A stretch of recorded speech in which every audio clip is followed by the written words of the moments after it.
One moment, existence ceased abruptly. Everything disintegrated. Structures turned to powder. Individuals started dying one after the other. A plague engulfed the planet. Initially, disbelief overtook all. The financial markets collapsed. Worldwide fear ignited rapidly. Reports circulated everywhere. This was humanity's demise. Conflicts ignited. Countries betrayed each other. Economies fell apart. Hunger devastated the masses. In the midst of deprivation, turmoil escalated. Even a single packet of ramen cost millions of won. Crowds flooded the avenues. They begged. They rioted. It was an apocalypse of incomprehensible proportions. Yet humanity wasn't responsible. Abruptly, mythical beasts invaded Earth. And that marked the end of humanity. Like a fable, as soon as these beasts emerged, people began acquiring extraordinary talents. They transformed into superhumans. Digital alerts started materializing, providing resources to confront these entities. At first glance, it mirrored a recognizable scenario. But here was the deviation. Despite newfound skills, the creatures were pure nightmare fuel. The soul-labeled superhuman abilities were nearly ineffectual. The beasts annihilated humans as if they were insignificant. In under 72 hours, the planet was nearly eradicated. 3 days after the beginning of the apocalypse, the scene shifts to the introduction of a building amidst destruction, surrounded by rubble but intact. The building stands out, a solitary structure amid the wasteland, bearing witness to the chaos that has unfolded. Inside this building there is a man, the protagonist, who is eating some snacks. He reflects while eating that the world has not completely ended, and that is the reason he is still living normally. The taste of the snacks is a small comfort, a semblance of the mundane in a world turned upside down. However, he also reflects that, despite being alive, he is alone in his apartment, without the company of any other survivor, locked in an environment of 100 square meters. The silence of the apartment is deafening, reminding him constantly of his isolation. His mother, father, grandfather, and grandmother are all outside, somewhere in the vast expanse of the destroyed world. He also thinks about the high cost of acquiring the building he is in, stating that it cost 200 million wons, arising from the bank account, and another family belongings totaling 200 million wons. The memories of the sacrifices made to secure this refuge weigh heavily on his mind. The reason he is in this apartment now and alone is explained as being the need for someone to live in the apartment for 2 years to benefit from the purchase taxes. This seemingly trivial bureaucratic requirement now feels like a cruel twist of fate. This is the reason he is living there and ended up being suddenly locked inside due to the apocalypse. While lamenting, he also realizes, to his greater sadness, that his internet connection is very weak. The weak connection is a frustrating barrier, cutting him off from what little interaction he could have had with the outside world. He takes a deep breath, trying to relax, but a strange noise catches his attention. The sudden sound is jarring, pulling him out of his thoughts and back into the harsh reality of his situation. When he looks, he sees a creature flying towards the building and making noises. The sight of the creature fills him with a mix of fear and curiosity. Then, as soon as it gets close to his apartment, the creature violently crashes into the window with enough force to knock down the protagonist even without hitting him. The impact shakes the building and he feels the vibrations through the floor. The creature soon attempts another strike against the structure, and the protagonist protects himself. He braces for impact, his heart pounding in his chest. While he tries to defend himself against a possible monster invasion, the system informs him that it has denied the entry of the creature trying to penetrate the demarcated area. The cold, mechanical sound of the system is a stark contrast to the chaos outside. Thus, the ultimate shut-in system is presented, showing the declaration of the house, stating that no one can enter without the permission of the owner and set perimeter rules. The protagonist, then relieved, remembers that this condition is not new to him. As he gets up, he recalls that this is the reason he is alive and safe. The ability protects him from any creature invasion. The sense of security, however, is fleeting. However, he also remembers, while trying to unlock the door, that not only is the entry blocked but also the exit of anyone within the perimeter of the apartment. The realization hits him like a ton of bricks. Enraged, he tries to open it with brute force, kicking the door. Each kick echoes in the empty apartment, a futile attempt to break free. On this third day, where the world succumbs to destruction, he is grateful for the ability protecting him but also laments being completely trapped inside the apartment. Sometime later, sitting and watching the system window, he continues to reflect on this condition of being trapped.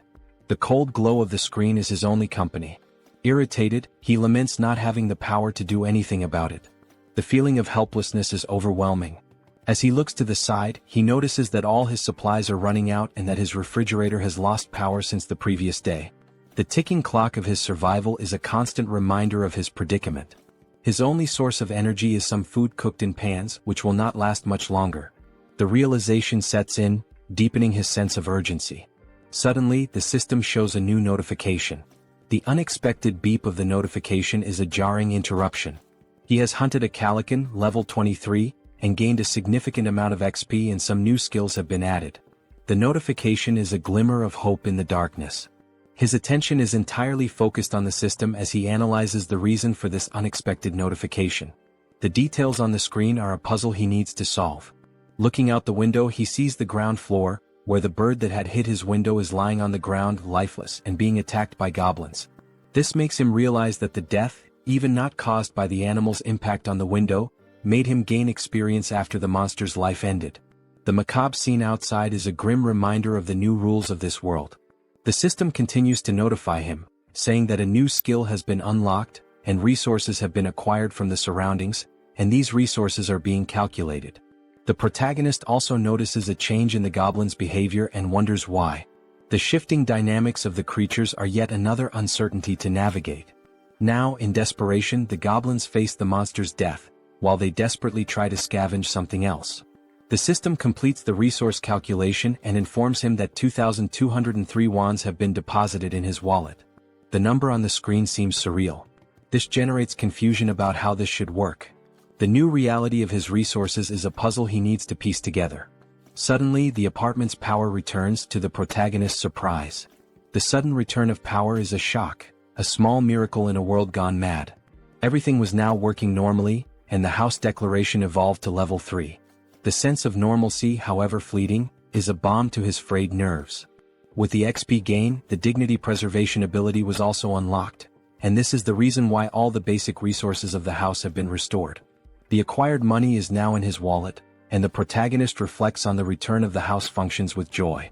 Running to the refrigerator, opening it with great happiness, and also going directly to the sink to check the water supply, finally going to the electric stove to test its functionality, the protagonist kneels and cries with much joy, saying that everything is normal, just as it was before the beginning of the end of the world. The sense of relief washes over him, a precious moment of victory in the midst of chaos.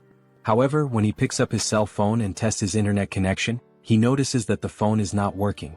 The broken connection is a bitter reminder of his isolation. In frustration, analyzing the place, he notices a flash drive lying on the floor. The small object is a spark of curiosity in his otherwise dreary existence. Quickly, he goes to the computer and analyzes its content.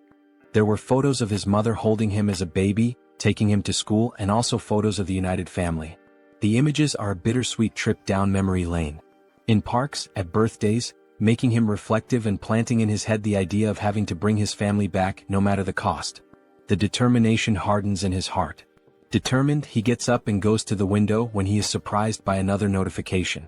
The persistent system, always ready with another twist in his journey. The system informs him that he now has a warehouse, where he can buy items listed at original prices. Intrigued by this new development, he decides to investigate further. Going to check what this store is about, he sees the acquired values being made available and concludes that the confined wallet is directly linked to the values available for use in this store. This realization brings a glimmer of hope. Perhaps this store could offer a way out or at least provide better tools for survival. Thinking about some change in his condition, he goes to the window and laments that he is still confined within the apartment. The view outside, a constant reminder of his isolation, deepens his frustration. Nothing has changed regarding the permission to leave the perimeter, even though his skills and levels have increased. The invisible barrier remains as imposing as ever, a prison wall he cannot breach. However, one thing is certain, increasing levels can unlock skills that may help him get out of this condition. This thought fuels his determination. For that, he needs to hunt monsters. But then the question arises, how will he hunt these monsters? The memory of his past struggles makes him doubt. It will be very difficult for something like before to happen again, where simply a monster hitting the window, falling, and dying would allow him to gain experience and the rewards related to the monster's death. Looking once more at the bottom of the building through the window, he notices that there is a possibility of annihilating some goblins. This discovery ignites a spark of hope. The young man then takes a bottle to test if it will pass through the barrier that prevents him from leaving the apartment. With a mix of anticipation and anxiety, he prepares to throw. As he throws it, he realizes that he succeeded in launching the bottle. The barrier does not impede objects. Thus, he concludes that anything he throws will be useful for his hunt. In this case, he picks up a dumbbell and will try to use it as a weapon. Its weight and solidity give him confidence. Looking through the window searching for potential targets, he notices a bunch of goblins still collecting parts of the previously slain monster. Seeing that some are leaving with parts of the monster, he shouts for them not to go away. His voice is urgent, a command born of desperation. Seeing the urgency, he then throws the first dumbbell through the window. Throwing it and hoping it hits a monster, he watches as the dumbbell falls and accurately hits one of the goblins, killing it. The other goblins around, surprised, cannot comprehend what just happened. The goblins' perception of one of their companions being killed causes the young man to feel frightened, fearing possible retaliation. His heart races, the adrenaline pumping. Realizing that only one dumbbell remains, he reflects on other possible artifacts that can be used in his hunt.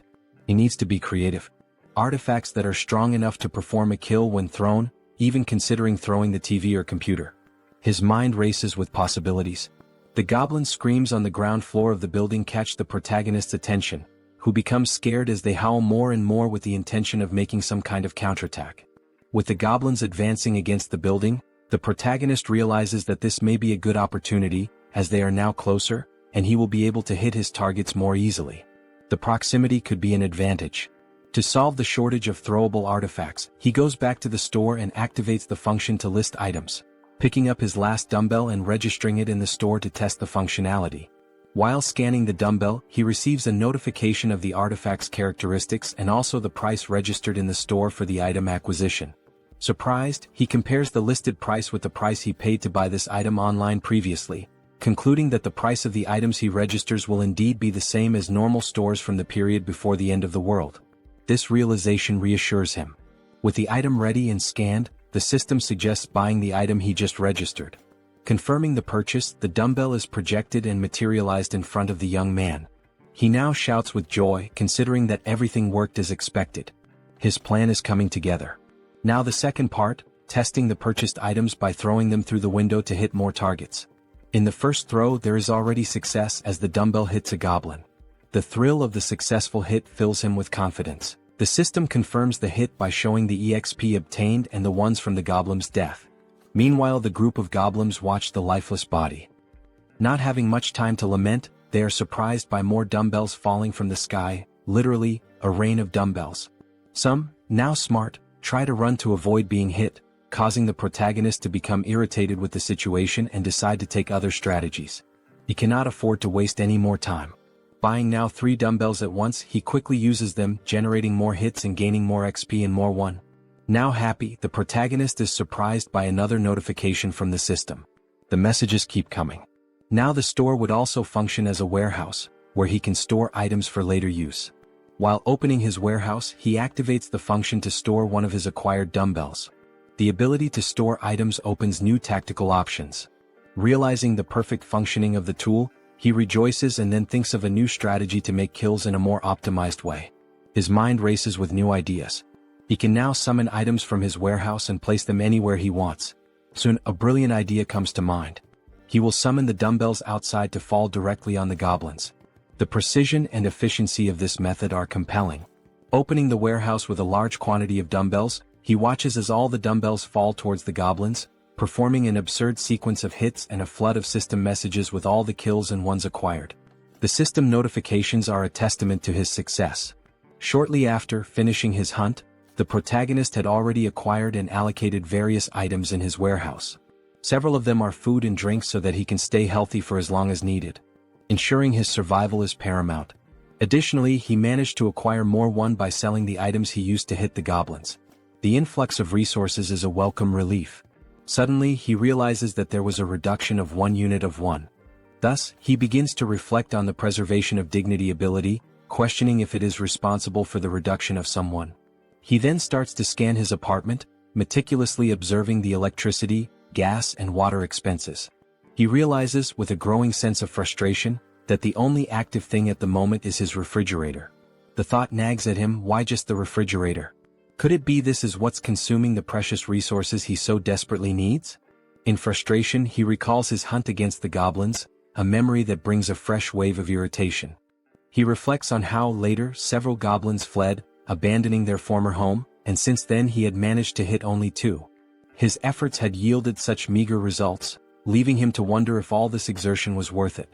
His mind races as he then wonders if there are other creatures he can hunt out there. Remembering the previous flying monster, a formidable foe that had tested his mettle, he recalls that no similar creature appeared near the apartment since then. This reflection leads him to ponder seeking other methods for his hunt, different strategies that could yield better results. He also wishes to be lucky enough for another flying monster, whose name is Calican, to fly nearby. A beast that had once promised a bounty of rewards if only he could master the tactics to bring it down. Then, almost like a miracle, he notices a Calican flying around the area. His heart races with a mixture of fear and excitement. This could be the opportunity he has been waiting for. Seeing the monster's presence, he then begins to act quickly, thanking God for not abandoning him in this dire time of need. With a metal structure and a mirror attached to it, he uses this makeshift tool he created to attract the Calican's attention. He focuses, aiming carefully, hitting the monster's vision with a precise beam of light. His strategy works, drawing the monster's attention, which advances toward him fiercely. The beast's sudden violent approach, hitting the barrier and knocking him down with a gust of wind, reminds him all too clearly of the previous attack. Happy with the success of his plan to attract the monster's attention, he contemplates the gain of another level with the Calican's kill. The monster, undeterred, then launches an attack with its powerful wings, hitting the protagonist with another gust of wind. With some effort, he manages to remain standing, his resolve unwavering. At the end of the attack, the protagonist looks to where the monster was and realizes with a sinking feeling that it is no longer there. Quickly, the monster reveals its position as if playing a cruel game of hide and seek. It was attacking the building structure, seeking an opportunity to strike the protagonist once more.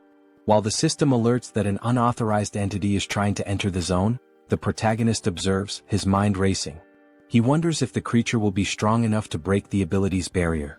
Opening his storage, he knows the urgency of taking some action. Each second feels like an eternity as he methodically scans his list, reflecting on the calculation of the spoils. He understands that if the spoils are not close enough, they will not be counted. This critical understanding dawns on him, as he recalls how several of the spoils that would come from goblins were not counted. The surviving goblins had removed the bodies of the slain ones to an area beyond where the system could make an accurate count. Leaving the young man extremely frustrated with the thought that this cannot happen again, he makes a determined decision. Reflecting on the possibility of killing the monster with just one strike, he scrutinizes his list of available items and storage. His attention turns to the canola oil, an unconventional choice but one that sparks a cunning plan. He immediately acquires 10 bottles, thinking through each step meticulously. After the system delivers the bottles, he quickly grabs them and heads to the kitchen, his pace quickening with purpose. He picks up a pan and fills it with the liquid from the bottles, setting it to heat. His goal is to heat this oil sufficiently. While that happens, he ties a cloth to a stick, improvising a tool that will serve as part of his plan. Bathing the stick with the cloth in the boiling oil, he then stores the pan with enough heated liquid in the storage. He knows that timing and preparation are crucial. After pouring all the oil into the storage, the system confirms the listing of the item, and the protagonist goes in search of a lighter, which he uses on his stick to ignite it. His weapon is ready. Now at the window, observing the Calican, the protagonist waits for a good opportunity to invoke the canola oil on the bird. He watches, his pulse quickening as the bird starts flapping its wings against the hot oil. Once it begins to descend, the protagonist sets the monster on fire. The flames engulf the creature almost immediately, a sight that fills the protagonist with a sense of grim satisfaction. The protagonist is pleased with the success of his plan while observing the Calican in its final moments. As the flames do their work and the Calican is indeed dead, the system returns the results to the protagonist. It indicates a level increase in abilities and also the unlocking of a new skill while calculating the spoils. With the calculation complete, an additional 9,347,487 won is directed to the confined person's wallet. He, surprised by the large amount of won, did not expect to receive 10 million in a single kill. This unexpected fortune catches him off guard. Now turning his attention to the gain of the new skill called territory expansion, the protagonist suffers changes in his body, making him wonder what is happening. Now, with black eyes and everything around him being seen differently, almost like an X-ray, he tries to adapt to the change. He notices that his eyes scan the entire building structure, revealing the hidden intricacies and finally leading him to 4 survivors in a room in the building. Clearly a surprise to him, as he did not imagine that there would be surviving neighbors so close. This revelation opens new possibilities and uncertainties, his mind racing with potential outcomes.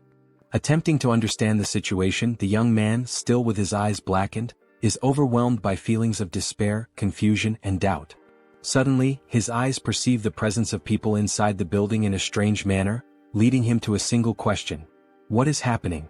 How is it possible that there are other survivors inside this building? And how does this ability work? As the effects of the ability fade, and while recovering from the changes it caused, the system emits several notifications. These inform that these individuals meet the requirements to become citizens and present a proposal for their acceptance within his jurisdiction. The individuals introduced are Choi Hyung-jun, referred to as Chubby, a 30-year-old husband, Park Hae-won, his wife, also 30, and their daughters Choi Na-yeon and Choi Seo-yeon, aged 3 and 6. Turning to the system, confused, the protagonist questions what would happen if they were not accepted as citizens. He quickly discovers the answer to the doubt. Those who are not accepted as citizens will be expelled from the residential zone. This would inevitably result in their certain death, as they would have no chance against the monstrous threats outside. With this realization, the young man makes the most obvious decision for someone with a good heart. He accepts these individuals as citizens of his zone. The system then confirms the addition of each inhabitant one by one, and the protagonist speculates about the possibility of unlocking new abilities related to managing these people. Consulting the system, more details are gathered, not only regarding these speculations but also about the ability that allowed the detection of the presence of these other beings. The ability is called Ultimate Eyes, and at level 1, it ensures that nothing within his home escapes detection. Learning about this ability, he explores skills related to citizens and finds an option within the system for citizen management. There, a list of all their names is displayed, alongside their current levels and trust scores.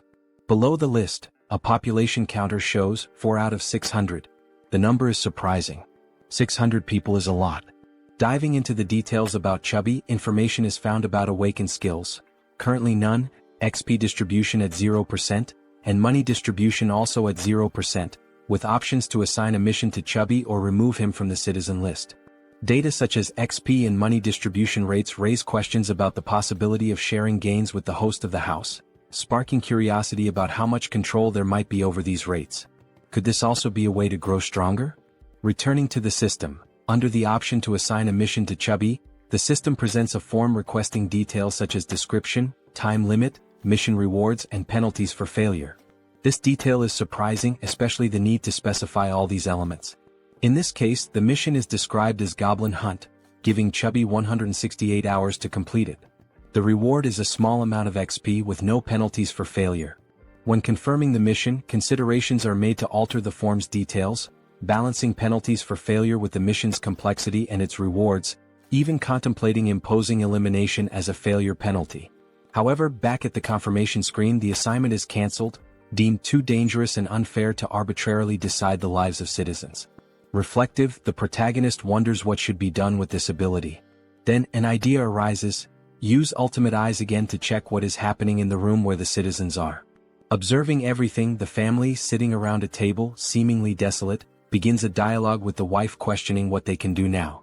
The reasoning behind her question soon becomes clear. Chubby intends to leave the safe zone to search for basic supplies such as water.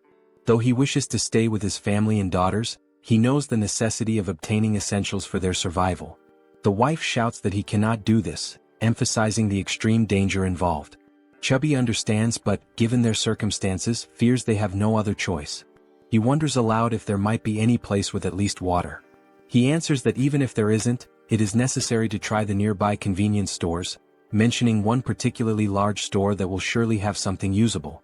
Before much reflection, one of the daughters exclaims, "I'm thirsty." The mother, realizing this is not a good time to voice concerns, tries to hush the child, knowing such a statement would act as a trigger for Chubby's decision. Confident, Chubby takes his wife's hand, asking if she trusts him and assuring her he will definitely return safely with something for their family. Saddened, the wife finds no further arguments to stop him. Back in his room, the protagonist ends the ability and reflects on the family's situation. The decision is then made to open the store and check the list of items. It appears that the maximum item storage capacity is limited, and it is wished that this could be expanded. While navigating the skill window, information is noticed showing storage at level 1, dignity preservation also at level 1, and the store at level 1 as well. Observing the levels of each item, there is a sense of relief. If there are levels, there must be a way to increase them and, consequently, enhance the capacities of these abilities. With points available for immediate upgrades, the store's level is raised to 2, increasing its capacity by 20 items. Additionally, the system applies a 10% discount to the total price of all used items. The protagonist, with enthusiasm, evaluates the given data and wonders what to do with the 2 remaining points. He considers investing in the shop or in the preservation of dignity, recognizing that these skills might help him encounter more citizens in the future. His shop, now at level 3 with a maximum capacity of 40, also has a new function: item recovery. This function enables him to restore old items and turn them into new ones. This was undoubtedly an excellent choice.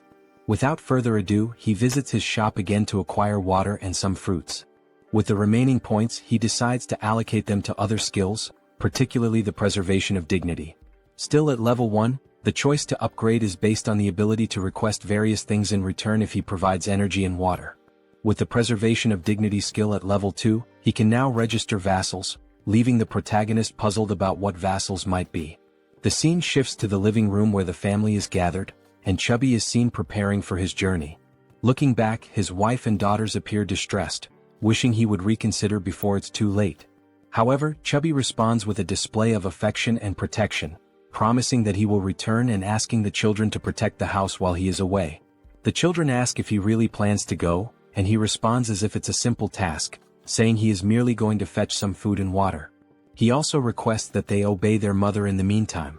The eldest daughter, however, knows it won't be that simple. She cries and screams about the monsters outside. Her memories take over, revealing details of day 1 of the apocalypse. The children had been playing in a sandbox in a park when monstrous creatures suddenly appeared, catching their attention. Terrified, the children stood up and started running in panic. While running, their father grabbed the youngest in one arm, desperate to survive, while their mother carried the other child so they could all reach safety faster, pursued by goblins. Now determined, the father swallowed his apprehensions, resolute in his decision. The mother tried to comfort the children to stop them from crying, making the father's decision even harder. He reflected on the possibility that this might be the last time he would see his daughters, trying to remain strong in front of his family. Suddenly, the doorbell rang, startling everyone and preparing them for a potential confrontation with monsters. Gathering his courage, the father cautiously checked the situation while hearing someone on the other side of the door asking to be let in. The voice from the other side caused surprise and doubt. Could it really be a person? Chubby wondered, but he didn't rule out the possibility of a cunning monster. As the voice continued from the other side, he prepared for a potential confrontation, noticing a sudden silence. Pondering whether the monster had left, he was startled when the door suddenly opened. Quickly, he turned to his family, holding them in hopes of protecting them from a possible threat. Everyone screamed, and the father begged for mercy for his wife and daughters. Amid the cries, a calm voice asked for permission, completely breaking the tension and prompting everyone to finally look at the one who had knocked. It was the protagonist, holding a bag of items, creating a pleasantly surprising moment for everyone. The question, "Who are you?" arose naturally. Then the protagonist's real name, Kim Jaehyeon, was revealed, although he would henceforth be known as June. After introducing himself, he explained that he lived nearby. Handing over the bag of items, he informed them it contained water and fruits, requesting a small conversation once everyone was settled. Both happy and apprehensive, the father looked at his family, seeing the worry in their eyes, and declared that there was no reason to refuse, given June's sincere demeanor. He then invited June into the house. Once everyone was seated, the children stared at the visitor with a mix of curiosity and suspicion. June wondered if the children were shocked by his arrival but quickly turned his attention to the dark curtains covering the windows. He considered this an intelligent choice, as it significantly reduced the risk of monster attacks. However, the darkness necessitated light. To address this, June activated his skill, restoring power to the room where they were conversing. While organizing items in his bag, the family, still in shock, was astonished by the return of power to their apartment. June then decided to interact with the family by offering water to everyone, starting with the children. Chubby expressed gratitude and distributed the water bottles to his daughters, who eagerly quenched their thirst. Shaun, the youngest, drank her bottle so quickly that she choked, briefly worrying her mother. June observed and promptly offered the little one a tangerine, which she accepted with slight hesitation. The mother stepped in, requesting that Shaun hand over the tangerine so she could peel it. Taking a piece of the fruit, the mother returned it to her daughter, who quickly devoured it, expressing immense joy as she savored it.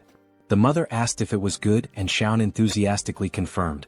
The elder sister then asked the mother for a piece as well, which she also enjoyed, showing similar delight. For June, the system notified him that the citizens' trust levels had increased.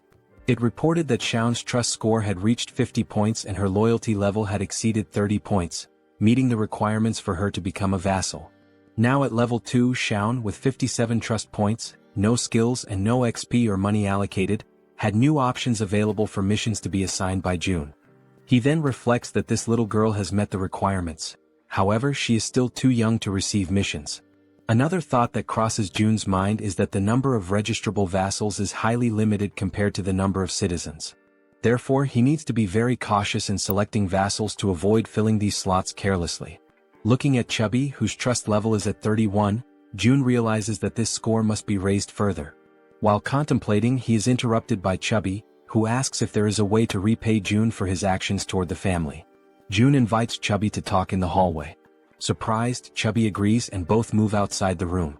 Once outside, June asks Chubby if he received the invitation to become a citizen. Chubby checks his notification window and confirms that the entire family received this notification about 30 minutes ago. June then inquires if anything strange or unusual occurred during that time. Chubby confirms, explaining that they were immobilized for a short period. June understands the situation and assures Chubby that soon his life will return to normal. Shocked by this statement, Chubby questions whether such a thing is possible. June confidently replies that it is entirely possible, thanks to his ability. Chubby processes this information and then remarks that he knows such actions would never come without a cost. He asks what he should do. June explains the possibility that while on the mission given to him, Chubby might lose his life, and he asks if Chubby is truly willing to proceed with what is being asked. After a brief moment of reflection, Chubby firmly confirms his readiness to do whatever is necessary, stating that he had already been considering stepping out of his comfort zone to seek food and water before June's arrival. Chubby declares that he was already prepared to risk his life. Suddenly, June interrupts to ask about the golf club Chubby is carrying, curious about its cost. Confused, Chubby replies that the club cost around 400,000 to 500,000 won. Reflecting on this price, June considers it expensive and realizes the importance of saving money for future acquisitions. Chubby, still puzzled, questions the abrupt inquiry. June dismisses it as unimportant and shifts the conversation, asking if Chubby remembers the day the monsters first appeared. Chubby recalls the weekend when the monsters emerged, chasing them, and recounts the horror of that moment. June reflects that those who stayed inside their homes might have survived the attack. Considering that goblins are not very strong and their conditions are unfavorable compared to those of an adult man, June notes their primary advantage lies in their strategy of always attacking in groups. However, humans also have the strategic capacity to form armies, and an army is precisely what June intends to build from this point forward. Starting with Chubby, who will be the first member and will join June in finding other survivors.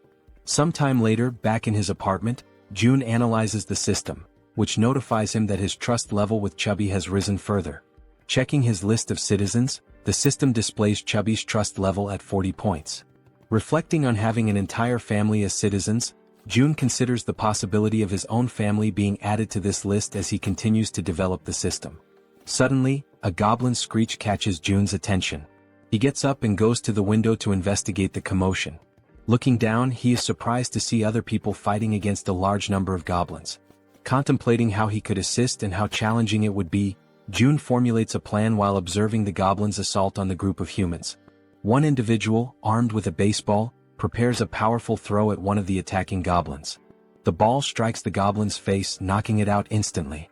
The attack's force sends the goblin flying, its skull bursting into a fountain of kaiju-like blood. The sheer power of the blow leaves June, watching from above, utterly astonished. Meanwhile, another member of the human group, a young woman, fires 2 arrows simultaneously from her bow, each striking the chest of a different goblin. Beside her, another man wields a baseball bat, targeting the goblin standing between the 2 struck by the young woman. The man leaps and smashes the goblin, reducing its body to a green pulp. The remaining goblins, fearing for their safety, decide to flee, realizing the group's overwhelming strength. The archer, still on alert after the battle, notices something strange moving and quickly aims her bow at the object. She soon realizes it is a food package, causing her confusion. June, shouting from the building's top floor, finally catches her attention. She looks up, noticing the man frantically gesturing and yelling to attract the group's notice. Suddenly, someone knocks on June's door. Looking through the peephole, he sees that it is Chubby carrying a box. June invites Chubby to enter the apartment with the box. Following June's instructions, Chubby approaches the entrance but discovers that the system's barrier prevents him from entering. The system makes it clear that Chubby is not qualified and therefore cannot access the apartment. Chubby questioned what it meant to be not qualified. June wondered if the system would prevent anyone from entering his apartment at that moment. He also speculated whether registering Chubby as a vassal might resolve the issue. However, he decided to postpone addressing the matter of entry and instead focused on receiving the box, which contained items that could be used as weapons. Upon receiving the box, June placed it on the floor, opened it and examined its contents. Inside there was a toolbox and several knives. June activated the system, accessed the store, and ordered 5 bottles of water and 5 packs of instant noodles. As the store projected June's order, Chubby watched in disbelief, amazed at how such a thing was even possible. Without dwelling too much on the situation, June packed all the requested items into the box and handed it back to Chubby, instructing him to take the box to the building's entrance on the 1st floor. Chubby accepted the box but questioned whether this task might be too dangerous. June replied that, based on his brief observations, the goblin's behavior became more active during daylight hours. He also thought to himself that the people fighting downstairs could be vital additions to his group of citizens. The food box would serve as the primary tool for earning their trust and loyalty. Speaking aloud to Chubby, June revealed that he had a plan and emphasized the importance of delivering the box to the 1st floor. Chubby questioned the simplicity of the plan, asking if it really was just about leaving the box on the 1st floor and returning. June confirmed that it was indeed that simple. Relieved, Chubby agreed to carry out the task, bidding June farewell as he left with the box. June thanked him as he departed. Opening the system's interface, June reflected on the need to reward Chubby's trust generously. The mission menu described the task: delivering the box containing water bottles and instant noodles to the 1st floor and returning within 24 hours. The mission offered a small amount of XP as a reward, with no penalties for failure. Chubby received the notification and realized he would gain experience upon completing the mission. He wondered aloud if this was somehow related to a leveling system like in a game. June confirmed this and revealed that Chubby's current level was 9. If Chubby leveled up, he would receive rewards. June assured Chubby that he was relying on him, and Chubby, understanding his task, promptly made his way toward the 1st floor. Armed with the box and a golf club for protection, he cautiously descended the stairs. Finally reaching the 1st floor, his mission was to place the box on the ground. However, before he could act, he noticed movement nearby. The sudden motion startled him. He suspected it was goblins and grew alarmed as darkness was beginning to set in. Panicked, he decided to flee.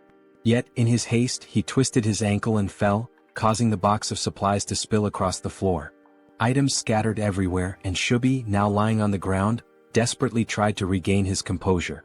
As the creatures drew closer, Chubby instinctively shielded himself with his arms and shut his eyes tightly. Suddenly, a voice called out to him. Opening his eyes, he saw a group of humans approaching, asking if he was okay. While in June's apartment, the system issued an alert about an unauthorized attempt to enter. June began to wonder what it could be, speculating that it might involve an invasion by the group. Activating his ultimate eyes ability, he scanned the building and noticed Chubby with a group of people, leading them as they conversed among themselves. The group questioned how it was possible for someone in the building to throw a package of noodles. This raised their hopes, thinking the building might have an abundance of food while they were on the brink of exhaustion. Deactivating his observational ability, June recognized everyone in the group. The system then notified him that they met the requirements to become citizens and proposed adding them. However, June realized the risks of accepting outsiders as members of his group. He also considered the possibility that these people might reject his offer to join, which made him anxious and stressed. While contemplating the best course of action, June was interrupted by Chubby's voice calling out from nearby, trying to communicate with him. Responding to Chubby, June received a system notification indicating that this citizen had an ongoing mission. The system suggested editing the current mission, which June confirmed. The updated mission now included delivering meals to the newcomers. After confirming the changes, June and Chubby exchanged updates on the situation. June instructed Chubby to immediately gift the newcomers some food, as June had a plan in mind. Chubby agreed and followed the plan. When the group reached the barrier of June's safe zone, they had to wait while Chubby explained the situation. Reporting back to June, Chubby detailed the group's status, which June received positively. He then accessed the system and initiated invitations for the group to become citizens. The system sent invitations to Ha Donggan, Kang Deoksu, Kim Gaeong, Yoo Hyerin, Kim Jeon, and Moon Byung-go. Once permission was granted, all new group members entered the safe zone. The system announced that the citizen count had increased to 10, granting a 10% bonus to XP and monetary rewards. June felt a surge of gratitude toward the newcomers, knowing their presence would be crucial for future monster hunts. The system updated the trust scores and levels for the new members. Dong with 19 trust and level 23, Kang with 28 trust and level 13, Young with 17 trust and level 17, Yu with 30 trust and level 10, Kim with 15 trust and level 15, and Moon with 11 trust and level 10. June noticed Dong's higher level and speculated that he might be stronger than Calican, a foe June had recently defeated. Examining Dong's stats further, the system highlighted a skill called Baseball Throw, ranked at D. This ability consumes stamina to triple the power of thrown objects like baseballs. June concluded that Dong was a metahuman capable of turning baseballs into lethal weapons. He recognized Dong's potential as an indispensable ally for monster hunting. To strengthen their bond, June planned to gradually build Dong's trust. June instructed the system to set the group's XP sharing to 70%, which the system confirmed. He then began assigning hunting missions to help the newcomers gain XP and resources. June likened his strategy to an auto-hunting system in games. Beyond logistics, June acknowledged the importance of establishing personal relationships with the group. He believed a good rapport was essential to eventually locating and reuniting with his family. Unexpectedly, the system notified him that the trust scores of Dong, Young, and Yu had increased, leaving June surprised and curious about the cause. The scene shifted to Chubby's apartment, where he invited the group inside. The archer, Gaeong, expressed her gratitude. Chubby's wife, confused by the situation, questioned what was happening. Chubby reassured her to stay calm and promised to explain soon. He also requested that she prepare food for everyone. Initially startled, Chubby's wife pointed out that there was no food ready and that everything would need to be made from scratch. Chubby urged her to proceed, explaining it was part of June's plan. After some hesitation, she agreed and began cooking. Han, previously referred to as Dong, expressed his gratitude and shifted his focus to Chubby, asking about June. Chubby admitted he didn't know much about June, except that he was their neighbor. Surprised, Han listened as Chubby described June as someone mysterious yet immensely resourceful, providing them with everything they needed. Han concluded that June must be a metahuman, possessing the extraordinary ability to solve everyone's problems with essentials like food and water. Determined to make a good impression on June, Han believed that June's abilities were almost miraculous.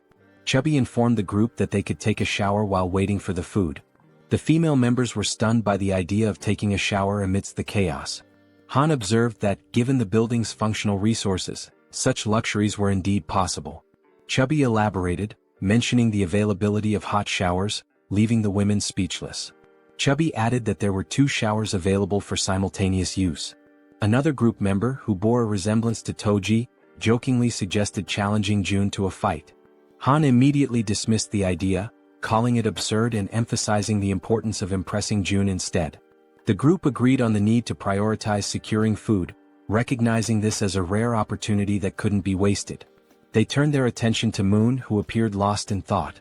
Han gently touched Moon's shoulder, snapping him back to reality. When Han apologized for potentially upsetting him, Moon reassured him that nothing was wrong. Han began expressing regret over a past decision, but Moon interrupted, affirming that every choice had been consensual and there was no need for remorse.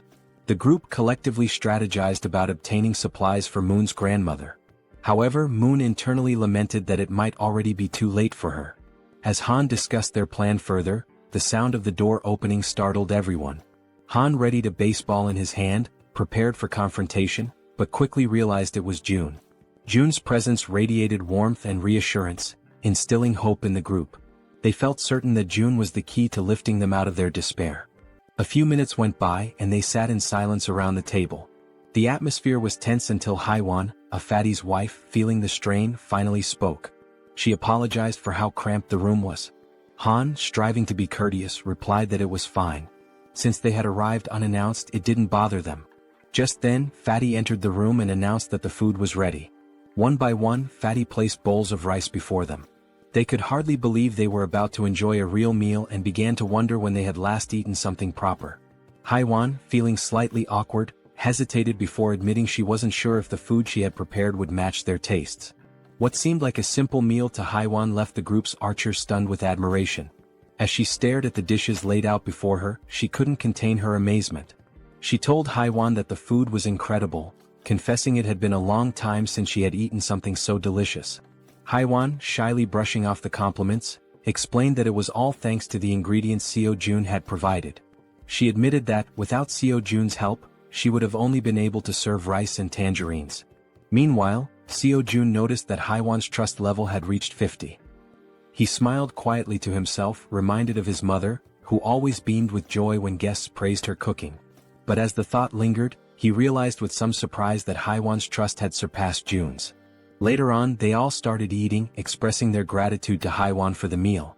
Haewon and Fatty watched as their guests eagerly enjoyed the food, eating as though they hadn't had a proper meal in ages. The archer couldn't stop complimenting the egg roll, while another girl remarked to Haewon that the style of the egg seemed Japanese. Haewon smiled warmly, agreeing and politely encouraging her to enjoy the meal. At that moment, Haewon's youngest daughter called out to her, capturing her attention. The little girl wanted to eat the egg rolls too, but Haewon gently explained that she would make more for her after the guests left. This made her daughter a bit sad. Noticing this, the archer asked Haewon's daughter if she'd like to share the egg rolls with her. The child's face lit up immediately, her excitement brightening the room. She quickly ran over and climbed onto the archer's lap, her happiness obvious. The archer smiled warmly, delighted by the little girl's enthusiasm. The child eagerly announced she was ready, and the archer picked up a piece of egg roll, softly asking Seoyeon to open her mouth. As the archer fed her, Seoyeon beamed with joy, her smile lighting up the moment. Seo Jun then suggested that Fatty and Haewon join them, assuring them there was enough food for everyone. The two exchanged a hesitant glance, unsure at first, but eventually smiled and agreed, happy to join the gathering. As they all shared the meal together, the room filled with laughter and cheerful conversation. Seo Jun took a quiet moment to reflect on the warmth of the scene. The lively noise reminded him of how long it had been since he had experienced something like this. His thoughts drifted to memories of his mother and the care she had always shown. A soft smile spread across his face as he silently hoped his family was safe and well. Time passed and soon the food was gone, leaving behind only empty dishes. Haewon's youngest daughter, now tired, mentioned she wanted to rest. Haewon gently lifted her and asked her eldest daughter to follow her to their room for bedtime before leaving the table. Moments later, Seo Jun decided it was the right time to get back to business. He turned to the guests and suggested they continue their earlier conversation, questioning why they couldn't reach the grandmother's house despite its close proximity. Han, his expression serious, explained that it was due to the goblins. Seo Jun raised an eyebrow, doubting whether it was truly goblins, recalling his own struggles when he had first encountered them. Han nodded, affirming it was true. He elaborated that the goblins had discovered an underground parking lot and had turned it into their base, hiding there. Seo Jun's curiosity deepened, and he asked if they had any idea how many goblins were down there. Han, with a somber look, answered that there were several thousand goblins in the underground area. Seo Jun paused, thinking carefully. He realized that his abilities only worked effectively from ground level to level 30, meaning they wouldn't be as useful in the underground parking lot beneath the building. Suddenly, it all made sense to him. This was how the goblins had infiltrated the area. Han continued, explaining that the underground parking lot was connected directly to the entrance of the apartment building they needed to reach. The goblins had turned it into their stronghold and rarely ventured outside. Seo Jun, remembering the nearby side roads, asked Han about them, recalling there were alternative paths they could have taken. Han nodded, admitting that their initial plan was to use the side roads to escape, but they had encountered something far worse than the goblins. Intrigued, Seo-jun pressed Han to explain what could possibly be more dangerous than an army of goblins. Han recounted seeing a massive shadow, describing it as resembling a bear. He explained that they had managed to escape the apartment building because the bear had been fighting the goblins, providing a brief window for their escape. Seo-jun, considering how to deal with such a large creature, asked Han for more details. Han confessed that he wasn't entirely sure it was a bear, as the darkness had obscured his view. Seo-jun stated decisively that eventually, they would have to face both the goblins and the shadowy figure. Han agreed but looked down, acknowledging that their group had limitations and wasn't equipped to handle both threats simultaneously. Seo-jun, curious about these limitations, asked for clarification. The archer spoke up, explaining that both she and Han relied on items like arrows and baseballs for combat, but they were running low and couldn't replenish their supplies easily.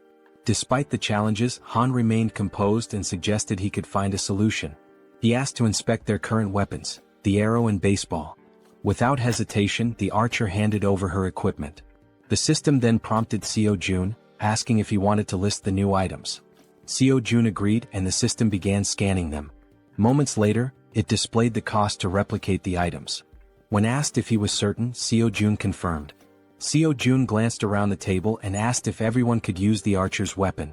The group nodded silently, understanding there was only one available. Seo-jun took their silence as agreement. Turning back to the system, he requested 5 sets of the archer's weapon and arrows. The newly created items appeared on the table, and Seo-jun addressed the group, encouraging anyone unfamiliar with weapons to take this opportunity to learn. "These will be your primary weapons from now on," he stated firmly. As the items materialized, the system notified Seo-jun that several members of Han's group had increased their trust in him. Meanwhile, Moon's gaze was fixed on the weapons. He couldn't help but marvel at Seo-jun's resourcefulness, realizing that with Seo-jun on their side, they might actually save his grandmother. The system confirmed that Moon's trust in Seo-jun had grown significantly. Han broke the silence, commenting that with Seo-jun's support, their hunting speed would improve dramatically. Another girl chimed in, noting that Seo-jun's assistance would make their tasks safer, as they wouldn't have to risk themselves to collect arrows anymore. Seo-jun then gathered everyone's attention and announced that before they could move forward, they needed to reduce the number of goblins in the area. Han agreed and asked when they would begin hunting. Seo-jun replied decisively, "Tomorrow?" Han seemed hesitant, questioning the urgency, but Seo-jun explained that the sooner they acted, the better their chances of success. Han eventually nodded, though he still appeared uncertain. Seo-jun turned to Moon and assured him, "Tomorrow we're going to rescue your grandmother." Moon's face lit up with hope and excitement at the thought of seeing his grandmother again. Han, still wary, voiced his concerns about how they would manage with so many obstacles in their way. Seo-jun smiled confidently and revealed his plan. "We'll use a bait strategy to lure the goblins out." After Seo-jun spoke, everyone at the table turned their attention to him, waiting for more details about his plan. Han and the archer girl remained pensive, wondering if the idea could truly work. The boy with glasses voiced his concern, saying the plan would only succeed if everything went exactly as planned. As they deliberated, the system notified Seo-jun, revealing that the mission previously assigned to Fatty had been completed. Along with the notification came a reward of 30,000 won. Reading the message, Seo-jun was surprised. He hadn't realized that payment was given for every completed mission. To be certain, he read the notification again and it was confirmed. Seo-jun quickly realized that, with money, he could assign missions to his citizens, allowing them to level up. In other words, the more money he had, the more power he could accumulate. Closing his eyes, he thought about how, while this seemed like a strong long-term strategy, he hoped not to rely on it too heavily for now. The system also informed Seo-jun that Jun's trust had increased to a total of 50 points, unlocking a new status, loyalty, which surpassed 30 points. Meeting the minimum requirements, Fatty transitioned from being a simple resident to becoming a vassal. The system displayed Jun's updated stats and attributes. He was now at level 9 with a trust level of 51 points and loyalty at 62. However, he had no awakened skills and 0% shared XP or money. After carefully analyzing the information, Seo-jun decided to register Fatty as his first vassal. As a result, a blue aura began to emanate from Jun, who started feeling sudden changes in his body and broke into a sweat. The system notified that the first vassal registration was successful, unlocking a new skill for Jaehyeon called Summon Vassal. This skill allowed Jaehyeon to summon the vassal within his house, although it came with a cooldown of 2 hours after use. The system updated Jun's stats again, revealing that he had reached level 20 and gained the title of First Servant. Additionally, he awakened his first skill, Gorilla Strength, a Tier C passive ability that granted him superhuman strength. The system further explained that, thanks to the First Servant title, all XP and gold earned by Fatty through hunting would be shared. Lastly, the system revealed that Jaehyeon could use the Ultimate Eyes skill to summon the vassal within a 5-meter radius of his house. Jaehyeon noticed a plus symbol beside Jun's level and wondered what it did. Upon pressing it, he discovered it was a feature to increase the vassal's level at the cost of 1 million won. Shocked by the exorbitant cost, Jaehyeon exclaimed that it was far too expensive for a single vassal skill. Seeing his expression, the woman at the table asked what was wrong. Jaehyeon brushed it off, saying it was nothing, and turned his attention back to Jun, asking how he was feeling. The focus shifted to Jun, who stated that his strength was overflowing, with his veins visibly pulsing. He asked if this transformation was Jaehyeon's doing. Jaehyeon confirmed with a nod. Jun, looking at his hands, remarked that it felt as though his body had become 10 years younger. Jaehyeon smiled proudly and suggested that Fatty join the rescue mission team, handing him a bow. Fatty looked confused by the gesture. Jaehyeon explained that the mission was assigned because vassals earned double the rewards of regular citizens. In a commanding tone, Jaehyeon instructed Fatty to defeat as many monsters as possible. Fatty nodded in agreement, prompting Jaehyeon to smile and express his trust in him. Outside the house, on the first floor, the rescue team began their search for survivors. The boy holding a baseball bat questioned whether it was necessary to search the first floor, but Han reminded him that it was Jaehyeon's order. The rescue team embarked on their first mission, to locate all survivors in the building and lead them to the 30th floor. The crucial part of the mission was to draw out a large number of goblins for elimination while rescuing as many survivors as possible. The boy with the baseball bat acknowledged the plan, and the group pressed forward. Han, shouting to keep the team alert, emphasized that goblins could appear at any moment or from any direction. As they continued their search, they had yet to encounter any survivors or goblins. While guiding the team, Han noticed something unusual. Some members of the group couldn't believe their eyes. Several lifeless bodies were sprawled across the floor, victims of the goblins. The sight filled the team with sorrow and rage, intensifying their hatred for the goblins. But they couldn't afford to stop. Determined, they pushed on to the second floor. On the second floor, the situation was catastrophic. Lifeless bodies lay scattered across the ground, leaving the team horrified as they continued to the third floor. Upon reaching the third floor, everything appeared to be calm. The team leader knocked on the doors, calling out to see if anyone was inside. The rest of the team followed suit, hoping to find survivors.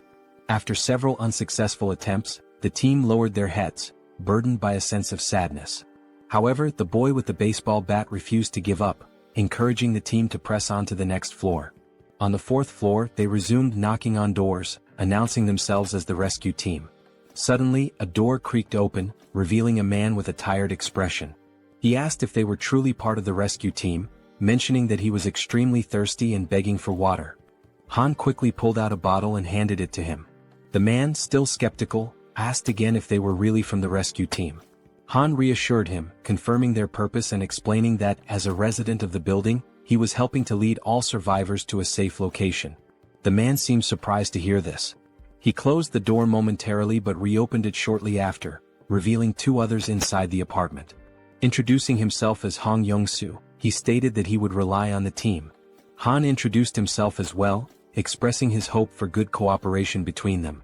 Han then introduced the girls on the team and instructed them to escort Hong Young-soo and his group to the 30th floor before returning to continue the mission.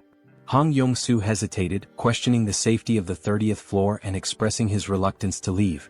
His son, however, admitted he had been hoping for a rescue and suggested there might even be a helicopter waiting for them. The girl clarified there wasn't a helicopter but assured them there was hot food and the chance to take a bath. Hearing this, Hong Jung-soo's daughter became excited, marveling at the idea of taking a bath even in the midst of the apocalypse. The girl chuckled and confirmed it would be a warm bath. The daughter eagerly turned to her father, urging him to stop hesitating and go with them. Reluctantly, the man gave in to his children's wishes. Shortly afterward, the system notified Jaehyeon that the total number of citizens had increased to 40. Along with this, their XP and gold had increased to 90%. Sometime later, it is shown that the mission was a success, and they managed to rescue several people. The elderly and children were taken to Fatty's house, where everyone seemed happy. The younger members stayed in the hallways. Han confidently confirmed that there were now a total of 40 people, with no one missing from the search. Jaehyeon thanked everyone for their excellent work. Jaehyeon then activated his skill, Absolute Eye, causing his eyes to turn black as he carefully observed every movement his citizens were making. He saw them carrying chairs, working with cables on the stairs, hauling ropes, and even climbing the stairs with a very heavy object. After ending the skill, his eyes returned to normal, and smiling he told Han it was time to begin phase 2 of the goblin hunting operation. Now in the hallway, Han, alongside the other members, called for focus and explained the plan and how it would work. Everyone listened patiently as Han detailed how they would lure out all the goblins hiding in the basement. Initially, they would start on the first underground floor, B1. The group would divide into 2 teams with the goal of attracting and clearing out the goblins on B1. Afterward, they would proceed to B2 to eliminate all the goblins there as well. A boy with glasses raised his hand and voiced a question. He asked what they would do if more goblins appeared than anticipated. He also mentioned that if the goblins counterattacked, the bodies on the floor might obstruct their escape. The archer and Han, confident, assured him they could handle all the goblins on their own since they now had plenty of arrows, unlike before. The boy with glasses nodded in agreement and said he trusted them. Suddenly they heard a strange noise. Turning toward the source of the sound, they noticed a small group of 3 goblins ready to attack. Without giving the goblins a chance to make the first move, the archer drew her bow and with 2 quick shots hit the heads of 2 goblins, leaving only one alive. Without hesitation, the man with the bat charged forward and with a single blow, smashed the remaining goblin's head. The 3 goblins now lay lifeless on the ground. The boy with glasses questioned the man with the bat, asking why he was using the bat when he had previously said he would need a bow to defeat goblins. The senior admitted they were right. Meanwhile, the archer pointed to the goblin bodies, noting that they were disappearing shortly after being defeated. The newcomer wondered if this phenomenon was also a skill of Jaehyeon. Han declared the mission on that floor complete and announced they would now proceed to B1. The newcomer, still lost in thought, remarked that he had expected Jaehyeon to have a solution for dealing with the goblin bodies. The system then alerted the group that the citizens' trust was increasing. The scene shifted to Jaehyeon, sitting calmly and opening a bottle while a series of system windows appeared in front of him. He found the moment quite enjoyable. He remarked that it wasn't intentional but reassured himself that he was still keeping an eye on everyone. The system sent another notification showing that Moon's trust had reached 50, unlocking loyalty. The loyalty stat had surpassed 30, meeting the conditions for registration. Jaehyeon was surprised by how quickly he had achieved these stats. However, he noted that the faster this happened, the better it would be in the long run. Sitting on the floor and staring thoughtfully at the system window, Jaehyeon reviewed Moon's stats, 55 in trust and an impressive 88 in loyalty, along with other attributes. Jaehyeon was surprised by the 88 loyalty but remained calm, considering it a positive outcome. With an ironic smile, he pressed a button on the system window, declaring that the time for retention registration was complete. Back in the basement on B1, the entire group was fighting fiercely against the goblins. Suddenly, the newcomer began to emit a blue light, similar to what Fatty had done before. Holding his bow, Moon, the newcomer, was stunned as lightning surrounded him. The other group members were equally shocked, questioning what was happening. Even the goblins were confused, unable to see due to the intense glow radiating from Moon. After revealing his red eyes in the darkness, it was also shown that the goblins couldn't withstand the brightness emitted by the newcomer, leaving them momentarily blinded. Han shouted that he didn't know what was happening, but it was an opportunity they couldn't afford to miss. Part of the group quickly ran to create distance, while others stayed behind to eliminate the goblins using their bows from a long distance. Both archers had deadly accuracy, aiming only for the goblins' heads. The archer, visibly furious, performed a swift maneuver that took down several more goblins.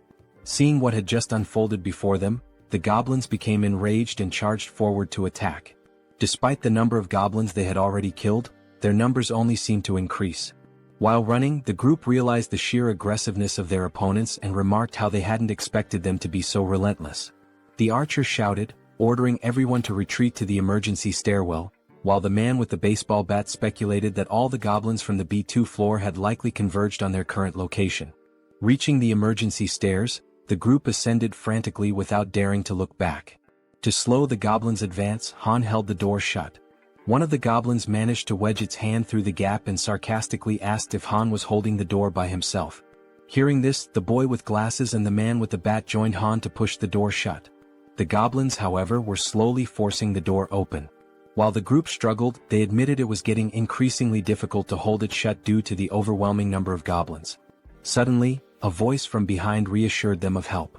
It was Fatty, using the gorilla strength ability Jaehyeon had granted him earlier. As he channeled the ability, Fatty single-handedly held the door and managed to block the goblins' advance. Han asked if he would be okay and Fatty urged them to hurry up the stairs. Despite his superhuman strength, Fatty was sweating and straining to hold the door with all his might. He focused and declared that it was his duty, one he had to fulfill. Finally, Han called out to him, letting him know everyone was safe and telling him to come up the stairs as well. Without hesitation, Fatty turned his back to the door and began running up the stairs. However, midway up, he tripped on a step and fell to the ground, just as the goblins were about to catch up to him. Lying on the ground and almost within the goblins' reach, Fatty shouted at his friends to leave him behind and continue the evacuation.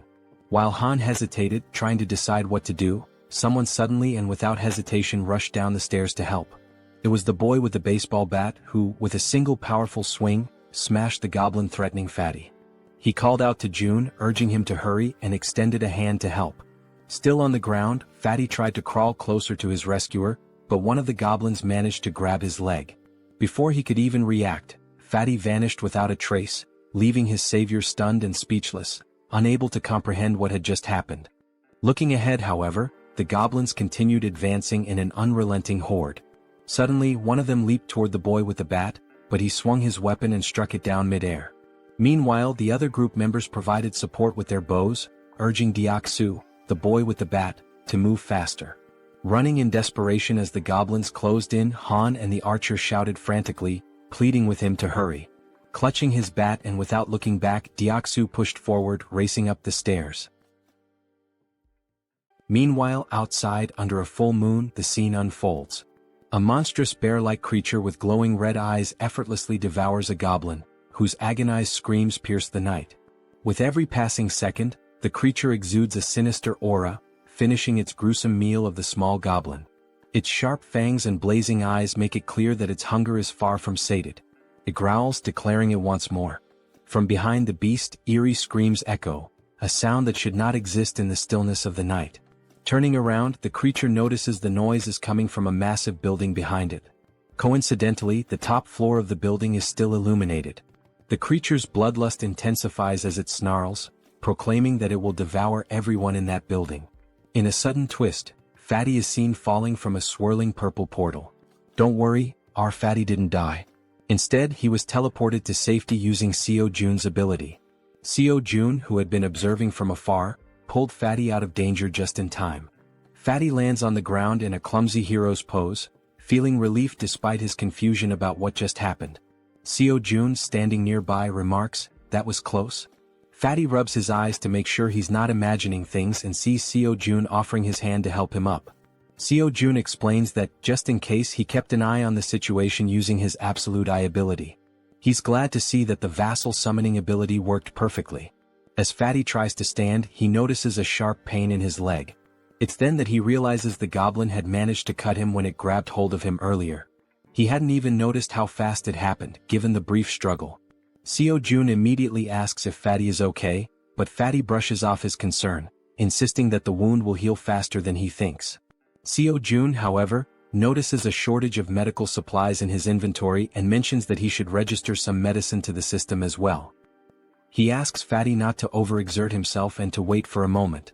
Though confused, Fatty agrees.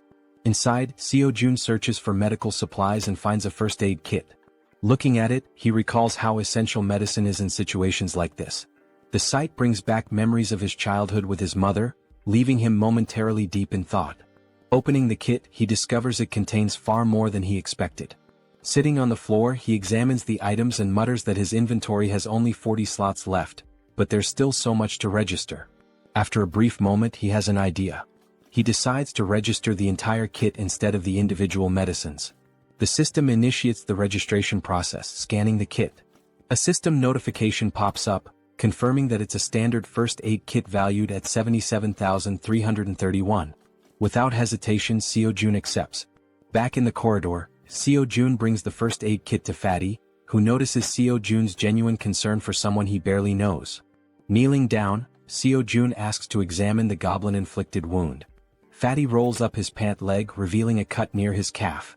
With a pair of tweezers and a cotton ball in hand, Seo-jun warns that he's going to disinfect the wound first. Carefully dabbing the cotton onto the cut, Seo-jun works meticulously, though Fatty winces in pain. Despite this, Fatty reassures Seo-jun that he can endure it. The system promptly notifies Seo-jun that Choi Hyung-jun's, Fatty's, trust level has increased, along with his loyalty.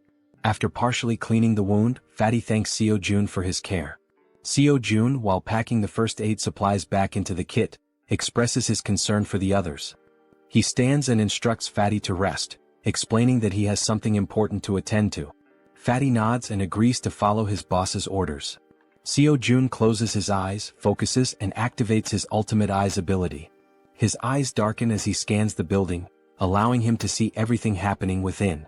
Back at the emergency stairs, Deoksu, also known as Toji the baseball bat wielder, is desperately fleeing from the relentless goblins. The archer, with her impeccable aim, provides support, taking out goblins with perfect headshots that would make anyone envious. Han and the guy with glasses try to help Deoksu create distance from the goblins but shout in frustration that they can only handle one goblin at a time, urging Deoksu to run faster. Toji sprints as fast as he can, but the goblins remain undeterred, chasing him with tireless persistence. From behind an improvised barricade, the support team fires arrows that was dangerously close to Deoksu, but every shot lands perfectly on the pursuing goblins. Deoksu finally reaches the end of the staircase and, with a leap, crosses the barricade. However, in a moment of carelessness, two goblins manage to jump and lunge at his back, catching him off guard. Instinctively, the rookie Moon charges forward with a shout, determined to protect his comrade. With a single powerful blow from his bow at close range, he takes down the two goblins that had pounced. Moon stands with a serious expression, his eyes glowing blue and filled with determination. Without hesitation, he leaps back into the stairwell, plunging straight into the swarm of goblins. Han is left speechless. Delivering rapid, precise strikes, Moon significantly thins the goblin horde as Han and Toji watch in awe. The rest of the group, witnessing the scene, asks in disbelief if Byung-go Moon had always been this skilled in combat, remarking that his actions are utterly insane. From afar, Seo-jun observes everything and comments that the rookie is doing exceptionally well. The system screen appears, displaying Moon's status. For reference, his full name is Moon Byung-go, and he holds the title of second vassal. His confidence level is 55, and his loyalty is 88. He possesses a teleportation ability that consumes mental energy to move within his line of sight. The mental energy cost increases with the number of companions and the distance traveled. With a sly smile and darkened eyes, Seo-jun remarks that registering Moon as a vassal was a brilliant decision. Back at the stairwell, goblins are being decimated by Moon, each of his blows striking their heads with deadly accuracy. Han asks Jaehyeon, the guy with glasses, if the extension cord is ready. Jaehyeon, holding it firmly, replies that it is. Han then checks if the water tank is prepared. The archer and the baseball bat wielder confirm its readiness. Moon, realizing he has to retreat, sprints toward the barricade as Han yells at him to hurry up. With a swift jump, Moon lands safely behind the barricade. For a brief moment, the goblins believe the group has simply fled. But moments later, a massive water tank appears above the barricade. The tank is tipped over, drenching the goblins and flooding the emergency stairwell with water. The goblins, initially confused, think it's merely a stalling tactic. Han shouts that this is the perfect opportunity, and Jaehyeon flips the switch.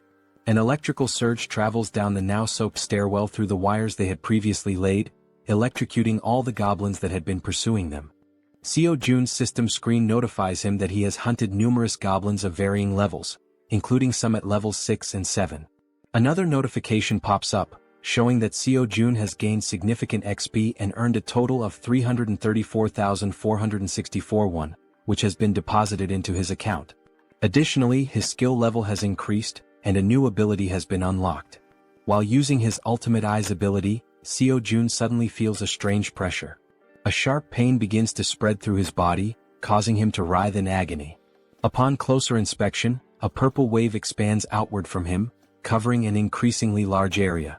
The purple energy travels through the building, the stairwell, the parking lot, and even the goblins chasing his friends.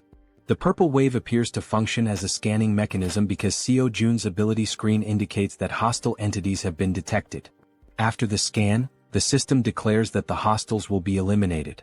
As the energy wave dissipates, the goblins begin to deform, screaming in agony. In an instant, their bodies explode, vanishing in the blink of an eye. The system notifies Seo Jun once again, confirming that he has defeated numerous goblins, including several at levels 6 and 7. Not long ago, some goblins still hadn't given up chasing the group and continued climbing the emergency staircase. One of the goblins sensed something was amiss. A chill ran down its spine as it realized something was following them as well. Turning around slowly, it was greeted by an enormous shadow, its reaction one of pure shock. As it focused, it saw the silhouette of a massive bear approaching from behind. Before the goblin could even think, the bear, with sharp fangs and glowing red eyes, let out a deafening roar. In the blink of an eye, before the goblin could react, the bear attacked, biting near its neck. The goblin screamed in pain, drawing the attention of all the other goblins, who stopped and turned to see what was happening to their comrade. By then, the bear had already eliminated the first goblin and had begun attacking the others with its enormous claws. The first goblin was struck down, followed by another and then 2 more. The bear was making effective use of both its claws and teeth. Despite the bear's massive size, the goblins noticed they outnumbered it and decided to fight back. They surrounded the bear and launched their attack. Some jumped onto its back while others distracted it from the front. Quickly, the bear used its claws to knock off the goblins clinging to its back, but this left it vulnerable to more attacks. The goblins lunged at the bear, biting it with their sharp teeth. One managed to grip near its eyes while another bit into its back. The enormous beast tried to resist, striking nearby goblins with heavy blows, but their sheer numbers overwhelmed it, allowing them to attack from all sides. Using their sharp claws, they aimed for the bear's eyes, and just as they were about to blind it, all the goblins' heads suddenly exploded in an instant, likely due to Seo Jun's domain expansion. Now terrified and confused, the bear realized it was safe. At the same time, a system notification appeared, indicating citizenship had been granted. Exhausted from the grueling battle, the bear seemed to shrink in size. It began twisting its neck in an unnatural way, its body contorting strangely. Then it started to transform, revealing a human face emerging from its furry body. Finally, the bear's true form was revealed, a stunning woman with brown hair and eyes. Weakened from the intense fight, she collapsed in the parking lot, surrounded by the bodies of the goblins. Meanwhile, as Seo Jun writhed in pain while using his ultimate eyes ability, like a surveillance camera, he noticed the woman's unconscious body on the ground. He wondered who she was. A system notification identified her as Yeonju, level 33, with 9 trust points and an awakened A-rank ability called Werbear. This ability allowed her to transform into a beast, enhancing all her physical capabilities and granting powerful regenerative properties. Seo Jun's eyes widened as he realized this woman possessed an A-rank ability.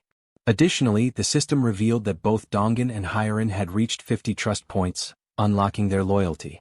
The notification also stated that Deoksu's loyalty had reached 30, meeting the requirement to be registered as a vassal. Seo Jun quickly decided to register Deoksu as a vassal. Deoksu, now at level 25 and holding the title of third vassal, had 52 trust points and 31 ability points. Upon awakening, he gained a B-tier ability called Iron Knight, which allowed him to summon full steel armor and a halberd. Seo Jun, deep in thought, deduced that a vassal's level is determined by the rank of their awakened ability. He recalled that Fatty had awakened the strength of the gorilla, a C-rank ability, and was at level 20. Deoksu's Iron Knight was a B-rank ability, placing him at level 25. Moon's A-rank teleportation ability had placed him at level 30. Seo Jun concluded that when a vassal is registered, their level corresponds to the rank of their awakened ability. Yet, one question lingered: is the ability selection random like a roll of the dice? He wonders if Moon received an A-rank ability due to his loyalty. If that's the case, then Fatty, who has higher loyalty, should have awakened a B-rank ability instead of a C-rank one. This thought becomes even more puzzling considering that Deoksu, the baseball bat wielder, has only 31 loyalty yet already possesses a B-tier ability. Still deep in thought, Seo-jun remarks that understanding the conditions for obtaining higher-ranked abilities is crucial. It's an important question to answer. Since the number of vassals is limited to just 10, it's advantageous to select individuals with the highest potential rankings. He then reflects on whether there are any differences in accepting someone who has already awakened as a vassal. The system displays that an awakened individual can move freely through staircases, hallways, and elevators. Seo-jun decides to take action and walks toward the elevator. As he approaches, he activates his ultimate eyes, his gaze darkening. Meanwhile, the woman remains unconscious on the parking lot floor, near the goblins' lifeless bodies. Seo-jun calls Fatty, who arrives quickly, and instructs him to head to the parking lot. He asks Fatty to bring the woman from the second level of the parking structure back to their floor. While this unfolds, the team on the emergency staircase is dismantling and recovering the materials used for the electric trap. Deoksu, feeling relieved by the goblins' sudden defeat, asks his friends if they know why the goblins exploded so suddenly. The bespectacled man speculates that it was likely someone's doing. Han, sweating nervously, realizes that such a powerful skill could only belong to one person. The way the goblins were dealt with so effortlessly leaves no doubt in his mind. It must have been Seo-jun. He recalls that when he first met Fatty, Fatty mentioned that Seo-jun was a bit of an enigma. Han also remembers Fatty talking about hot baths, which amazed the girls, and how the ingredients for their meals had also been thanks to Seo-jun's ability. Reflecting on all this, Han grows more unsettled by Seo-jun's overwhelming power, convinced that the mysterious skill must be his. As Han coils the wires around his arm, he glances at Moon and recalls how he used to be an introvert, someone who changed drastically after meeting Seo-jun. Realizing the terrifying scope of Seo-jun's abilities, Han thinks to himself that being saved by Seo-jun means being chosen by him. Back in the parking lot, as the elevator reaches the ground floor, Fatty dashes toward the unconscious woman. He quickly picks her up and heads to the 30th floor as instructed. All of this is observed by Seo-jun through the surveillance-like view of his ultimate eyes, while Han silently contemplates how being saved in this world seems to hinge on being favored by Seo-jun. A flashback is revealed, showing a small toy car. A child was playing with it in a park while being watched. The boy was filled with joy, calling out to his mother to watch what he could do. The woman from the parking lot, Yeonju, was his mother. She smiled at him genuinely, encouraging him. As the child stood up and waved to his mother, something appeared behind him. The genuine smile on the mother's face turned into an expression of horror. She froze, overcome with terror. A group of 3 vile goblins surrounded the poor boy, who was innocently waving at his mother. She tried to act, summoning all her strength, but she wasn't fast enough. The goblins attacked the boy, leaving her helpless to stop them. All she could do was weep as the sight of her son's final moments was burned into her memory. All that remained was the toy car the boy had been playing with. Trapped in a nightmare, Yeonju suddenly woke up, startled by the painful memories. She looked to her side and saw Seo-jun, who called her by name. He watched her lying down and she sat up on the bed, her head throbbing. Seo-jun extended his hand and introduced himself, saying it was a pleasure to meet her. Ignoring his introduction, she asked him if he was the one who did it. Surprised, Seo-jun hesitated, unsure what she was referring to. Quickly she clarified, saying he knew exactly what she meant, the thing that made the goblins' heads explode. Seo-jun froze in a moment of hesitation, and his hand began to tremble. Gripping his hand to steady himself, he admitted that, yes, he was the one who had done it. Yeonju started thinking, realizing how immensely powerful he must be. Someone with such a neutral expression could wipe out an entire horde of goblins in an instant. Fearful but hopeful, she thought that if he could do something so incredible, then maybe. She began trembling, her thoughts racing. Finally, she begged him, pleading for him to save her child. Through her tears, she cried out, asking him for just one day to bring her son back. As she finished her plea, Seo-jun looked at her, seeing her face soaked with tears, an expression of unbearable pain. It was the face of someone who had their child ripped away. Still crying, she said she missed her beloved son terribly. Seo-jun clenched his teeth, anger boiling within him as he realized she had lost her son to those wretched goblins. Yeonju sobbed so hard, trembling and unable to speak coherently through her hiccups. Seo-jun stood there, frozen, wondering if there was truly nothing he could do. He decided to try issuing a mission through the system. Hunt down 1,000 goblins with no time limit and no penalty for failure. The reward would be the resurrection of her child. Lost in thought, he wondered if such a thing was even possible. The idea filled him with apprehension. But then the system notified him that the mission couldn't be issued. Frustration surged through him as he realized resurrection was beyond his current capabilities, even with his powers. The system explained further, stating that a resurrection required a tremendous amount of power and resources. Then another notification appeared. There weren't enough funds to cover the resurrection mission's reward. It suggested trying again after increasing his funds. Seo-jun was stunned, his jaw dropping in disbelief as he read the message. Resurrecting someone might actually be possible if he had enough money. Overwhelmed with excitement, Seo-jun shouted at the system, demanding confirmation. Could he truly bring someone back to life if he had the funds? Returning to the room, he saw Yeonju still crying. He realized he had no idea how much it might cost to resurrect someone, nor could he even begin to guess.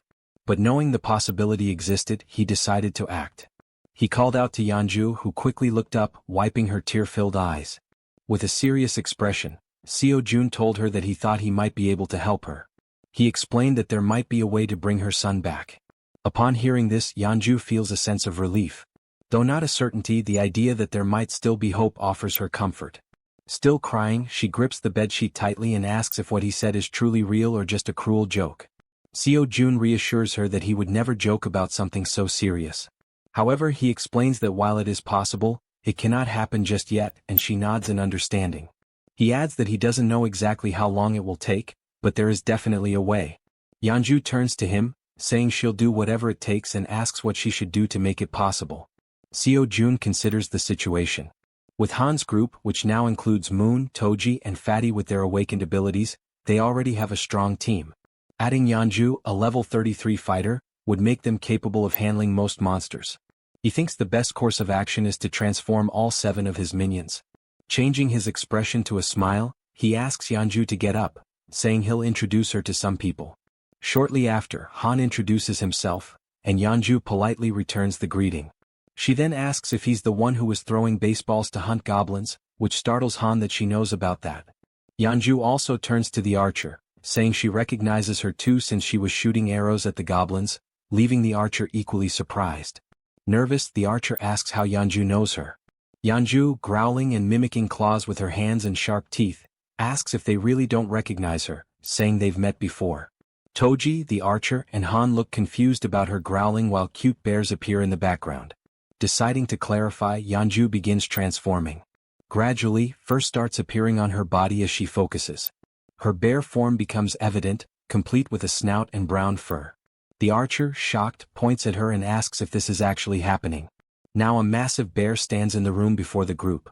Still pointing, the archer exclaims that it's the beast they saw in the alley earlier. Yeonju, laughing awkwardly, corrects her, saying it's actually a bear, not a beast, leaving the archer dumbfounded. The bear woman explains that she had helped them deal with the goblins a few times before, though they hadn't realized it until now. Looking at the giant bear in front of him, Han remarks that their meeting wasn't a coincidence after all. The bear woman confirms this, saying that anyone who opposes the goblins is a friend of hers. At that moment, Seo-jun arrives and interrupts their conversation, stating that it's good they're already acquainted. With a serious expression, he says he has something important to announce. Seo-jun explains that after thinking it through, they'll execute the plan to rescue Moon's grandmother tomorrow. The group listens intently as he informs them that the number of goblins has drastically decreased, making this the perfect opportunity for the mission. He adds that Fatty will sit out this mission due to his injuries and mentions that he borrowed Fatty's room, as Fatty lost his bed to the bear woman. Seo-jun then announces that Yeonju, the bear woman, will join them on the mission. She nervously thanks him for the opportunity and says it's a pleasure to meet everyone. Concluding the meeting, Seo-jun tells them to prepare for tomorrow morning. The group, filled with determination, agrees to the mission without question. Afterward, Seo-jun calls Toji and Moon aside for a private conversation in the hallway, leaving them feeling uneasy. He reassures them not to worry, saying it'll only take a moment. Under the full moon in the hallway, Seo-jun asks if they know why he called them there. Both Toji and Moon look startled, unsure of what he's referring to, though deep down they might have an idea. The two were caught off guard by the sudden question and visibly startled. Toji hesitated and admitted he wasn't sure, while Moon spoke up, asking if it had something to do with the powers they had recently acquired. June smirked sarcastically and replied, "Yes, it's about your powers." He went on to explain that both of them had awakened abilities this time, leaving them shocked at how perceptive their leader was. Seo Jun explained further, revealing that Moon's newly obtained ability was teleportation. This excited Moon, who was eager to learn how to use it. As for Toji, his ability was named Knight of Steel, which left him curious about what it could do. Jun's expression shifted to one of seriousness as he considered the situation. He realized he needed to understand how both their abilities worked before they embarked on the mission the next day. Deep in thought, he opened the system screen to analyze their progress. He issued a mission to both of them: demonstrate their newly awakened abilities within 1 hour. The reward for success was increased strength, while the penalty for failure was having to sleep in the corridor. The system confirmed the mission parameters, and Jun found himself intrigued by these team-oriented challenges. As Jun mulled over the situation, Toji, unable to contain his enthusiasm, called out, asking if it was true that he had awakened a new ability. Jun confirmed with a nod. Toji's excitement was palpable. Snorting with exhilaration, he exclaimed how great it was, but then asked about the Knight of Steel ability, curious about its specific capabilities. Jun explained that it allowed Toji to summon a steel suit of armor and a halberd. Before Toji could ask further questions, since he was used to wielding a baseball bat, a blue light suddenly materialized beside him.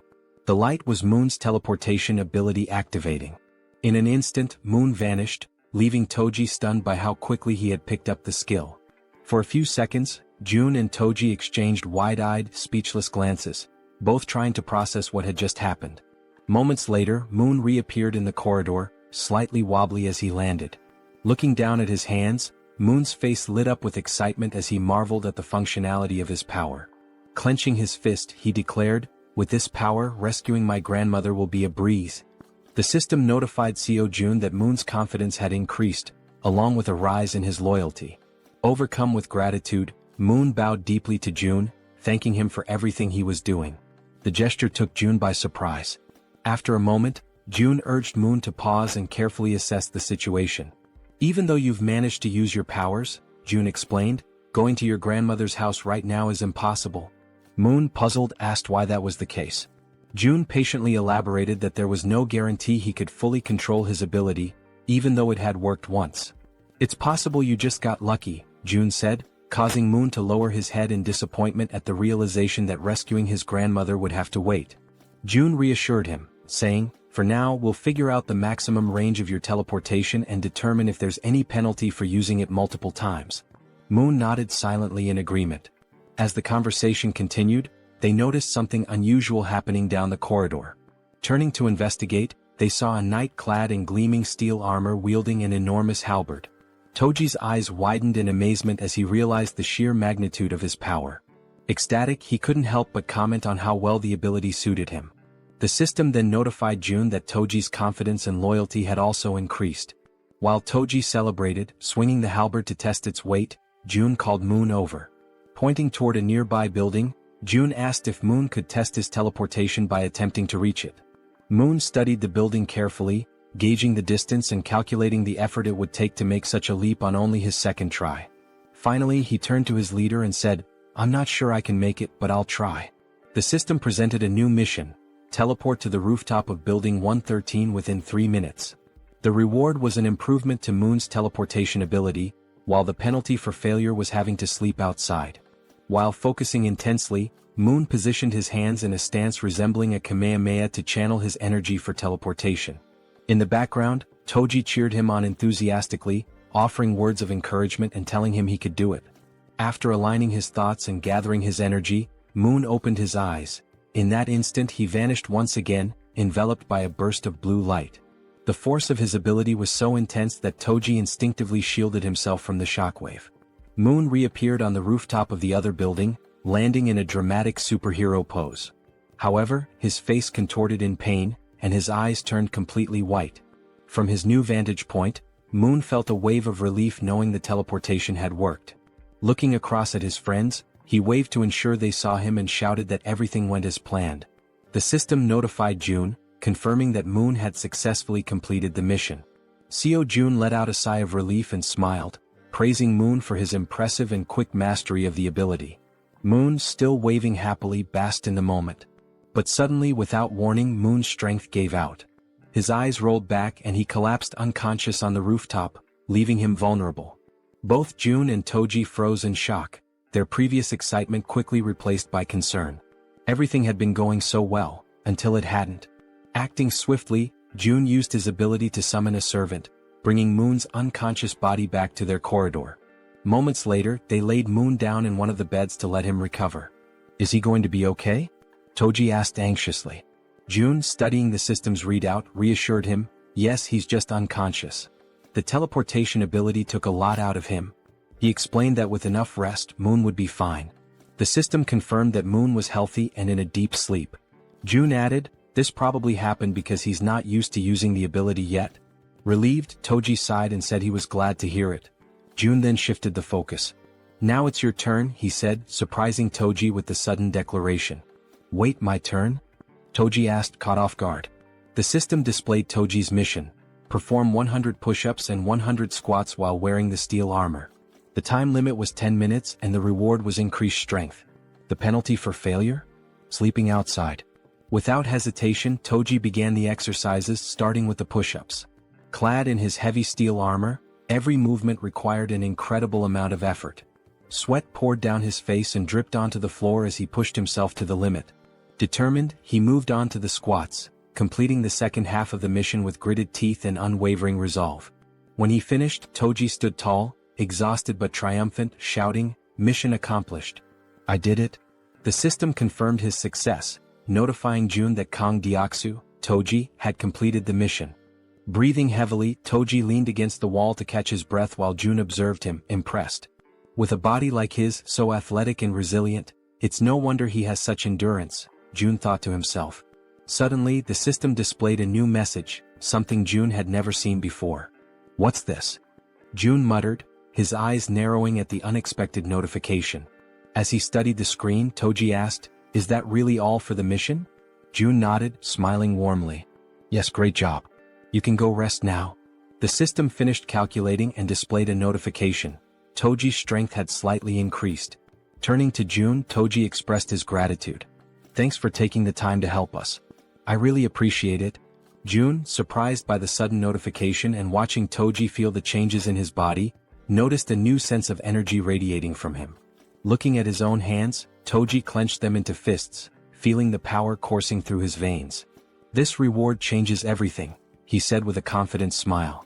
The next day, somewhere in a dark alley in Busan, Han screamed in desperation, urging everyone to run.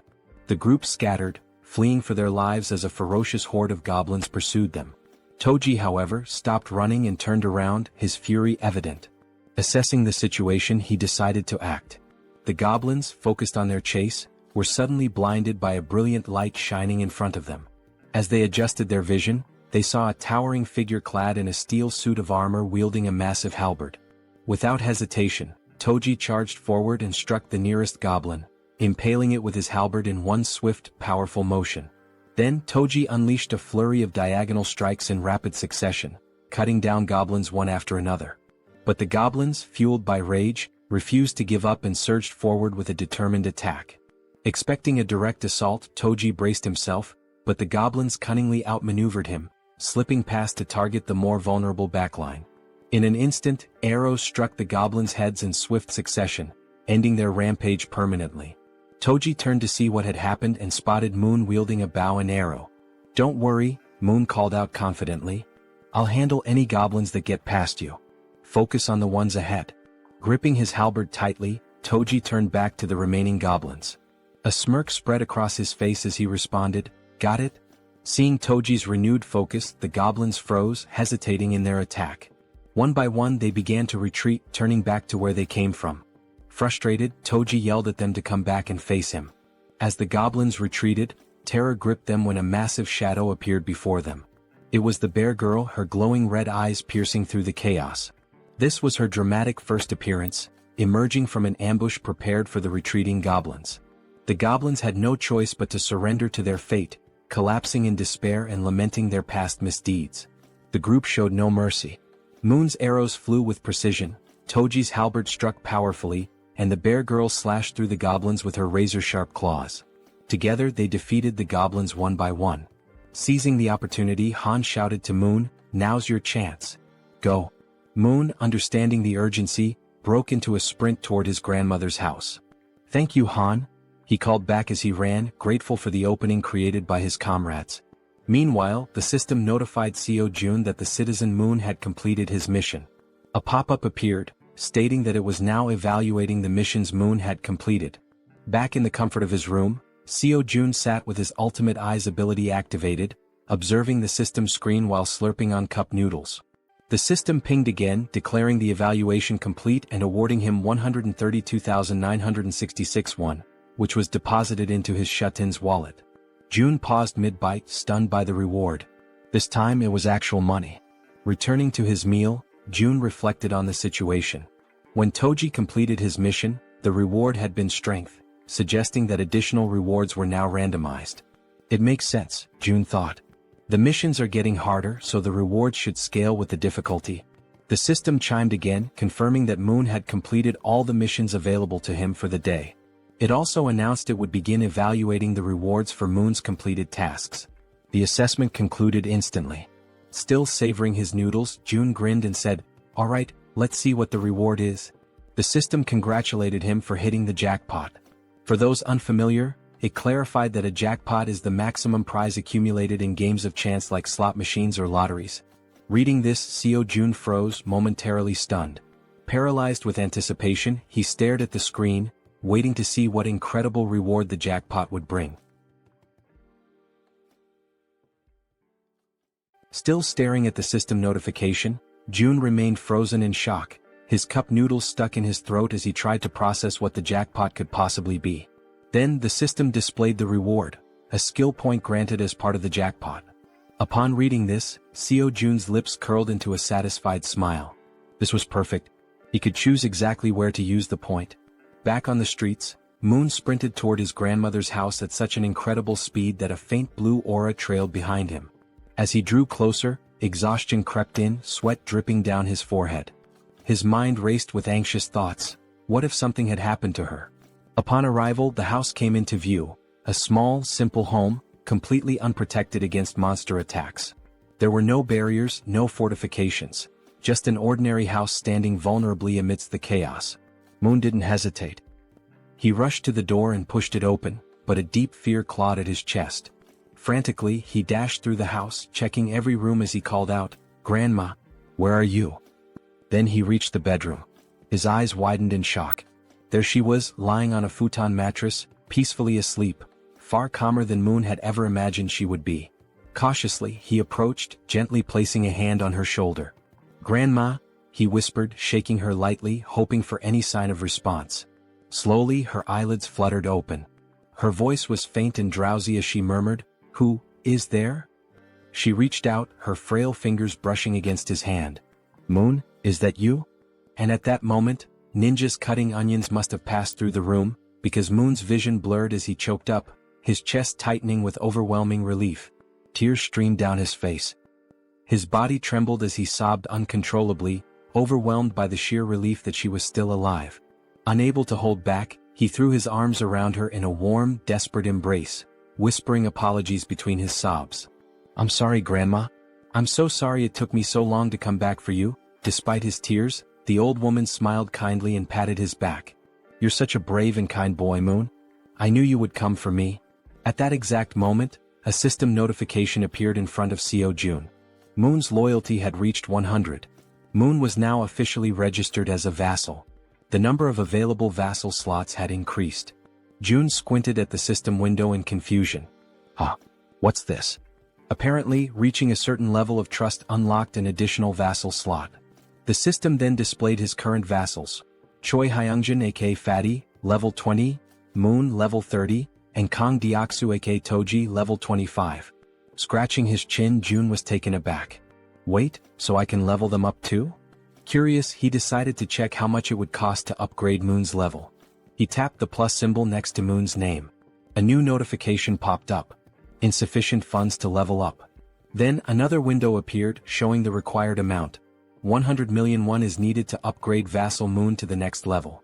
June's jaw nearly hit the floor. His hands clenched into fists. 100 million won? His face twisted in frustration as he rubbed his temples. That's insane. Just for one vassal? With a sigh, he ran a hand through his hair and lightly punched the table.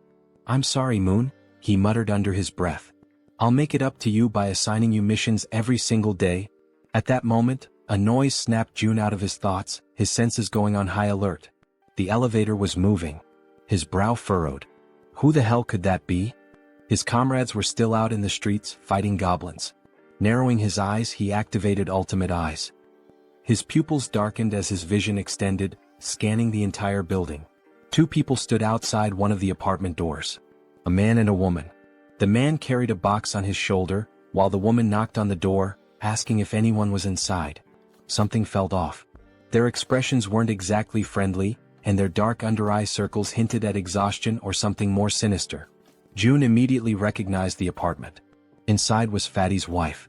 From the other side of the door, she hesitated. Hearing the knocking and voices, she called out cautiously, "Who is it?" Assuming it was urgent, she made a quick decision and opened the door. Standing there was the young woman, who greeted her with a bright smile. "Hello," she said cheerfully. "I'm Kim Dabin." Then she gestured toward the man beside her. "And this is my younger brother, Kim Miho." She continues, mentioning that they live in unit number 1701. Intrigued, Fatty's wife asks what brings them there. The girl sighs, explaining that she only came because she desperately needed help, leaving Fatty's wife wondering what kind of help she could possibly need. Then, with a sudden burst of desperation, the girl blurts out, practically shouting, "Would it be possible for you to let me take a shower?" Fatty's wife is completely caught off guard. Her jaw drops. Of all the things she had expected to hear, this was the absolute last. Still trying to process it, she blinks in disbelief and asks if she heard correctly. "Did you really just ask to take a shower? And that's all you need?" The girl nods eagerly. "Yes, that's all. I just want a shower." Relieved that the request wasn't anything too complicated, Fatty's wife lets out a small chuckle and waves them inside. "Well, that's easy enough. Come in." The two enter, expressing their gratitude. The man, still carrying the box on his shoulder, also thanks her before asking where he should put it. Curious, Fatty's wife asks what's inside. As he places it down on the floor, the girl, still grateful, explains that it's just canned food and some miscellaneous supplies. The man opens the box, revealing various types of canned goods, exactly as she had said. Seeing this, Fatty's wife smiles and thanks them, mentioning that they really didn't have to go through all that trouble. The girl waves it off. "It's nothing really. If you think about it, I just walked into a stranger's house and made a pretty weird request." Just as she finishes speaking, something catches her attention from the corner of her eye. She turns her head slightly, her gaze landing on the collection of bows lined up against the wall, alongside Toji's baseball bat. Curious, she can't help but ask, "Do these bows and that bat belong to the owner of this apartment?" Fatty's wife wasn't expecting that question. Still, after a brief pause, she shakes her head. "No, actually. These don't belong to the apartment's owner. The real owners live in another unit, but it's kind of a complicated situation to explain in just a few words." The girl nods in understanding. "I see." Watching everything unfold, Seo Jun deactivates his ability and thinks to himself that so far they don't seem like bad people. He then shifts his gaze toward the window and murmurs to himself, "I'll go check it out later." After a brief moment of thought, he adds, "I also need to talk to them. I want to ask if they'd be willing to help rescue other survivors from the nearby apartments." Before he can dwell on it further, a sudden system notification pops up. June blinks in surprise as the message appears before him. "You have successfully hunted a red tiger." A second notification follows immediately after. "You have gained a large amount of XP." Then another. 39,783,201 has been deposited into the Ultimate Shatin's wallet. And finally, one last message. "Your skill level has increased and you have acquired a new ability." June stares at the notifications, his eyes widening in shock. What just happened out there? He hadn't even been paying attention for that long. How could so much have changed in such a short time? Without hesitation, he forces himself to reactivate Ultimate Eyes, pushing his abilities to their limit despite the strain. Outside, the battlefield is far from calm. Han, the archer, and the guy with glasses are both lightly wounded. In front of them, the corpse of a massive red tiger lies motionless on the ground, and next to it, the werebear is also severely injured, struggling to move. The rest of the group stands frozen, unsure of what to do next. June observes everything, but a strange feeling creeps up on him. His stomach twists, and his chest tightens as a wave of unease washes over him. What the hell just happened? Suddenly, a sharp pain shoots through his body. His muscles spasm, cold sweat dripping down his face as an overwhelming pressure grips his chest. He groans in agony, barely able to keep himself upright. Then the system sends another notification. You have discovered individuals who are eligible to receive citizenship. Through the pain, June barely manages to process the message. There are still people who aren't citizens yet? His breathing is ragged, but he forces himself to speak. System, grant them citizenship. A new notification appears instantly. A list of names flashes across the screen. Citizenship has been granted. And then, another alert. You have officially reached 50 citizens. An additional message follows. The amount of XP and money that citizens can earn has increased by 100%. But the surprises don't stop there. A final notification appears on the screen, revealing something unexpected. As the number of citizens has reached a specific threshold, all citizens have unlocked a new ability, Power of Trust. June stares at the words mind racing. Power of Trust. What does that even mean? Despite his lingering confusion, his thoughts drift back to the battlefield. He clenches his jaw. Did anyone get seriously hurt? Back on the streets, we see Moon, slightly injured and gasping for breath, making a tremendous effort as he carries his grandmother on his back. Everyone else is also wounded, running desperately while providing cover for Toji, who is carrying the injured Werbear woman. Observing this, June quickly realizes that the situation outside is far worse than he had imagined. And of all people to be seriously hurt, it had to be the Werbear. As the group races to escape, a horde of goblins suddenly appears right in front of the two carrying the wounded. The team members covering them from behind immediately let loose a volley of arrows, striking down goblins to clear a path.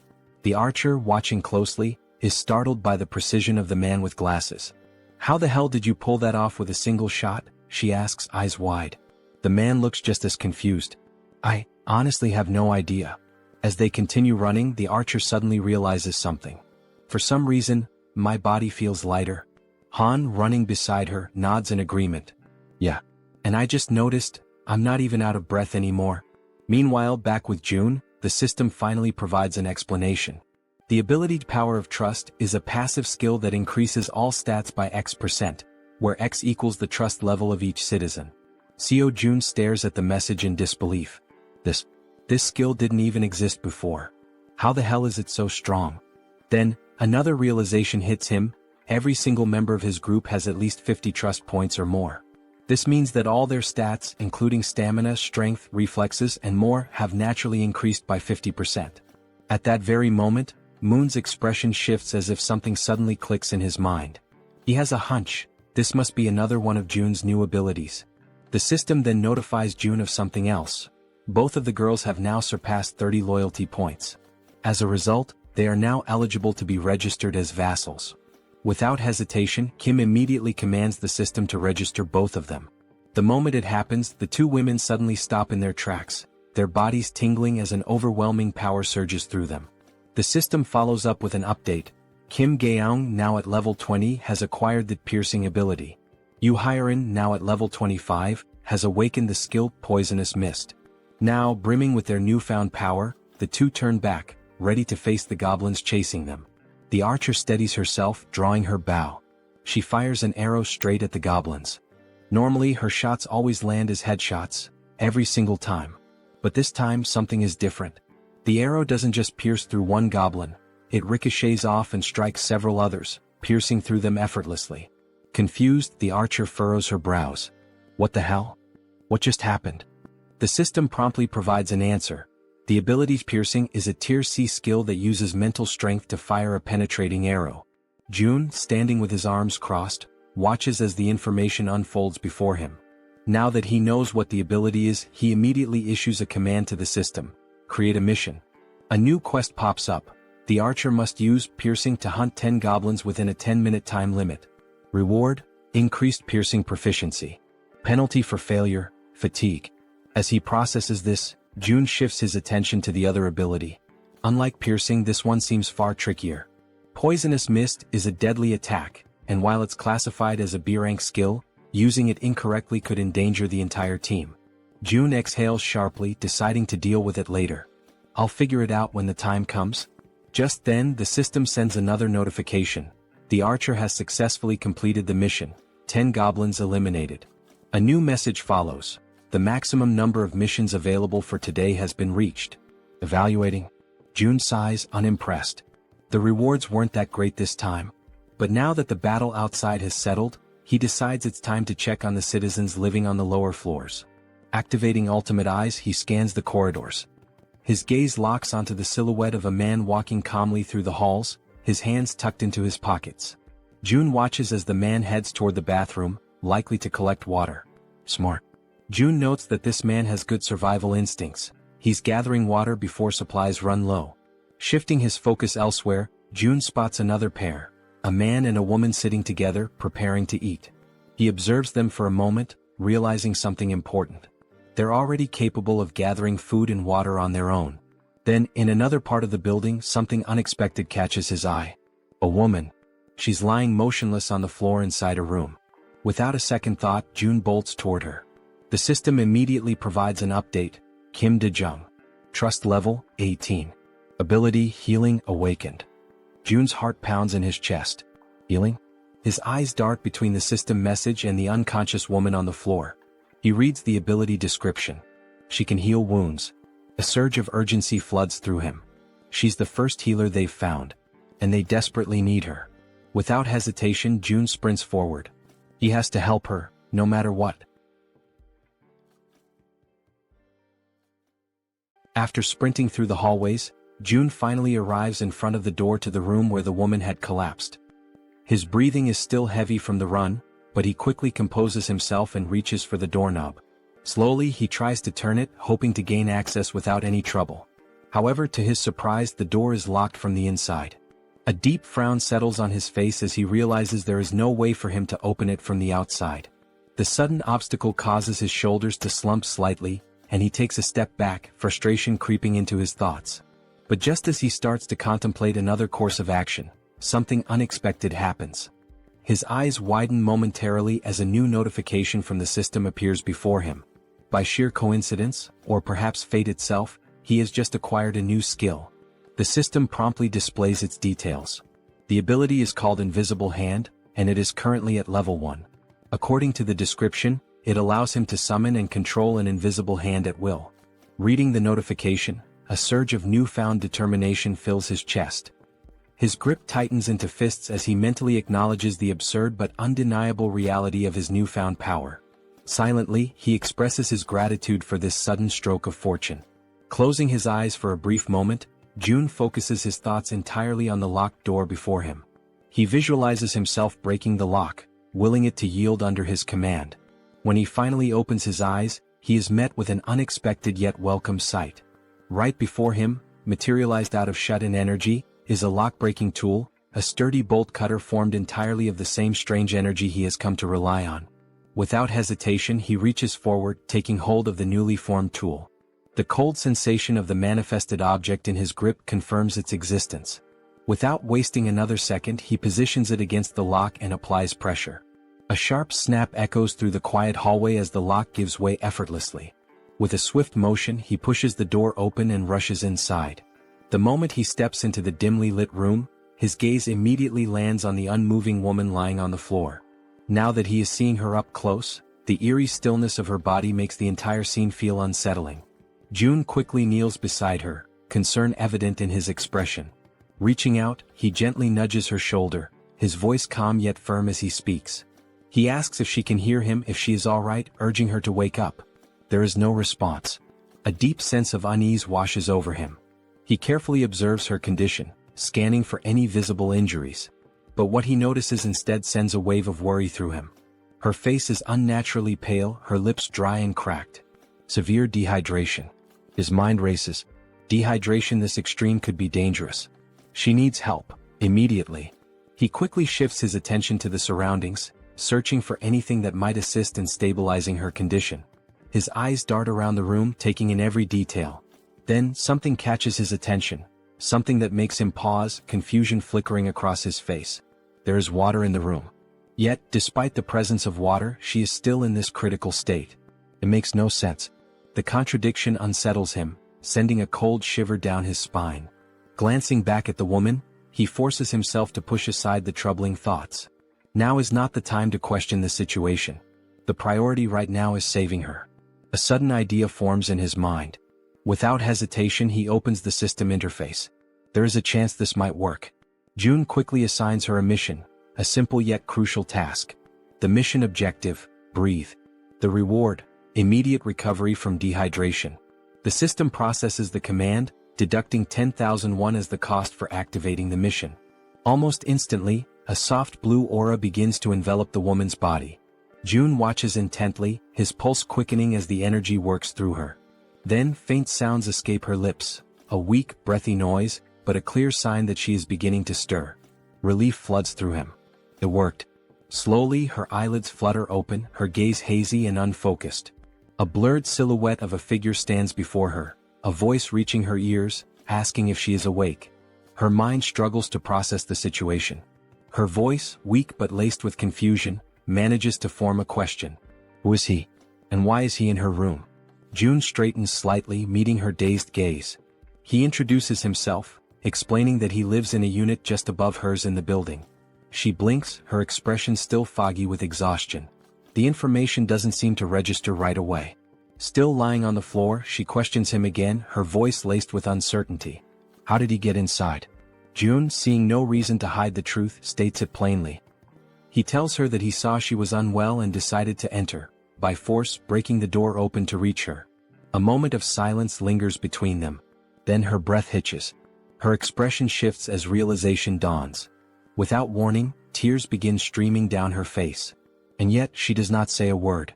She simply cries as if the weight of everything she had been enduring had finally caught up with her. She raises her hands to her face, wiping away the tears in an attempt to hide her crying. Her shoulders tremble slightly as she struggles to compose herself. June, watching her closely, immediately senses that something is wrong. There is an uneasiness in the way she reacts, something beyond just exhaustion or confusion. Taking a deep breath, he calls her name, Kim Dae-jung, his voice firm yet gentle. As she slowly pushes herself up from the floor, still visibly shaken, he speaks again. He apologizes for being so abrupt, for barging into her life so suddenly, but he makes it clear that he needs her help. There is urgency in his tone, something that makes her pause despite her lingering distress. Now sitting upright, her tear-filled eyes meet his, though her expression remains guarded. Her lips, still cracked from dehydration, barely part as she listens to him speak. June wastes no time in explaining, one of his allies is severely injured. The words seem to take a moment to register. Dae-jung slowly turns her body toward him, staring as if trying to process what he just said. Silence stretches between them. She blinks, her mind racing, trying to make sense of his words. His ally? Someone severely injured? Why is he telling her this? She doesn't understand, she doesn't even know this man. Panic begins to rise in her chest. He wants her to save someone? Why her? Doubt and fear intertwine within her thoughts. Her hands tremble slightly as she lowers them to her lap. It seems impossible, an absurd request thrown at her out of nowhere. He's putting his faith in the wrong person. And then another realization strikes her like a bolt of lightning. How does he know she's a nurse? Her breath catches. She has never told him that. No one in this building should even know. A wave of unease washes over her, yet at the same time, something about the way he speaks, the way he asks for help, doesn't feel threatening. There is no malice in his words, no ill intent in his eyes. Still hesitant, still uncertain, she makes a decision. She has to see for herself. Slowly she turns to face him completely. Though suspicion lingers in her gaze, she swallows down her doubts and agrees to help. Her voice, though weak, carries a firm resolve as she asks where exactly she is supposed to go. June doesn't answer right away. Instead, he opens the system interface, his fingers moving swiftly across the translucent screen in front of him. He asks her to wait just a moment. He assigns her a mission, one that instructs her to use healing magic to cure the wounded werbear. The mission comes with a 1-hour time limit, a reward labeled as improved, and to his relief, no penalties. His eyes flicker with determination as he reads the details. He must save the werbear no matter what. Turning back to Dae-jung, he tells her that for now she should rest. He will personally bring the injured person to her. He then instructs her to find something to help with her own dehydration. But Dae-jung, already overwhelmed, barely has time to process his words before something utterly impossible happens. From seemingly nowhere, oranges begin to materialize in midair. Her eyes widen in pure shock, her breath hitching as she watches several bright oranges fall from the void and land in front of her. For a long moment she simply stares, her mouth slightly open, completely stunned. Then, snapping out of her daze, she frantically raises a shaking finger, pointing at the fruit on the floor. "What is this?" Her voice trembles as she demands an answer. June, realizing how bizarre this must seem to her, quickly apologizes. But Daejung isn't satisfied. Her heartbeat pounds in her ears as she watches more oranges drop into existence. Where are these coming from? How is this happening? What kind of person is this man? Before she can demand further explanations, June simply turns his back to her. A slight smirk plays on his lips as he tells her, he'll explain everything later, once things have calmed down. And with that he walks away. Leaving her still kneeling on the floor, still staring in disbelief, he exits the room with a final request. He reminds her that she is still weak, that her body needs to recover, and he asks, no, insists, that she prioritize her own rest. As soon as June is gone, Daejung lowers her gaze to the scattered oranges. Slowly she reaches out, picking one up. The texture, the weight, the coolness against her fingertips. It all feels real. She squeezes the fruit gently, expecting it to vanish like an illusion, but it remains solid in her grasp. A shiver runs down her spine. What is this? Still overwhelmed, she hesitantly mutters to herself, wondering if she's dreaming. Because never, in her life has she seen anything like this before. Meanwhile, June wastes no time. He rushes back to his shut-in apartment, moving with quick, determined strides. His mind is already focused on helping his allies outside as fast as possible. The system chimes with a notification. The healer's trust level has increased. He stops for a brief moment, narrowing his eyes at the message. She hadn't trusted him before. That much was obvious. But now, it seems like her perception of him has changed, even if only slightly. Still, it isn't enough for him to let his guard down. Trust takes time. And honestly, he can't blame her. If someone broke into his home out of nowhere, he wouldn't trust them either. Shaking his head, he steps onto the balcony, his gaze drifting downward. His thoughts remain heavy, but as he looks out toward the streets below, something makes his entire body freeze. His blood runs cold. A massive, ferocious red tiger is charging through the streets, its powerful limbs propelling it forward with terrifying speed. And it's chasing his allies. June's breath catches as he sees his companions below, running for their lives. Desperation is evident in the way they scramble to escape, but the monstrous beast closes in on them, its deadly fangs gleaming under the dim light. Then, as if things couldn't get any worse, its piercing eyes fixed on its targets, its muscular body moving in perfect synchrony as it hunts his team. A wave of panic washes over June. This isn't just a dangerous situation. This is a massacre waiting to happen.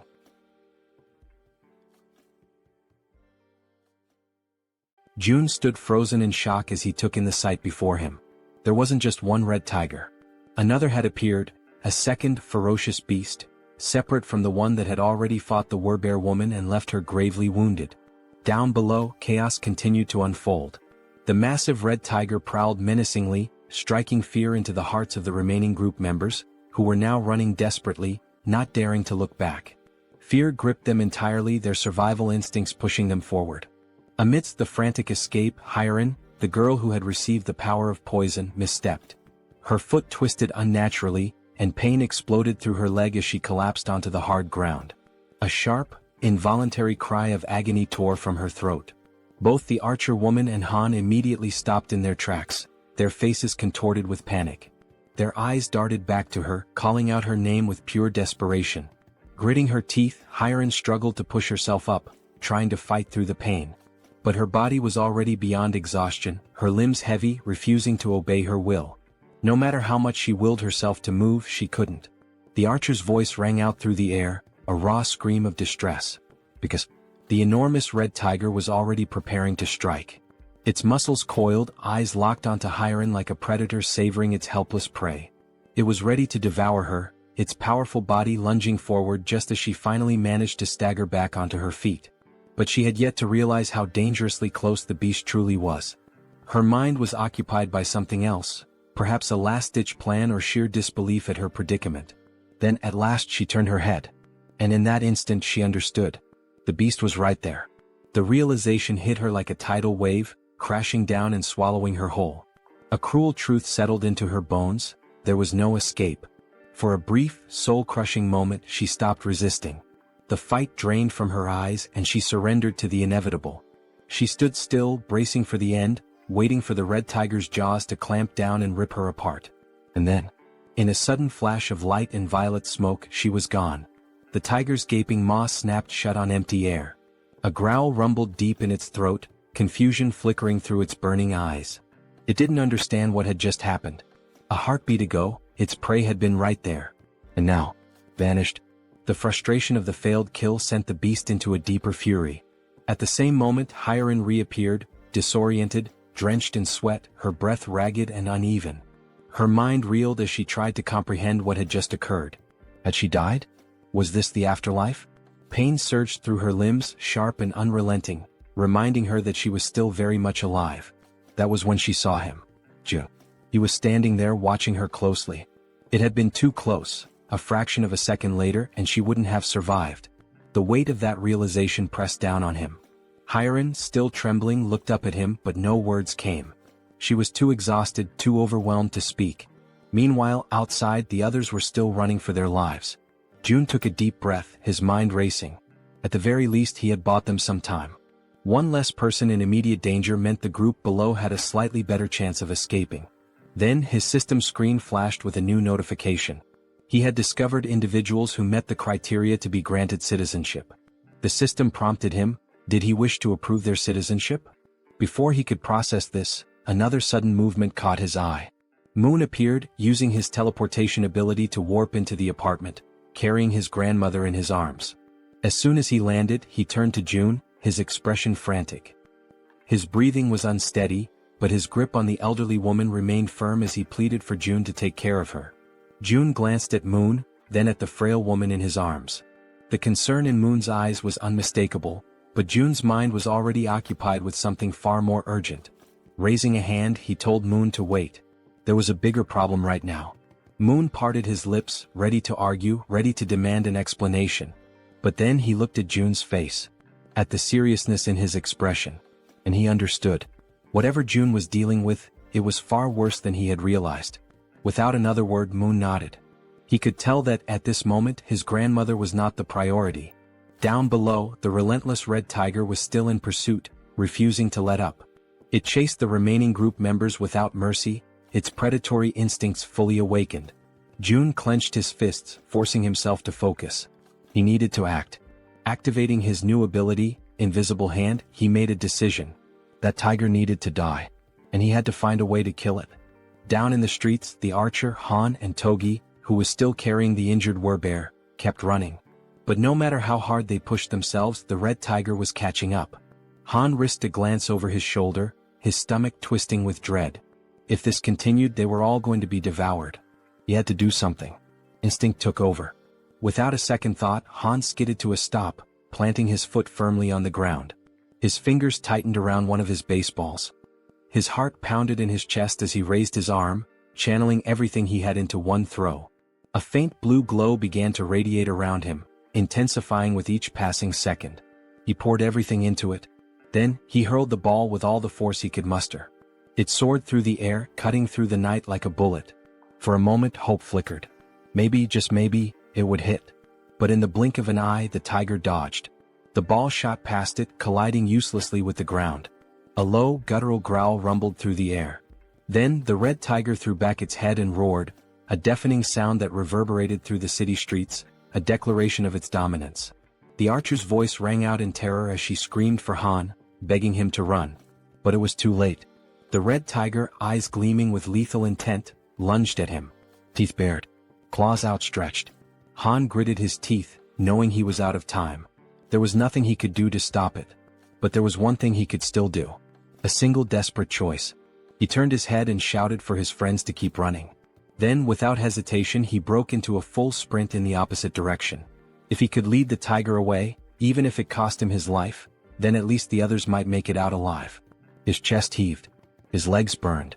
Every step was fueled by sheer willpower. But deep down he knew. This could be the end for him. And still he ran. As he approached a parking lot, hoping against all odds that goblins or some other kind of monster would appear to distract the red tiger. Han continued to run with all the strength he had left. But once again the relentless beast was far too close behind him. It was undeniable now, this was truly the end for him. While sprinting, he risked a glance over his shoulder, his breath catching in his throat as he took in the sight of the enormous glistening fangs of the red tiger. They were massive, sharp, and deadly, a testament to the inevitable doom that awaited him. At that moment, his gaze locked with the tiger's, and an unspoken understanding passed between them. This was it. There was no escape. His fate was sealed. Just when all hope seemed lost, when every fiber of his being prepared to accept his tragic demise, something unexpected happened.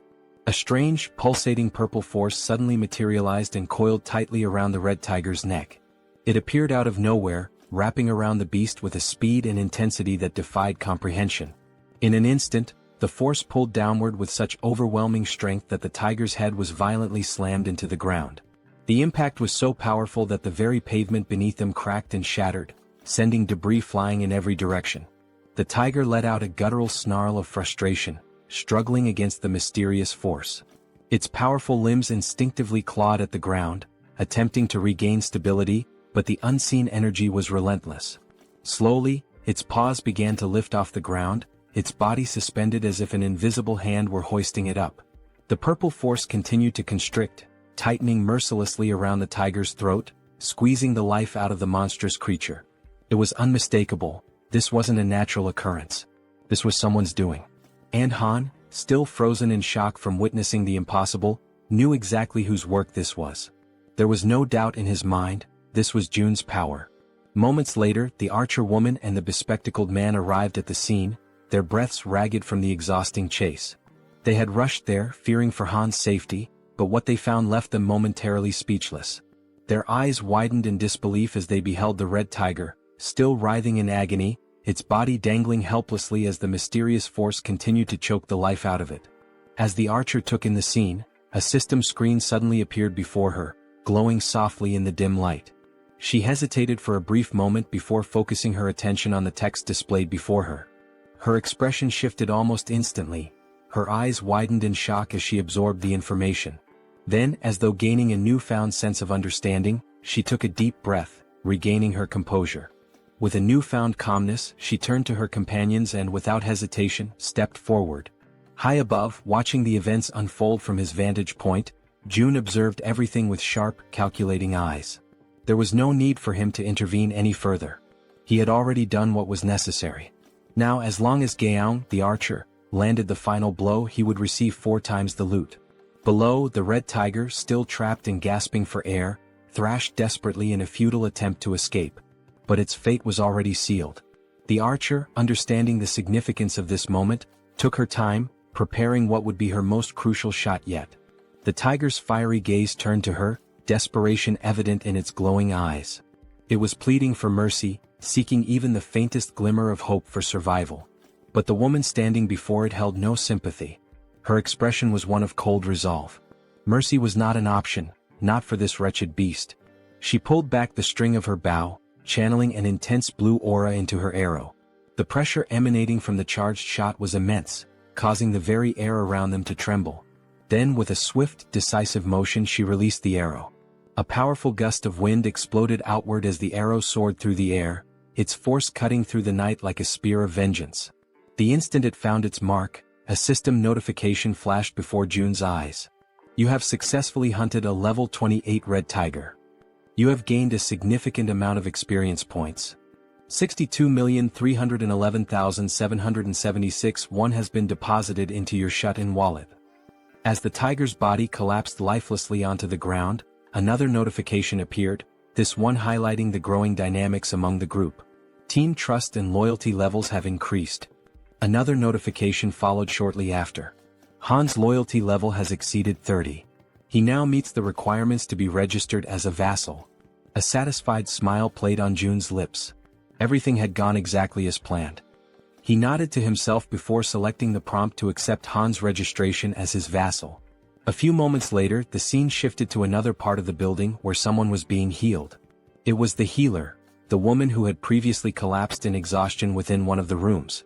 Now fully conscious, she focused her energy, her hands glowing faintly as she tended to the wounded. The injuries of the others faded rapidly under her care, not even leaving scars behind. The first person she prioritized was the Werbear woman, whose body had suffered severe damage during the brutal encounter with the red tiger. June, watching from afar, reflected on the sheer luck they all had, him included, in having found a healer in a situation like this. Han approached, still catching his breath. Without wasting any time, June turned to him and asked what had happened below, particularly why the red tigers had suddenly appeared. Han, his voice still carrying traces of exhaustion and gratitude, explained that the location where Moon's grandmother's house had once stood was likely a territory belonging to the red tigers. They had managed to take one down, but another had soon appeared, proving that the area was far more dangerous than they had initially assumed. Hearing this, June processed the information carefully. It made sense. There was no reason to believe that only goblins would inhabit this region. And now that he thought about it, there hadn't been any goblins in this area. That meant the goblins had probably already invaded the buildings nearby. If that was the case, Moon's grandmother wouldn't have been safe if she had remained inside. Despite everything, the only reason she had survived was that she had unknowingly been within the red tiger's territory. June exhaled slowly, shaking his head. The sheer luck involved in this entire ordeal was truly something extraordinary. Just then, another system notification appeared before him. Healer's performance is being evaluated. 73,312 has been deducted for the mission. The healer let out a relieved sigh upon realizing that her task had been successfully completed. Seeing her reaction, June stepped forward and acknowledged her efforts, telling her that she had done a great job. However, she quickly waved off his praise and instead asked if she could finally return home. Before anyone could respond, a voice interrupted. Wait a moment. It was Fatty, who had finally reappeared after spending some time resting and recovering from the ordeal. Scratching the back of his head, he looked around awkwardly before addressing the group. I know this might not be the best time to bring this up, but are you guys seriously planning on gathering in my apartment all the time? June turned his attention to Fatty and, for the first time, truly took in the number of people currently occupying the space. The realization dawned on him, and at that moment, everyone around them wore equally amused and sheepish expressions. With a small chuckle, June reassured him. There was no need to worry, he had already made arrangements. Unit 2901 was currently unoccupied. Electricity, water, and every other necessity for daily life would be provided, and they were free to live there. Upon hearing this, the entire group erupted in joy. He also calls out to Dabin and informs her that Units 2101 and 2102 are currently unoccupied as well. June states that he will ensure that electricity is supplied to those units and requests that she notify the other survivors, letting them know they can use the bathrooms and showers in those apartments. Upon hearing this, Dabin and her brother exchange glances before nodding in agreement, assuring him that they will take care of it. June then adds that out of the two available units, Dabin and her brother are welcome to claim one for themselves. The unexpected offer leaves both of them stunned, their jaws practically dropping in disbelief. June, however, remains composed and instructs them to inform the other survivors that they may take the remaining unit. After settling that, June shifts the conversation to another matter, saying that he has a favor to ask. Dabin, still somewhat taken aback, encourages him to go ahead and say what he needs. Without hesitation, June states that he wants her to become the messenger between himself and the rest of the survivors. The moment those words leave his mouth, Dabin pauses, furrowing her brows in confusion. She repeats his request, asking if she heard him correctly. Did he really mean messenger? June, completely serious, confirms it. He then lays out the details of his plan, instructing her to inform everyone that whichever team manages to eliminate 100 goblins the fastest will be rewarded with an empty unit of their own. Furthermore, he emphasizes that in addition to securing a place to live, the winning team will also receive essential supplies, unlimited electricity, running water, gas, and food, ensuring their survival and comfort. But there's more. June goes on to clarify that if the team agrees to take in 10 additional survivors, those individuals will also be granted access to the same benefits. For a brief moment, the atmosphere in the room grows heavy with tension. The weight of June's words settles over them, and everyone seems to grasp the implications of what he is proposing. Then, as if anticipating concerns, June adds one final note. He instructs Dabin to make sure she informs them that the distribution of these benefits may take longer depending on which floor their new residence is located. As he watches their reactions, June contemplates his next move. From this point forward, he realizes, every decision will be like moving pieces in a strategic game of chess. Only those who prove their worth will receive the resources they need. At that moment, a system notification appears before him. A new quest materializes, an official mission to hunt down goblins. The quest has a strict time limit of 168 hours, a modest reward of experience points, and a harsh penalty for failure, being barred from using any shared facilities. A final message flashes before his eyes. Will you grant this quest? Yes or no?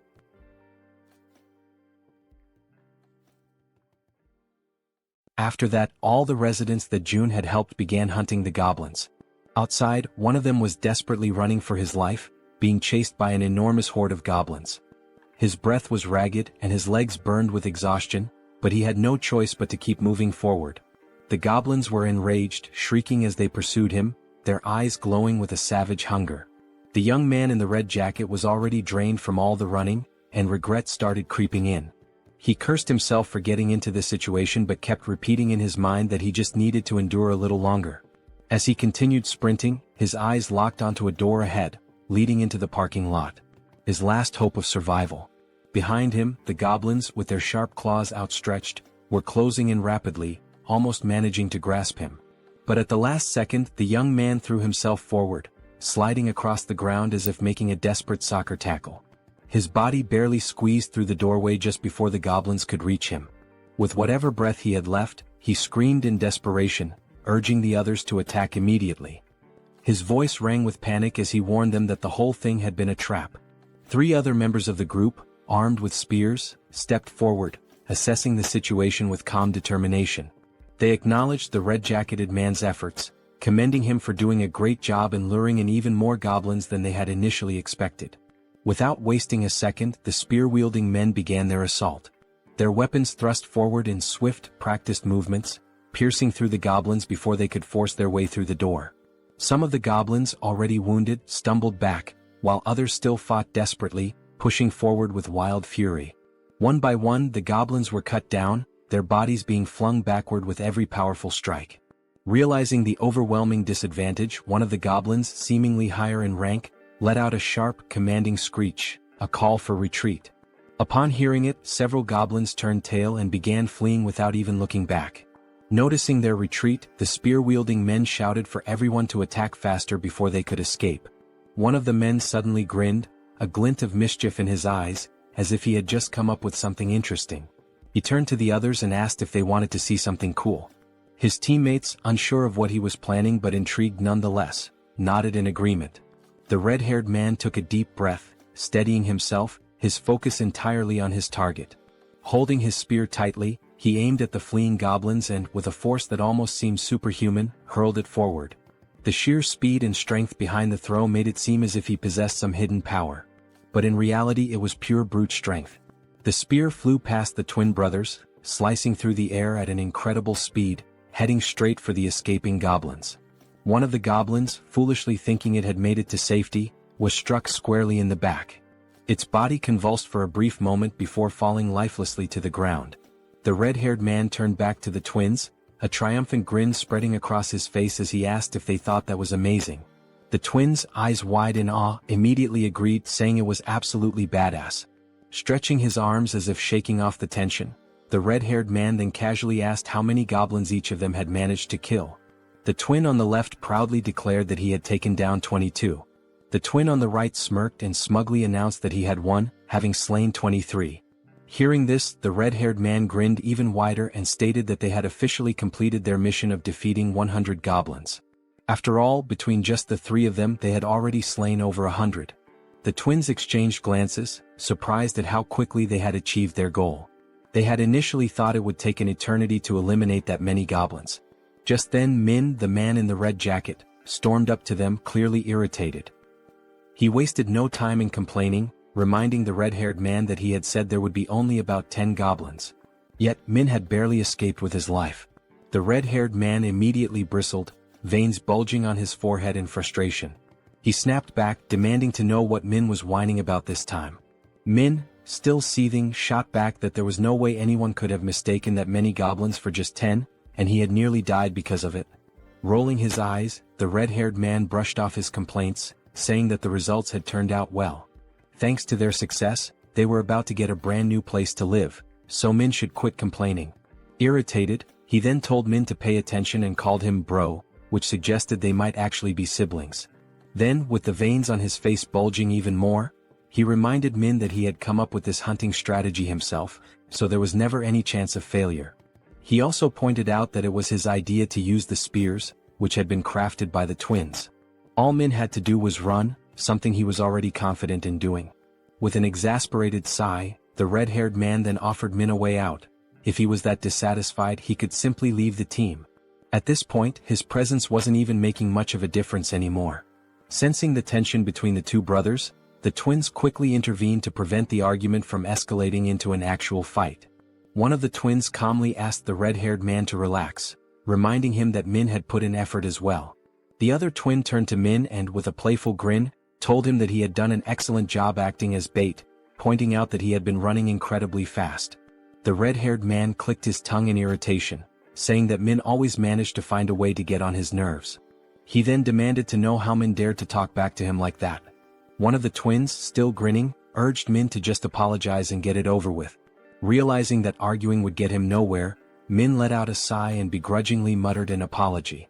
The red-haired man huffed in response, then turned his back on him. Dismissing the whole ordeal, he stated that it was time to move on, as they needed to head to the 21st floor to claim their new home. However, upon arriving at the 21st floor, ready to receive their reward, they were met with unexpected news.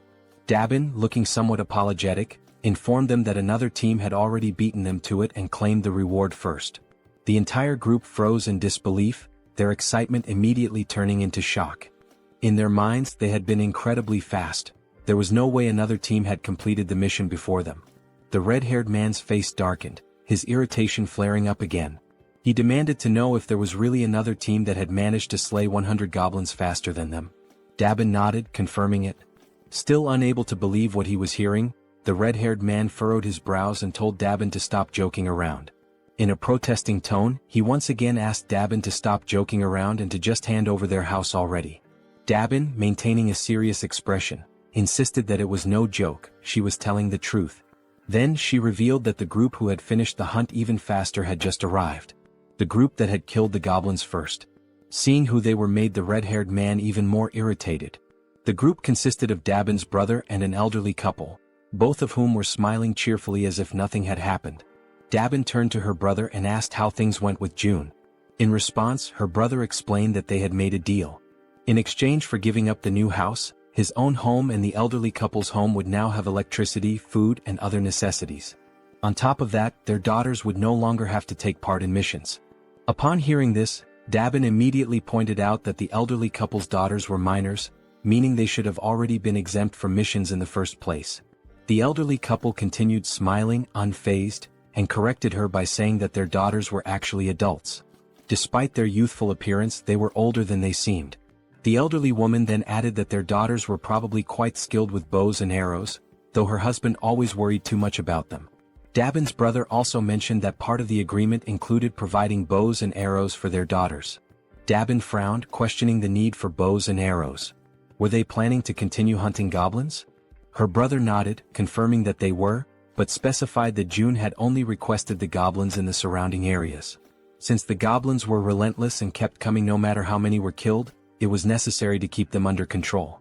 Hearing all of this, the red-haired man grew even more irritated and told them to stop with all the useless chatter. Then, in a firm voice, he questioned whether they were giving themselves special privileges simply because they were the ones in charge. Wasn't that unfair? To some extent, Dabin's brother agreed.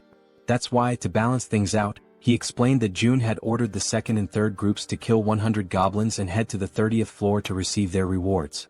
Upon hearing that, a genuine smile appeared on Dabin's face. She reassured them that everything had worked out and instructed them to head up to the 30th floor.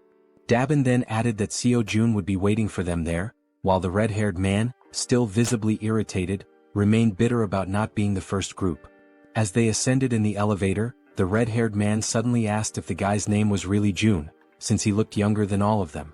Then, laughing with clear sarcasm, he commented on how ridiculous it had been to hear Dabin speak so respectfully about this June. One of the twins joined in on the sarcasm, joking that maybe Dabin saw June as some kind of god or something. The other twin laughed as well and scoffed, saying, "God my ass. At most he's just the leader of some cult." Then, as if pondering the idea, he questioned whether this Seo Jun guy was even sane in the first place. Min, who had been listening to all of this quietly, murmured under his breath that all of them were being protected thanks to Jun's abilities. Therefore he suggested that maybe they didn't have the right to speak about him like that. The moment those words left his mouth, the atmosphere inside the elevator changed. Everyone else became visibly irritated. The red-haired man, looking more annoyed than ever, questioned if all of them were just trying to get on Jun's good side. That single remark filled the elevator with a tense silence. Everyone was now staring at Min. As expected, the red-haired man, frustrated beyond belief, cursed at Min under his breath. Then, glancing over his shoulder with a menacing expression, he warned Min that they would have a little talk later. At that moment the twins noticed something strange. Jun was approaching, walking at a calm and leisurely pace, one hand tucked casually into his pocket.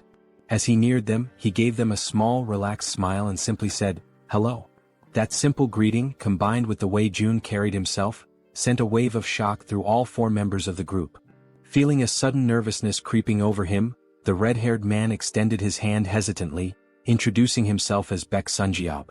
Jun shook his hand in a firm yet casual manner, acknowledging him before commenting that he had observed how Sunjeob and his team had hunted. He noted that they had made excellent use of the barrier and that their strategy had been quite effective. Hearing that sent another chill down Sunjeob's spine. His voice slightly unsteady, he asked how Jun could possibly know that. Jun completely ignored the question. Instead, he simply smiled and stated that from now on, he would be providing electricity, water and gas to units 1301 and 1502.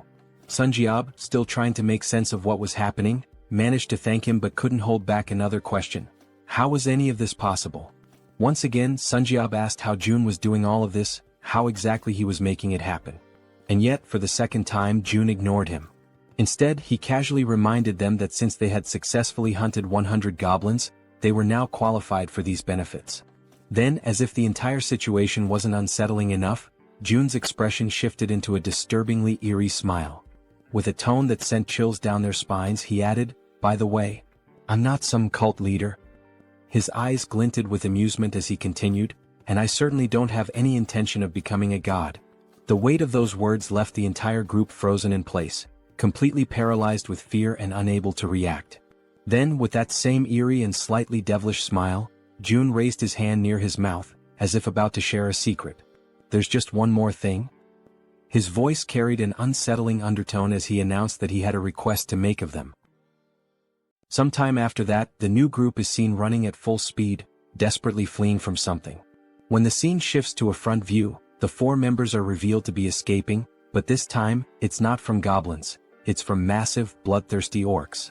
Their feet move swiftly as they turn a corner, frantically trying to put more distance between themselves and the monsters. As they round another street, they shout desperately for someone to hurry up and throw things at the orcs.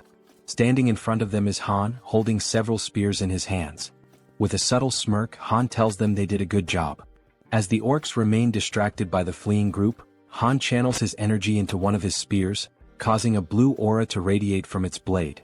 A system notification appears, displaying Han's stats. Level 33, holding the title of the 6th Knight, with 70 points in trust and 78 in loyalty. His awakened ability is throwing.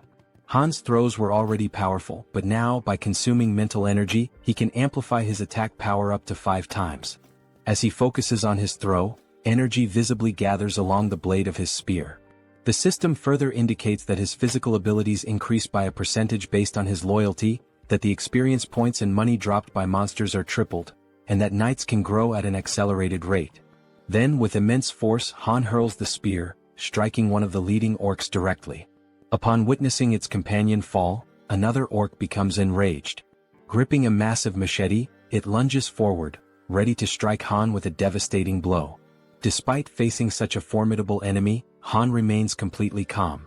That's because, from the back line, a well-aimed arrow infused with energy is already soaring toward the orc. The arrow pierces the orc's head, and with that, it's clear who fired the shot. The archer had been providing cover from the rear all along, and that was precisely why Han could remain so composed. As the second orc collapses, Han swiftly draws another spear and hurls it toward the third orc. The moment it lands, Han finally exhales and says that it's all over. At that moment, a notification appears for June, informing him that he has successfully hunted a level 19 orc and earned wands as a reward for the mission to eliminate 100 orcs. With the mission now complete, 3 people who had been hiding from the orcs in that region are rescued. Han approaches them, reassuring them that there is a safe place they can go. As they move toward the main group, the system suddenly issues an alert. Unauthorized individuals are attempting to enter. The system then prompts Seo Jun, asking if he would like to grant them citizenship. Having just deactivated his Ultimate Eyes ability, Jun notices that this time, there are 3 new individuals. When he looks at the system's interface, he realizes that by accepting them, the total number of citizens under his care has now reached 200. A new system notification appears, confirming that citizenship has been granted to the 3 newcomers, bringing the total to 200. The system further reveals that as the number of citizens reaches certain thresholds, new abilities are unlocked. This time the ability Tax Collection has been activated. This newly unlocked ability allows him to collect 10% of all the money his citizens possess. However, it comes with a cooldown period of 30 days. Realizing this, Jun understands that the tax collection ability essentially returns a portion of the citizens' money to him. As he contemplates it, he notes that these kinds of actions are not something he can freely reverse whenever he wants. Biting his finger anxiously, he acknowledges that he will have to wait for a long time before he can actually benefit from it. But time is a luxury he does not have. He is running out of time to save his parents and must send Han's team to where they are as soon as possible. Scrolling through the system, Jun considers redistributing only 30% of the collected funds, seeing it as an investment. Upon executing this command, the system notifies him that the ability's level has increased, reaching level 10 and granting him 3 additional skill points. At that moment, Jun feels a sharp tightness in his chest, accompanied by an intense pain. A deep purple domain expansion begins spreading beyond the building. Another system notification appears, displaying a congratulatory message. It states that with this expansion, an official declaration has been made across every corner of the apartment complex. Additionally, a fund of 1 billion wands has been deposited into his wallet. Furthermore, the construction function has been activated. Still clutching his chest from the lingering pain, Jun looks at the system screen, reading the new notification. His mind immediately starts racing, questioning what exactly this construction function entails.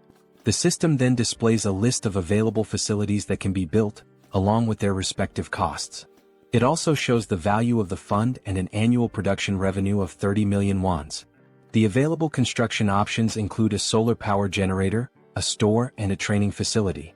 As he reads through the details, Jun is visibly shocked.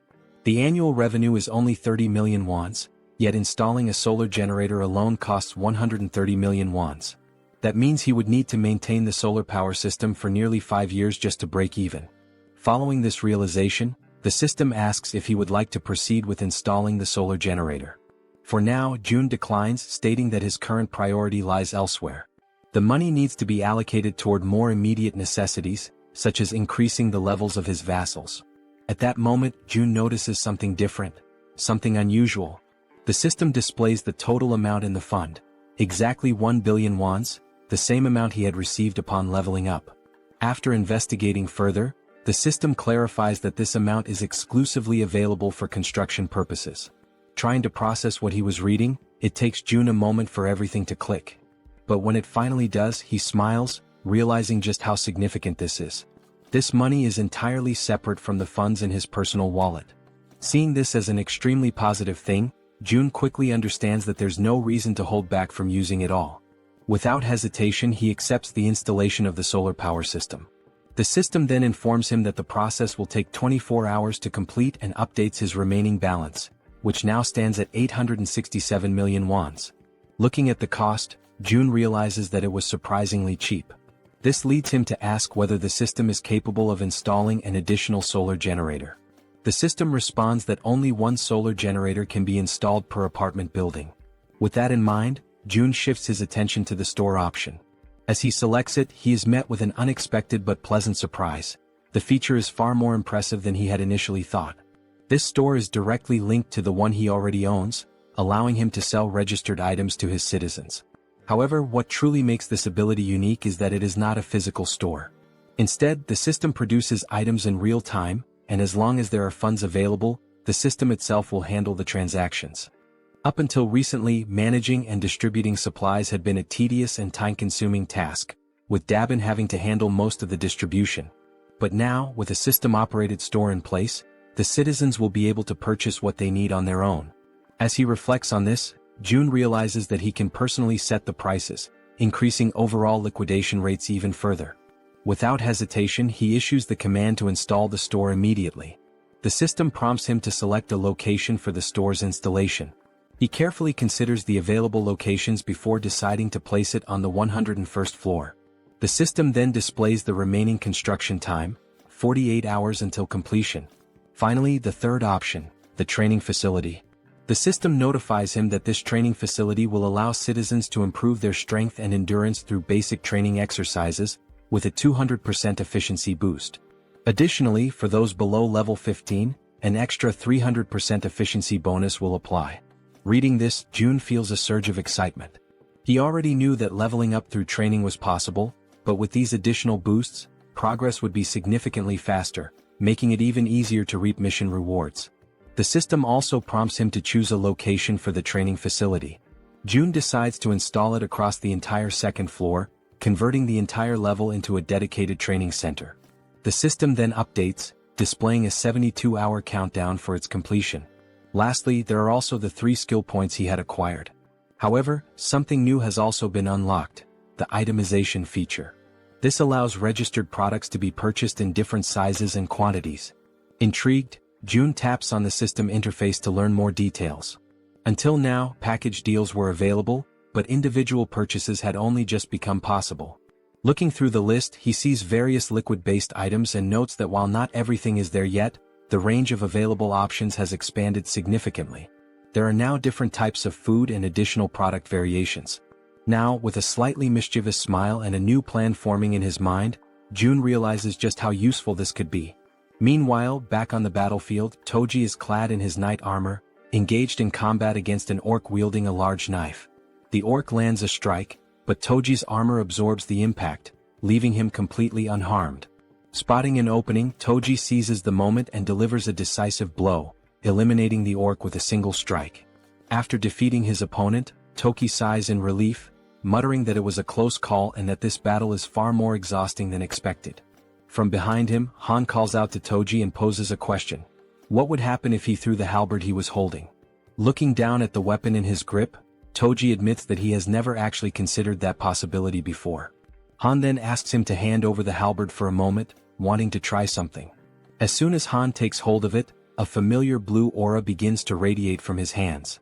Focusing intensely, he prepares himself before hurling the weapon with all his might. The halberd soars through the air at an incredible speed, vanishing into the distance with overwhelming force. Toji, wide-eyed in shock, watches in disbelief before finally speaking. He had assumed Han was joking when he mentioned throwing the halberd. Now, however, the weapon was far beyond their reach. Crossing his arms, Han simply responds that he has already thrown it. Now he suggests that Toji deactivate the weapon's summoning and call it back again. Only then does Toji finally understand what Han had been thinking when he proposed the idea. Focusing, Toji channels his energy and cancels the summoning of the halberd before reactivating it. Instantly, another halberd materializes in his hands. Toji stares at the weapon in awe, his surprise quickly turning into exhilaration. Overcome with excitement, he turns to Han, calling him a genius. Han, however, remains modest and tells him not to exaggerate. Just then, the female archer arrives looking somewhat tense. She informs them that they need to leave as her supply of arrows is running low. However, just as she finishes speaking, something completely unexpected catches her attention. Glancing down at the ground, the archer spots something unusual. Confused, she asks what it is, because right before their eyes, a fresh quiver filled with new arrows is materializing out of nowhere. It was as if the Jun himself was telling them that they were meant to continue the mission. Retreat was not an option. The system displays a new ability called Omni-Focus, which allows the user to activate another ability while observing an area using the Ultimate Eyes ability. After collecting the new arrows, the archer continues hunting creatures alongside the group. The system keeps notifying them of the orc kills, showing that the last one was level 19 and the amount of one deposited into the shut-in wallet. Additionally, the system indicates that some citizens have completed the mission assigned to them, resulting in more ones being spent. Furthermore, some citizens are leveling up. With his arms crossed, Jun looks at the system and realizes that he has always been right. It is indeed possible to increase attributes through mission rewards as well. A glimmer of hope begins to appear in his thoughts. Staring out the window, he notes that his parents' house is about 10 kilometers away, which would take approximately 3 hours on foot to reach. After considering this, he decides to take a walk around the building and heads toward the elevator. Upon stepping out, he makes his way toward the rooftop, approaching the highest point of the structure. Observing the state of the city in the aftermath of the apocalypse, he takes in the sight of the ruins, every single building reduced to rubble except for his own. The devastation is overwhelming, and he mutters that this is truly horrifying. Thoughts race through Jun's mind and he quickly comes to a realization. He needs to act fast as soon as possible. Opening the system window, he decides to start with Han's group. The first person the system highlights is the bespectacled man Jaehyeon. He holds the title of 7th Servant, with a trust level of 59 and a loyalty level of 33, and his awakened ability is the Raven Pact. Seeing this, Jun realizes that as long as Jaehyeon's ability is being effectively utilized for reconnaissance, it would be best for him to team up with the Warbear and the healer. The Warbear, Yeonju, is at level 33 and has awakened the Warrior Bear ability, but her loyalty remains low at only 12. Meanwhile, the healer, Kim De-jung, is at level 30 and has the awakened abilities of healing, blessing, and magic armor. Examining the details, Jun notes that unlike the healer, who is already registered as a vassal, the Warbear does not yet possess the necessary trust to qualify for vassal status. Beyond her healing ability, the healer also possesses an A-tier blessing, which enhances physical abilities by 70%. Additionally, she has a B-tier magic armor, which generates a magical barrier that protects a chosen target. Kim recognizes that those who had an awakened ability from the beginning hold a tremendous advantage and begins to wonder how he could gain the Warbear woman's trust. Recalling her desperate goal of resurrecting her son, Jun questions whether that might be the only way. He opens the system's resurrection tab and immediately, the system informs him that he does not have enough money to grant the reward, instructing him to acquire more funds. Kim clenches his fists in frustration, irritated that he still lacks the necessary amount. An idea sparks in his mind, to drastically increase the difficulty of the missions to the highest level possible. He then declares that he will set up a mission to hunt a level 40 monster, knowing that such a monster must be incredibly powerful, which in turn would yield a far greater reward. With a serious expression, he sets the time limit to 24 hours. The penalty? Death. Yet, once again, the system notifies him that he does not have enough money to provide the resurrection reward. Despite the harsh penalty of death upon failure, Jun is infuriated that the system still deems it insufficient. Then, another notification appears, momentarily catching him off guard. The system announces that he has slain a level 18 orc. An idea suddenly takes root in his mind, perhaps a group mission might work. Without hesitation, he reopens the system and attempts to issue a mission to hunt a level 40 or higher monster, with the same 24-hour time limit and the same penalty of death upon failure. However, this time the reward is modified. The Werebear's son will be resurrected, but only for 1 day. Jun accepts the mission, determining that for now, he must ensure the Werebear woman fully commits to his cause. Back in his room, Seo Jun hears desperate knocking at his door. A frantic voice from the other side pleads for him to open it. Seo Jun moves toward the door, and as he cracks it open, he barely has time to react. The Werebear woman barges in without waiting for him to open it fully. She had already been informed of the mission's reward and the possibility of resurrecting her son, which explained why she looked completely exhausted. Her eyes brim with tears as she declares, with a trembling voice, that she will do anything at all, and she is willing to start immediately. Jun tells her that it is indeed possible, but there is a strict time limit, 24 hours to complete the mission and 24 hours for the resurrection itself. Upon hearing this, the Werebear woman collapses into uncontrollable sobs, overwhelmed by the mere possibility of something she had long believed to be impossible. Tears stream down her face as she expresses her heartfelt gratitude to Jun, telling him that she is truly happy, ecstatic, to have even just 1 day with her son. With unwavering determination, she promises that she will do whatever it takes to make it happen. After that, the system notifies that she has surpassed 30 loyalty points and can now be registered as a vassal. Sometime later, Jun is seen lying in his room, staring at the ceiling. And with nothing but the power of his mind, he manages to turn on the light. Realizing that he succeeded, he shifts his focus to the faucet and attempts to do the same. He concentrates, directing his thoughts toward opening the faucet until water begins to flow. At first, only a few droplets trickle out, barely noticeable. He concentrates a little harder, and this time he manages to fully open the faucet, allowing water to gush out at maximum flow. Feeling somewhat relieved, June comments that this is pretty cool, but at the same time he has already grown somewhat accustomed to it. Now he feels as if he has become a mage, like something straight out of Harry Potter, wielding a wand and controlling electricity, water and gas with precise mastery. The system then displays an update, indicating that the store's earnings are being calculated. A total of 320,981 wons has been deposited into the shut-in wallet. Glancing at the system, June does some quick calculations and realizes that a profit of 320,000 wons suggests that today's total sales have exceeded 1.5 million won. He activates the Ultimate Eye's ability to check on the people within the building, observing what they are doing on the different floors. On another floor, a man asks how much they need to save.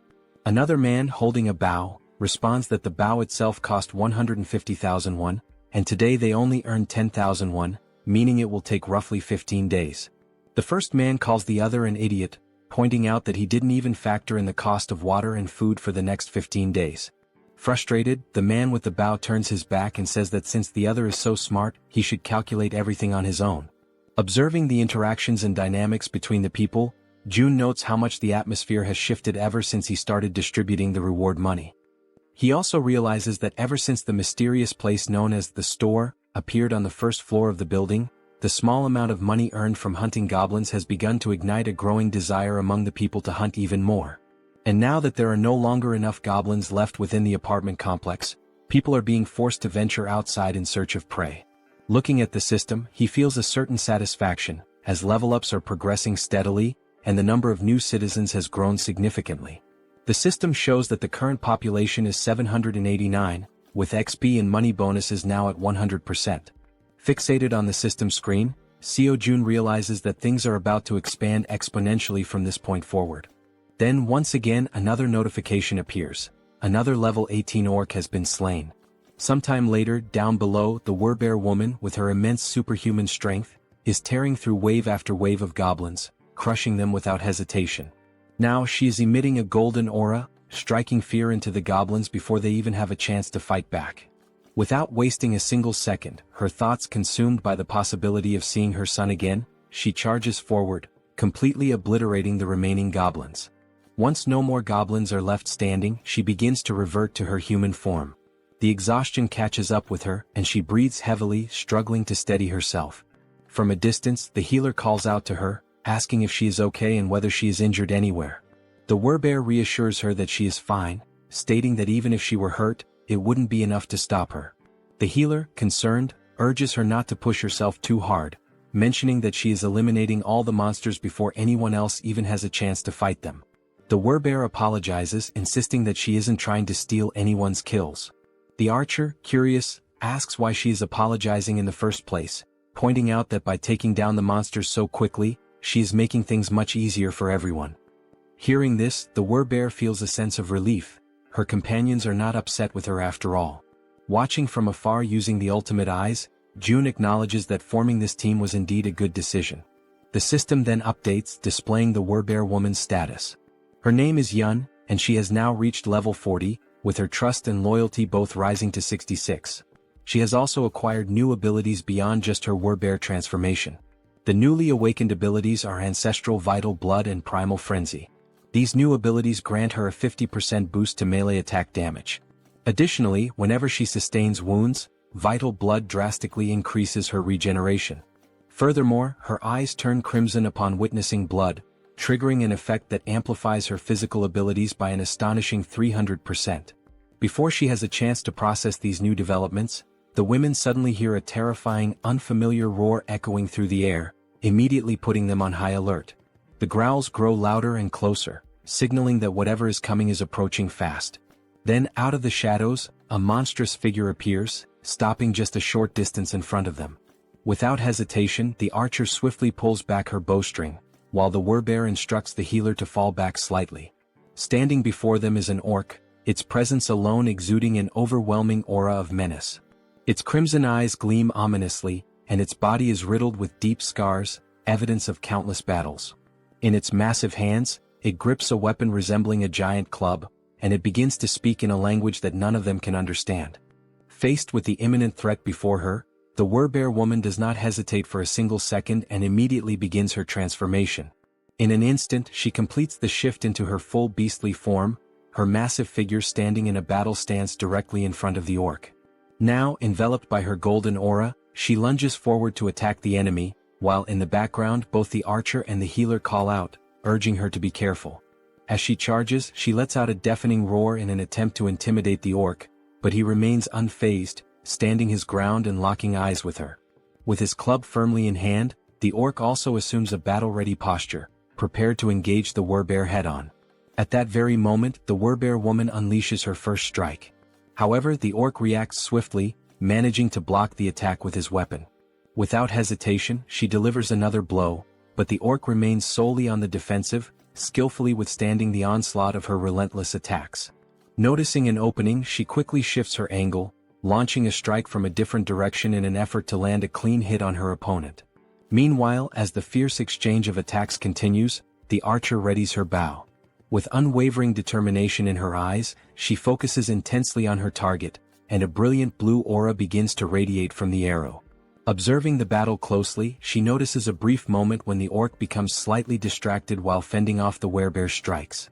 Seizing the opportunity, she releases her powerful shot with impeccable precision.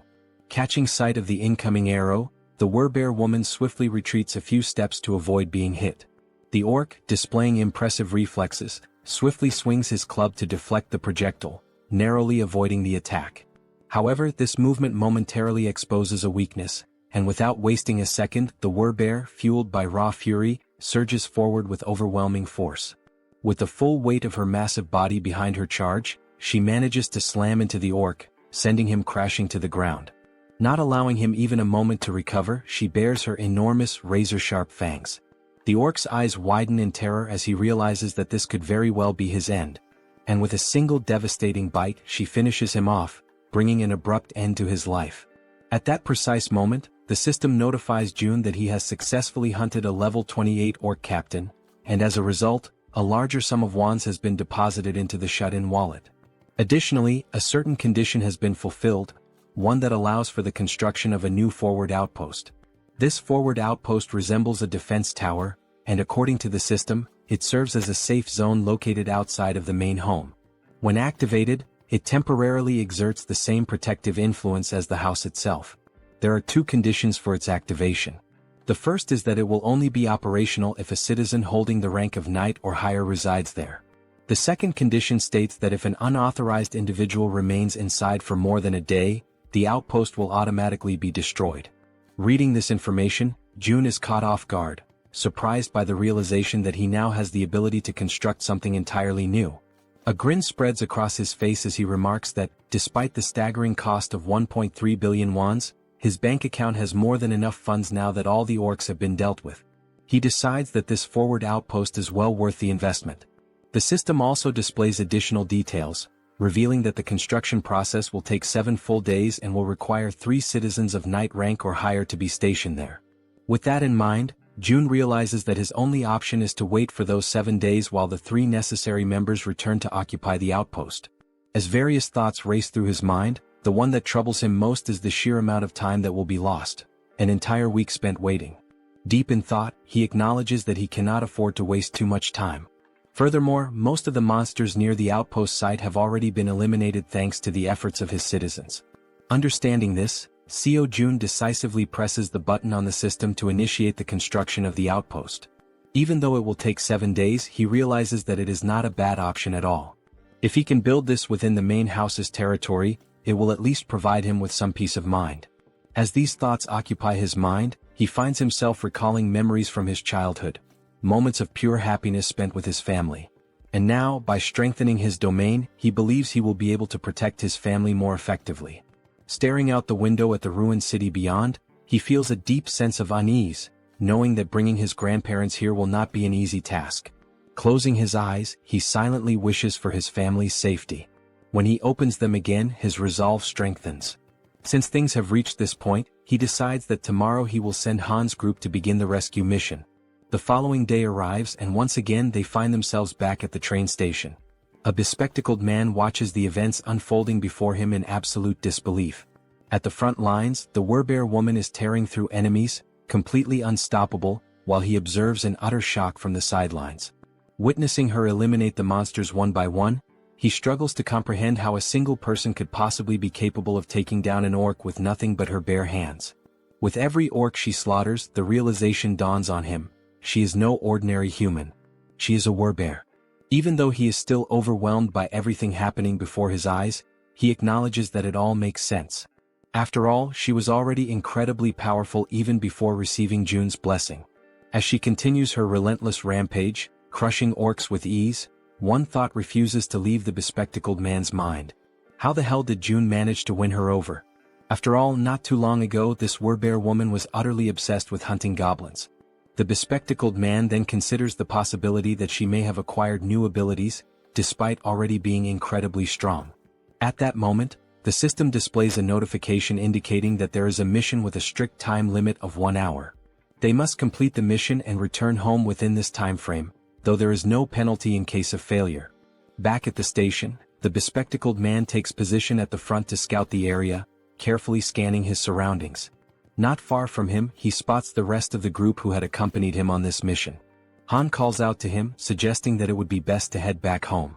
The bespectacled man turns around, briefly considering the suggestion, and ultimately nods in agreement. As he waits, his raven, an extension of his newly acquired ability, returns from its reconnaissance flight.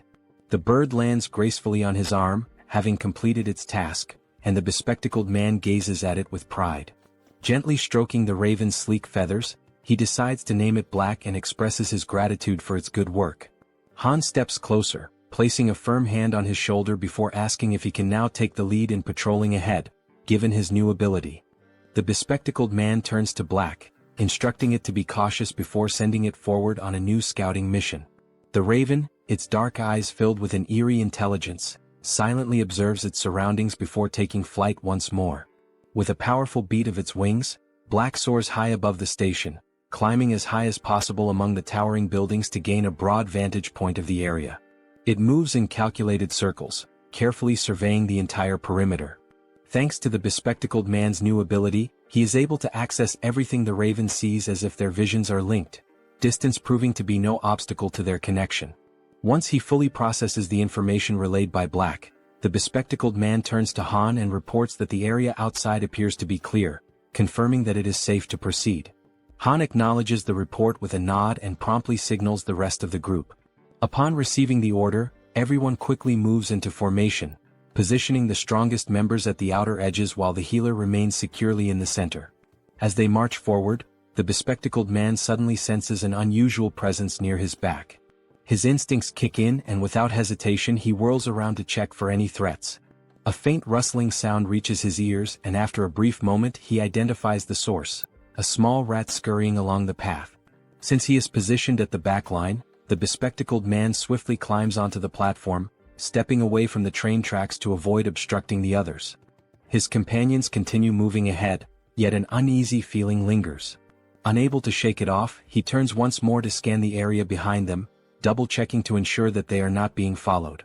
In the dimly lit tunnel, just beyond the tracks, something catches his attention, a pair of gleaming eyes watching from the shadows. The eyes belong to a rat. Without hesitation, the small creature leaps forward, mirroring the group's path with uncanny precision. Relentlessly, despite its diminutive size, the rat pursues them, its glowing eyes locked onto their trail. Carefully and persistently, it follows their every move, all the way to the station's exit.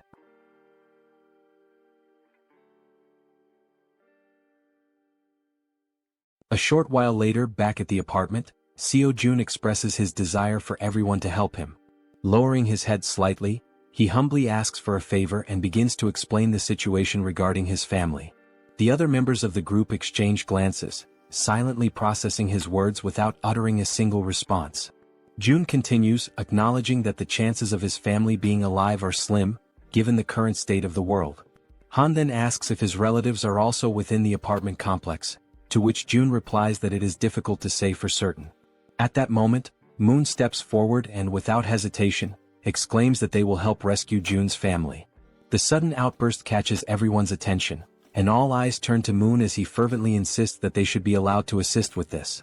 Han, with a faint but genuine smile, nods in agreement, stating that all of them have only managed to survive up until now thanks to Jun's efforts.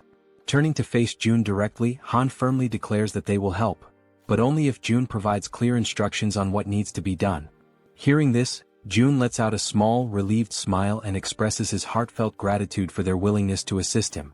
With everyone watching attentively, he explains that now that they have successfully eliminated all the orcs occupying the station, their next move should be to follow the subway tracks leading to the next station.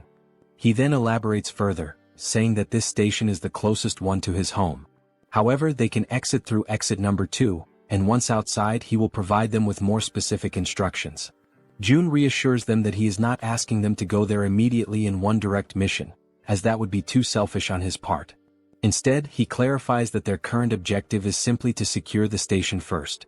Once again, he bows his head slightly in gratitude, asking everyone to rest well for today, as the operation will commence the following day. At that moment, the Werbear woman respectfully asks for permission to speak. She then poses a question, wondering why Jun cannot simply use the abilities he has displayed so far to bring his family to him. A flicker of frustration crosses Jun's face as he admits that he has already tried. He has attempted teleporting a target as a mission reward. Furthermore, he had been excited when Moon awakened his teleportation ability, thinking it might allow them to bring his family back instantly. However, the system immediately indicated that such a reward was impossible, leading to a complete failure. Jun speculates that the reason his abilities do not work might be due to his family being outside of their effective range. Scratching his head in contemplation, he adds that if this truly is the reason, then even if his parents were to die, there would be absolutely nothing he could do to save them, as they remain beyond his reach. As the group listens, Jun acknowledges that, despite his powers, he is not capable of everything. Even with the abilities he has gained, there are still things beyond his control. Turning his gaze toward the Werbear woman, he reassures her not to worry, affirming that the promise he made to her before is one he can still fulfill. At that moment, the system displays a notification indicating that her trust in him has increased even further. She smiles warmly and thanks him for his honesty, appreciating that he has been straightforward from the very beginning. Jun in turn thanks the entire group for their honesty as well, and once more urges them to rest for the day. One by one, they begin dispersing to prepare for the much-needed rest ahead. As Han steps away, he pauses briefly, turning back to remind Jun that he should get some rest as well. At that precise moment, something catches Jun's attention, making him instinctively glance to the side. The system suddenly notifies him that someone is attempting to enter, and that this individual meets the necessary requirements, prompting the system to ask whether he wishes to grant them citizenship. Without hesitation, Jun activates his Ultimate Eyes ability and commands the system to approve the citizenship request. The system displays the name of the individual as Yi Jin, a level 31 being with an awakened ability titled Queen of Rats. Upon using his ability to verify the identity of the applicant, Jun's eyes widen in shock, a wave of disbelief washing over him as he realizes that the one he had just granted citizenship to was, in fact, a rat.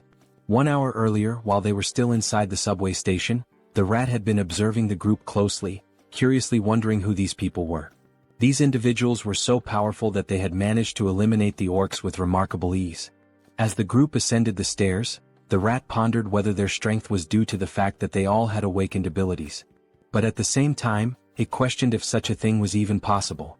Hiding in the corner of the wall, the rat considered the best course of action. Perhaps it would be wise to simply follow them for now and attempt to make contact later.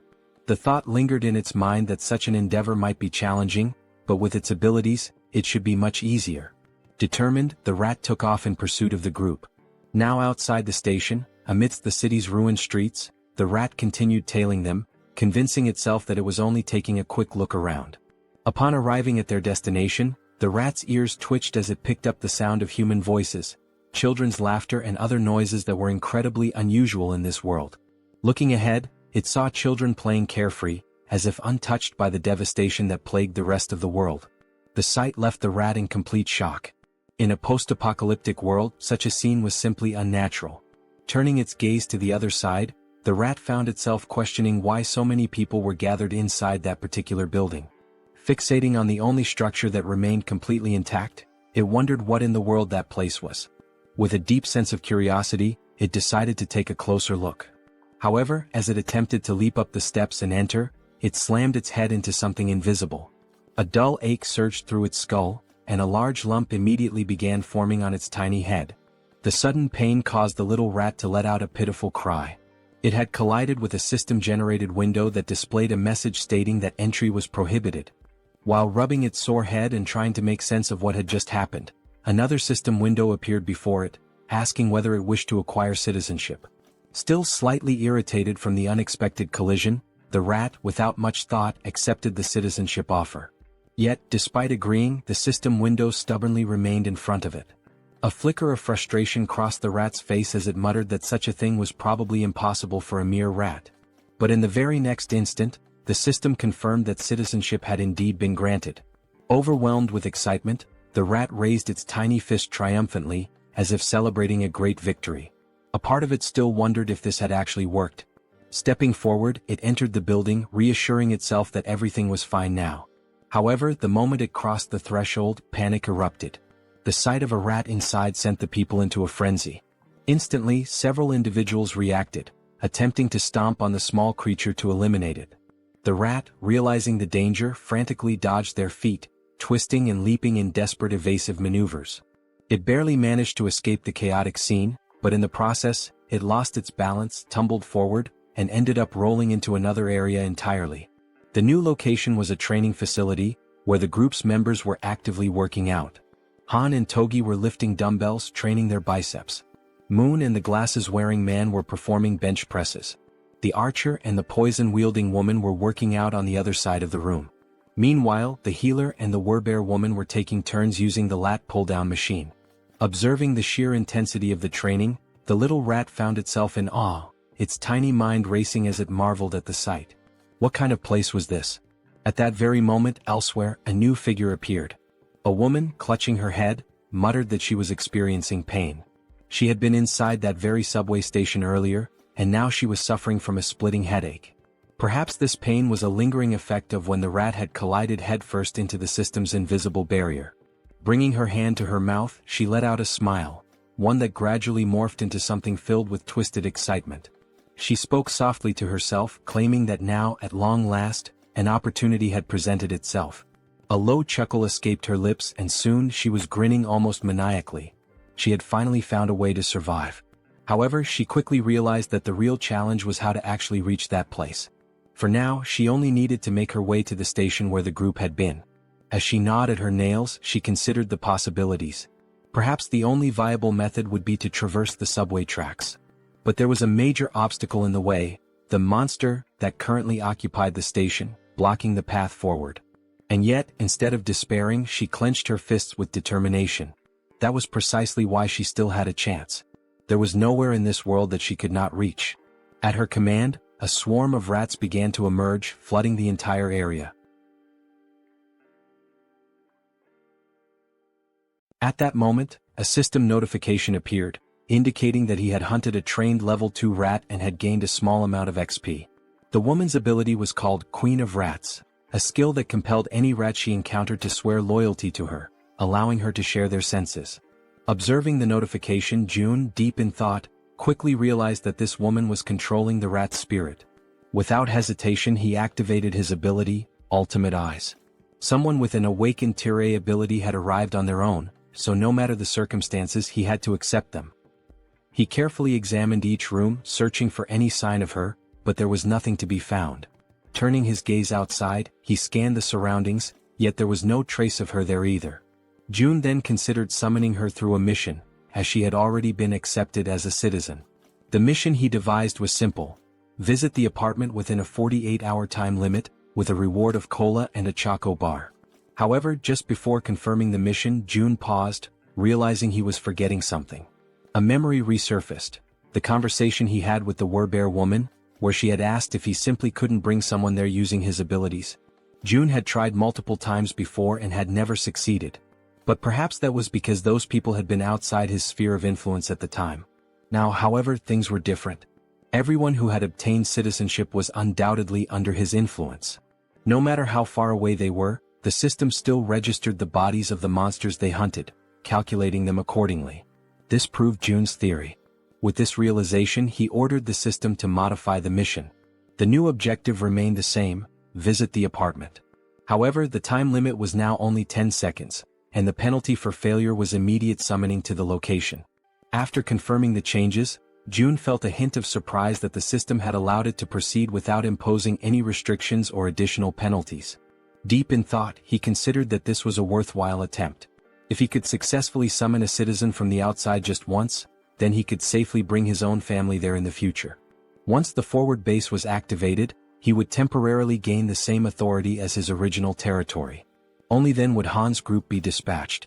The forward base would be constructed, citizenship would be granted to his entire family, and using the mission system he would finally be able to summon them there. Jun realized that this plan had a real chance of working. However, the real issue was how much it would cost. But ultimately, the cost didn't matter as long as he could save his family. With unwavering determination, he declared that he would begin, pressing the button to start the mission. The countdown started, 10 seconds. The only thing on Jun's mind at that moment was that he hoped this wouldn't cost $1 billion. When the 10 seconds elapsed, the system notification appeared. Mission failed. However, to Jun's relief, the cost was nowhere near what he had feared. Feeling the weight lift off his chest, he placed a hand over his heart, relieved that it had only cost 30 million won. But now, standing at the entrance of the apartment, was Jaehyeon, the Queen of Rats. She was on her knees, trembling, her face filled with terror as she frantically questioned where she was. Jun immediately deactivated Ultimate Eyes, confirming that the penalty had indeed worked as intended. Slowly, he began walking toward the woman. The sight of him approaching sent her into full panic mode, her entire body trembling with fear. The monarch of isolation finally spoke, calling her by name. Hearing her name from his lips only deepened her confusion. Without wasting a second, she hastily demanded to know who he was and how he knew her. Jun's response was simple: he was the one who had granted her citizenship. Jaehyeon took a moment to process this information, trying to make sense of the situation. Still in shock, she questioned whether this place was the same location where her little rat had been. Jun, retrieving a can of soda from the system, confirmed that yes, this was the top floor of the apartment she had previously seen through the rat's eyes. As he offered her a chocolate bar and a soda, he apologized for summoning her so suddenly, fully aware that she was overwhelmed and terrified. Then, in a calm and composed manner, Jun introduced himself, stating his name and expressing that it was a pleasure to meet her. Still wary, Jaehyeon hesitated for a moment before extending her hand to accept the chocolate and soda. She took a deep breath, gathering herself, before asking if he was the one who had summoned her here and if he was also the one responsible for that strange search at the subway station earlier. Jun confirmed both. Without warning, her expression shifted completely, excitement flashing across her face. Her sudden change in demeanor left Jun puzzled. Then, as if she had just remembered something urgent, Jaehyeon began to speak. She knew it was asking for a lot, but there were people under her care and she wanted to know if he could bring them here as well. Continuing, she explained that she had tried to do it herself, but it had been extremely difficult to bring everyone here. She had been so close to taking a huge gamble to make it happen. Jun, maintaining his composure, asked her how many people she needed him to bring. Without hesitation, Jaehyeon answered, 35 people. Realizing the high number of people involved, Jun hadn't expected that there would be so many others with her. He sighed and apologized, explaining that this would be difficult to accomplish. Jaehyeon, clearly distressed, immediately questioned why. Without hesitation, he stated plainly that with his current power, he simply couldn't bring that many people there. Hearing this, the girl panicked. She grabbed onto his clothes, her fingers trembling as she desperately pleaded with him. Her mother and younger sister were among those people, and she swore she would do anything to save them. Jun observed her carefully, realizing that she needed help too. After a moment of silence, he asked her to give him some time to think. As his mind raced for a solution, he recalled something.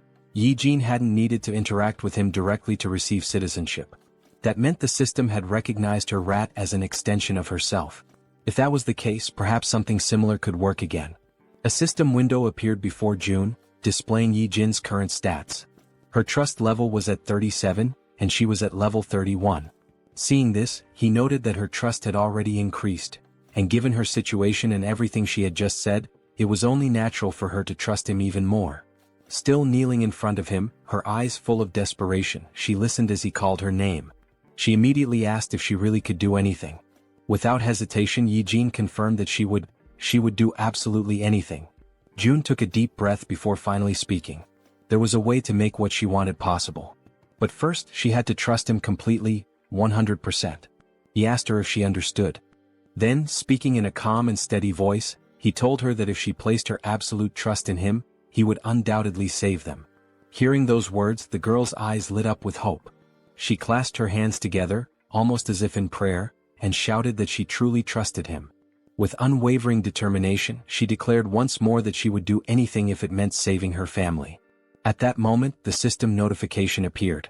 Yi-jin's trust level had reached 50, and her loyalty had surpassed 30. This fulfilled the conditions for her to be registered as a vassal. June grinned. This was good, very good. And what came next would be even better. Without hesitation, he pressed the system window, selecting the option to register her as his vassal. At that exact moment, a blue aura surged forth, enveloping Yi-jin's entire body. For a brief instant, the unexpected sensation startled her. Then another system window appeared. Yi-jin was now officially recognized as 10th Seed, Knight and Tamer. Her awakened abilities were listed as Queen of Rats, Evolution.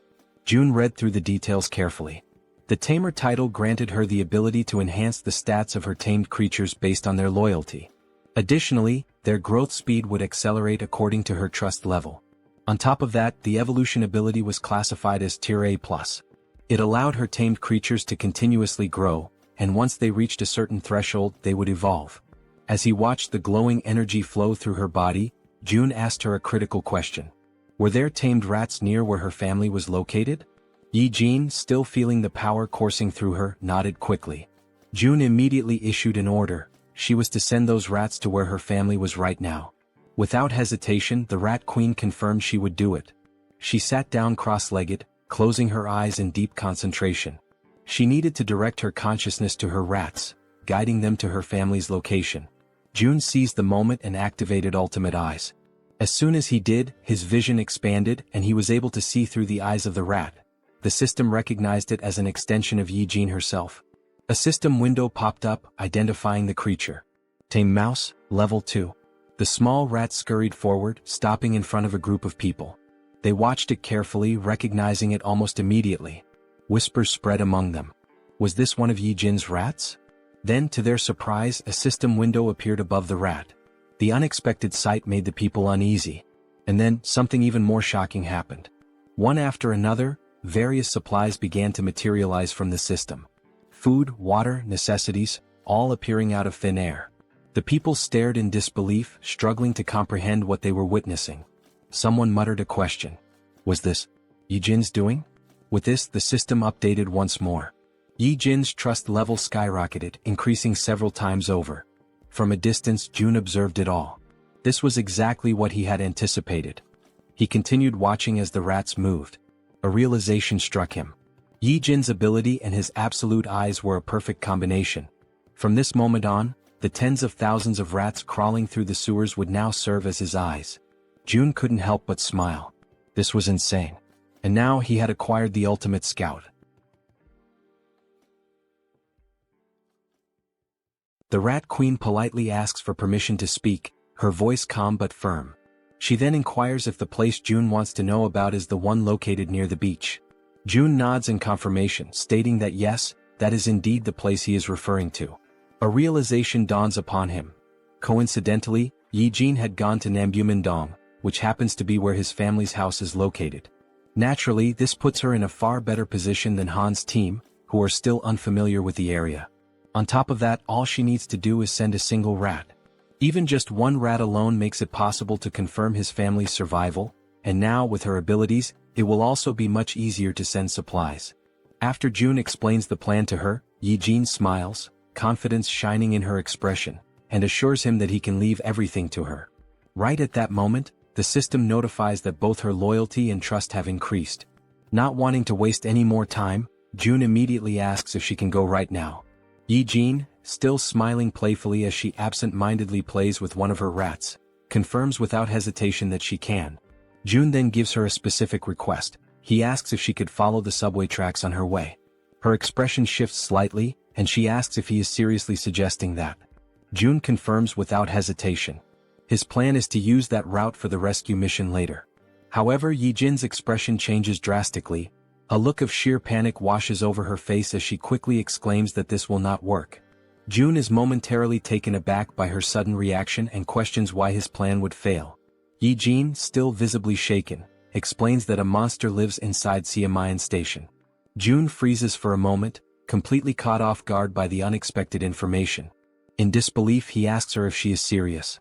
Yijin simply nods, her expression grim. June raises a hand to his chin, deep in thought. After several seconds of contemplation, an idea forms in his mind. He then asks Yijin if she can send just one rat to where the monster is. Though she is visibly hesitant, no doubt because of her traumatic experiences, she steadies herself, takes a deep breath, and focuses. As the blue aura flows through her body, she confirms that she can do it. The perspective shifts, and now it is through the eyes of a rat inside the subway. The tiny creature scurries forward, navigating the abandoned station. Then, it suddenly stops, completely frozen in place. Something up ahead catches its attention. As its gaze slowly rises, it sees a massive figure lifting the lifeless body of an orc as if it were nothing but a rag doll. The rat's vision continues to rise, revealing the true form of the creature. It is a gigantic snake. The monstrous serpent effortlessly takes the life of the orc, devouring it with frightening ease. Despite being small and trying to remain hidden, the rat's subtle movements attract the snake's attention. The giant serpent's head snaps in its direction, instantly recognizing something unusual in the surroundings. It swiftly swallows the orc, and without wasting a second, it shifts its focus entirely to the rat. Realizing it has been discovered, the rat trembles in fear, its tiny body shaking as it scurries behind a pillar, desperately trying to stay out of sight.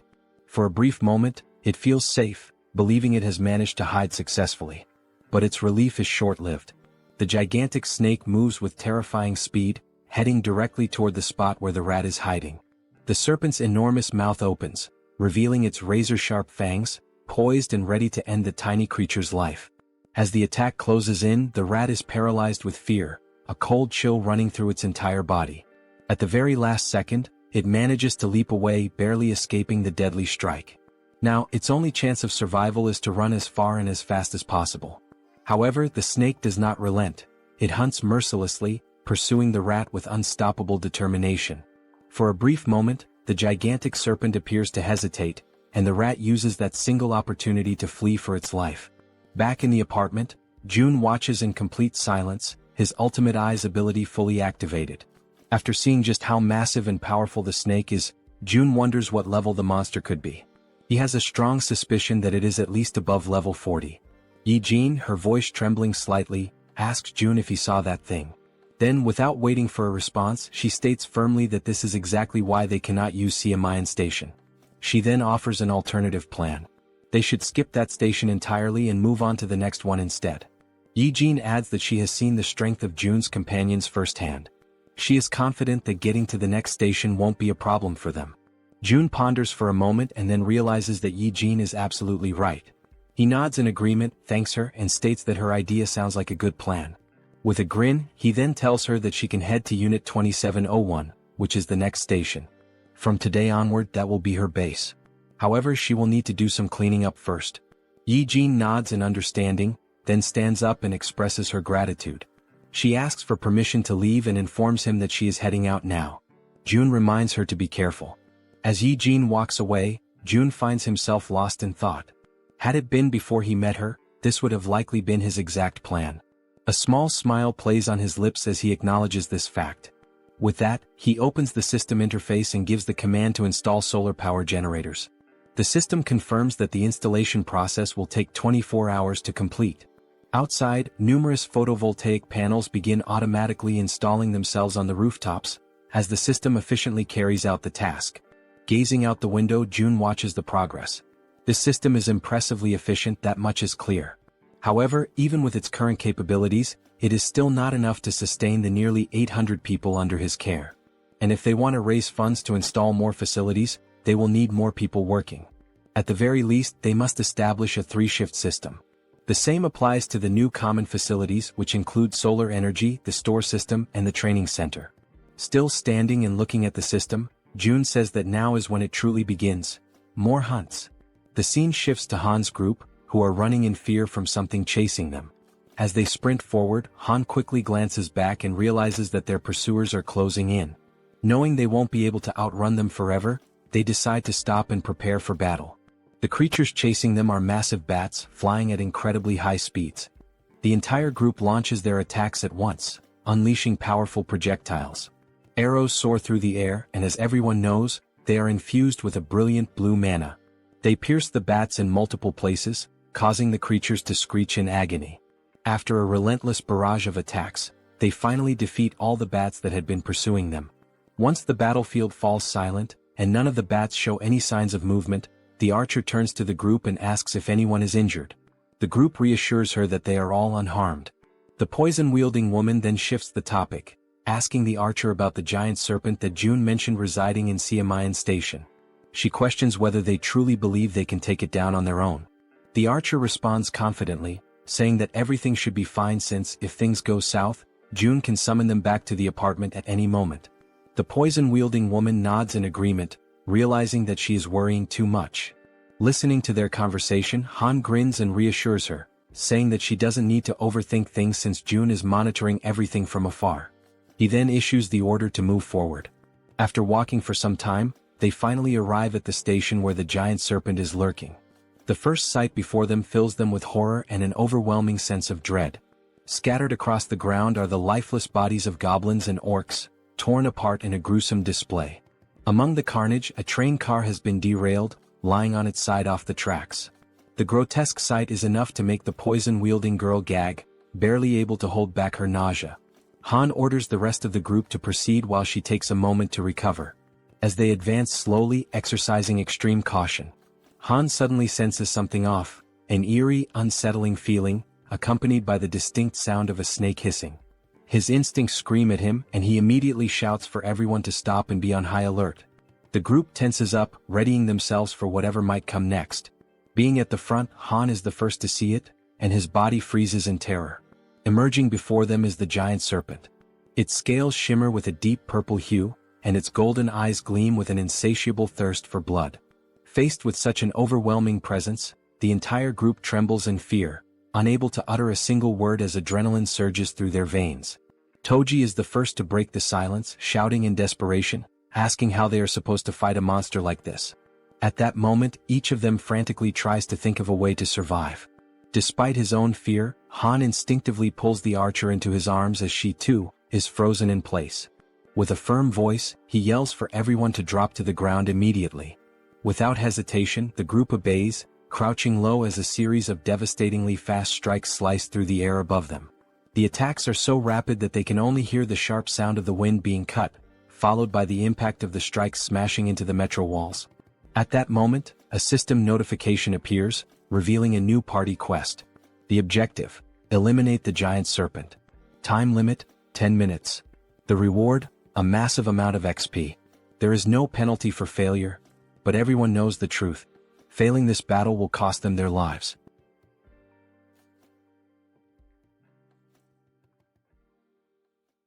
After the possible attack, while still shielding the archer with his body, Han realizes, deep down and with absolute certainty, that this might truly be the end for them. As the others begin to recover from the shock, confusion sets in, and they start questioning what exactly just happened. They wonder if that impact could have been an earthquake and whether it really came from the serpent itself. At that precise moment, a system notification appears before Han's eyes, causing them to widen in shock and disbelief. A party quest has been granted. The objective is to finish off the giant serpent. Staring at the notification, Han questions aloud why the system used the term "finish off the snake," rather than simply instructing them to fight or defeat it. But when he turns his attention back to the creature, he notices something has changed. Observing from a distance, with the archer still kneeling by his side, Han wonders aloud what in the world is happening and why the serpent is behaving so strangely. The serpent's scales are soaked in blood, and parts of its flesh seem to be melting, as if it is dissolving from the inside.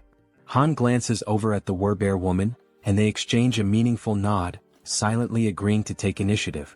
Frowning, Han admits he has no idea what's going on.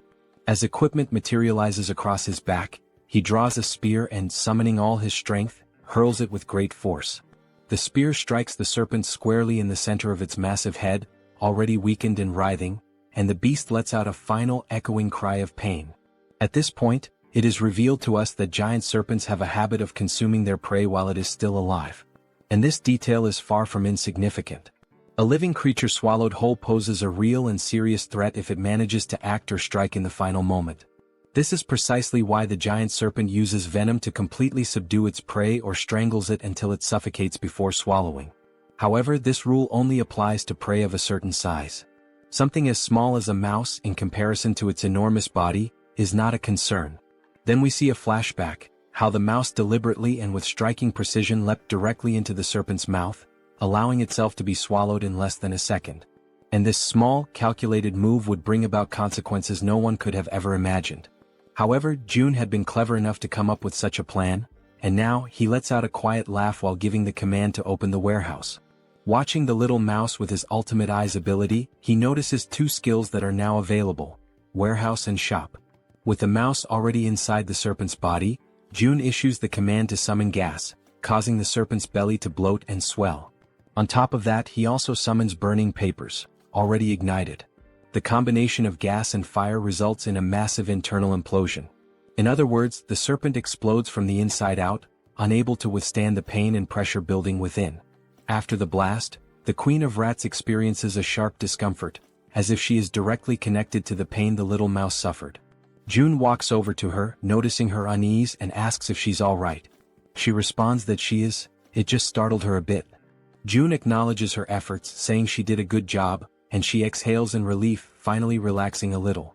With ultimate eyes still active, he shifts his attention back to the metro and reflects on the fact that he wasn't the one who delivered the final blow to the serpent. Rather, he wants this creature to be slain by his vassals who have earned the title of Knight, Han and the Werbear Woman. By doing this, he knows he will receive 6 times the amount of experience points and profit. We are brought back to the same scene from earlier, just after Han threw the spear at the serpent's head. The Werbear Woman, wasting no time, charges forward while her transformation nears completion. With her powerful claws, she delivers a series of fierce slashes against the serpent, who still struggles to fight back despite its injuries. Finally, the Werbear focuses her strength, leaps into the air, and strikes down with tremendous force, landing a blow directly to the serpent's head. The impact creates a large crater, and once she lands back on the ground, now almost fully transformed, she turns to look over her shoulder, just to confirm that the giant serpent has truly been defeated. Right then, the system notifies them that the king snake has been vanquished, and a substantial amount of experience has been granted. Additionally, since it was a level 40 monster, a large quantity of one has also been deposited into the Shutin's wallet. Now that Han and the Werbear Woman have defeated the boss of Siamayan Station, it becomes possible to construct an outpost at that very location. System messages continue to flood in, showing that multiple skills have leveled up. Among them, a domestic domain declaration has reached level 15, granting Jun 3 additional skill points. As always, after each evolution, Jun experiences that familiar sharp pain, a tightness in his chest that signals the price of his advancement. Outside, his domain continues to grow, stretching farther and farther without pause. The system then alerts that a being has been discovered that meets the citizenship requirements, asking whether Jun would like to grant it. Still clutching his chest in pain, Jun gives the command to grant citizenship to the candidate. The system reports that the total number of citizens has now reached 1,000, and as the citizen count reaches that milestone, every citizen unlocks a new passive ability called Base Salary. This Base Salary skill is a passive ability that grants every citizen an additional 100% XP and profit bonus. Reading the message, Jun's eyes widen in astonishment, hardly able to believe what he's seeing. He opens the status window of one of the citizens and confirms it with his own eyes. A 100% bonus to both experience gain and profit share is now in effect. Then Jun becomes thoughtful, allowing himself a moment to process everything. He realizes that this is actually quite a fascinating feature. He now fully understands what the Base Salary ability truly means. Even if he sets their profit participation at 0%, the citizens still receive the additional 100% bonus in both experience and profits. But before he can dwell on that thought any further, his concentration is broken. The Queen of Rats calls out to him, gently pulling him out of his reflections. He turns around and asks what she needs. She apologizes for asking this at such a moment but proceeds to make a request. She wants to know if it would be possible for him to bring her group to that place as well. Jun takes a moment to consider her words, going quiet for a few seconds as he thinks. Then a soft smile forms on his face and he answers that of course he will make that happen. The Queen of Rats lights up with excitement the moment she hears his response. She lifts her hands near her mouth in a gesture of pure emotion, nearly blushing, while her eyes shine with a joy she cannot hide. June then asks her whether she is able to control another rat again at this point. Now full of energy and determination, she confidently answers that yes, she can absolutely do it without any problems. June says that he will inform the group to follow the rat while she guides them from here. Back at the metro station, the giant serpent's lifeless body still lies across the ground, unmoving. From within that very scene, a tiny mouse emerges, now acting as the guide for the group, leading them toward their new destination. The mouse scurries ahead, while the rest of the group follows closely, walking past the corpse of the giant snake and making sure not to stray too far behind their small guide. Han is once again left in shock by the sight unfolding before him.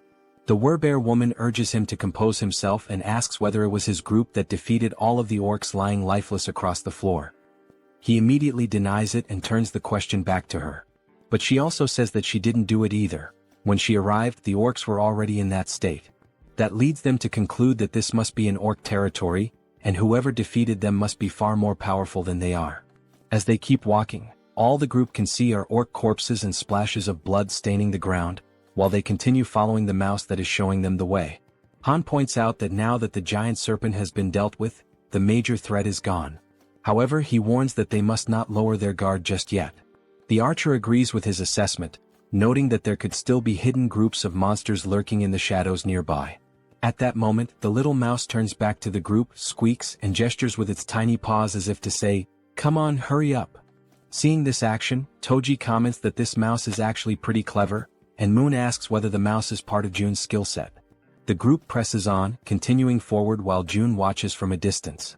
Observing everything from afar, he judges that for now there don't appear to be any major threats in the vicinity.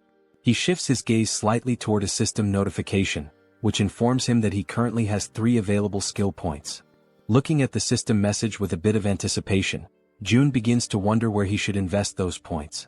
He reasons that since his territory has recently expanded, the highest priority should be the Ultimate Eyes skill, especially because it synergizes with the Queen of Rats' abilities.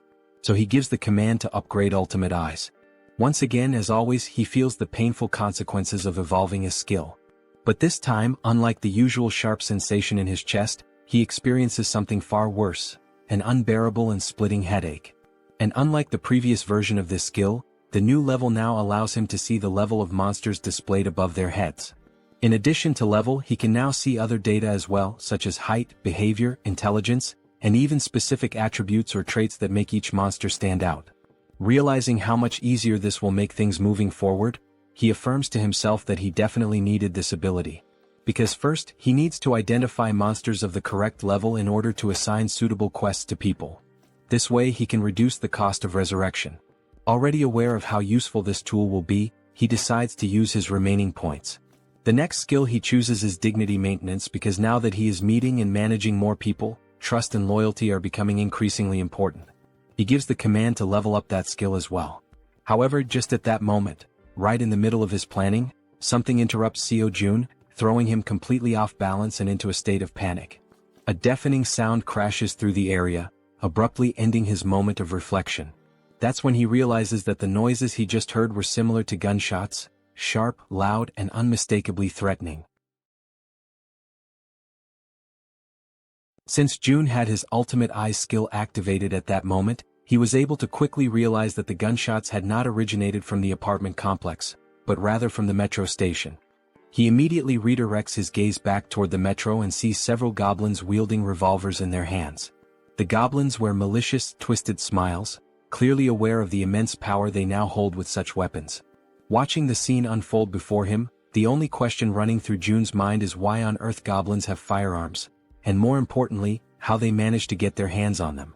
Because it wasn't just one goblin with a gun, there were several of them, causing chaos and panic as they wildly fired their revolvers, spreading terror through the metro. Han and his group had already faced countless formidable enemies in the past, but never had they encountered a threat that escalated in danger so quickly and so unexpectedly. The suddenness of it put the entire group on high alert. Realizing the goblins were opening fire, Han immediately shouts out, commanding the group to run for cover and hide behind whatever protection they can find. The gunfire continued echoing throughout the metro station as the entire group managed to temporarily hide. From their cover, Han and the archer peek out cautiously, watching the scene unfold. Clearly frightened, the archer asks how the hell those damned goblins got their hands on firearms. Han responds grimly, saying the only thing he knows for certain is that it's not possible to fight them head-on under these conditions. But then Han allows a small smile to appear on his face, because he suddenly remembers, Moon is on their team. Without hesitation, Moon uses his teleportation ability, aiming to catch the goblins completely off guard and not give them a single second to react. His expression is fierce, filled with anger, and his eyes radiate pure determination. Without the slightest bit of remorse, he pierces the back of one of the armed goblins with his spear, driving it through the creature and silencing it with one final scream. That agonized cry is enough to alert the rest of the goblins, who immediately turn their attention to Moon, now fully aware that he's standing in the middle of them. But Moon is far from weak, certainly not as weak as the goblins had imagined. Using his close-range combat skills, he manages to decapitate every single goblin that tries to strike him, cutting them down one by one in rapid succession. Watching this from a distance, the goblins still wielding revolvers quickly realize that this is their best chance to shoot the boy before he closes in. But just as they prepare to pull the trigger, arrows suddenly strike their hands, forcing them to drop their guns in pain. The shots had come from the archer, who had been carefully observing the fight and saw the perfect opportunity to act. And she wasn't the only one. Toji, dressed in his heavy knight's armor, and the Werbear woman also launched themselves into the fray, charging forward to eliminate the remaining goblins. Both of them begin to attack fiercely, not giving the goblins a single moment to breathe or retaliate. From a distance, the man with glasses and the poison-wielding woman watch everything unfold in disbelief, clearly impressed by the strength and coordination of their companions. Toji and the Werbear continue pushing forward, relentlessly attacking the goblins, while in the background the archer and Moon provide cover from a distance to ensure their success.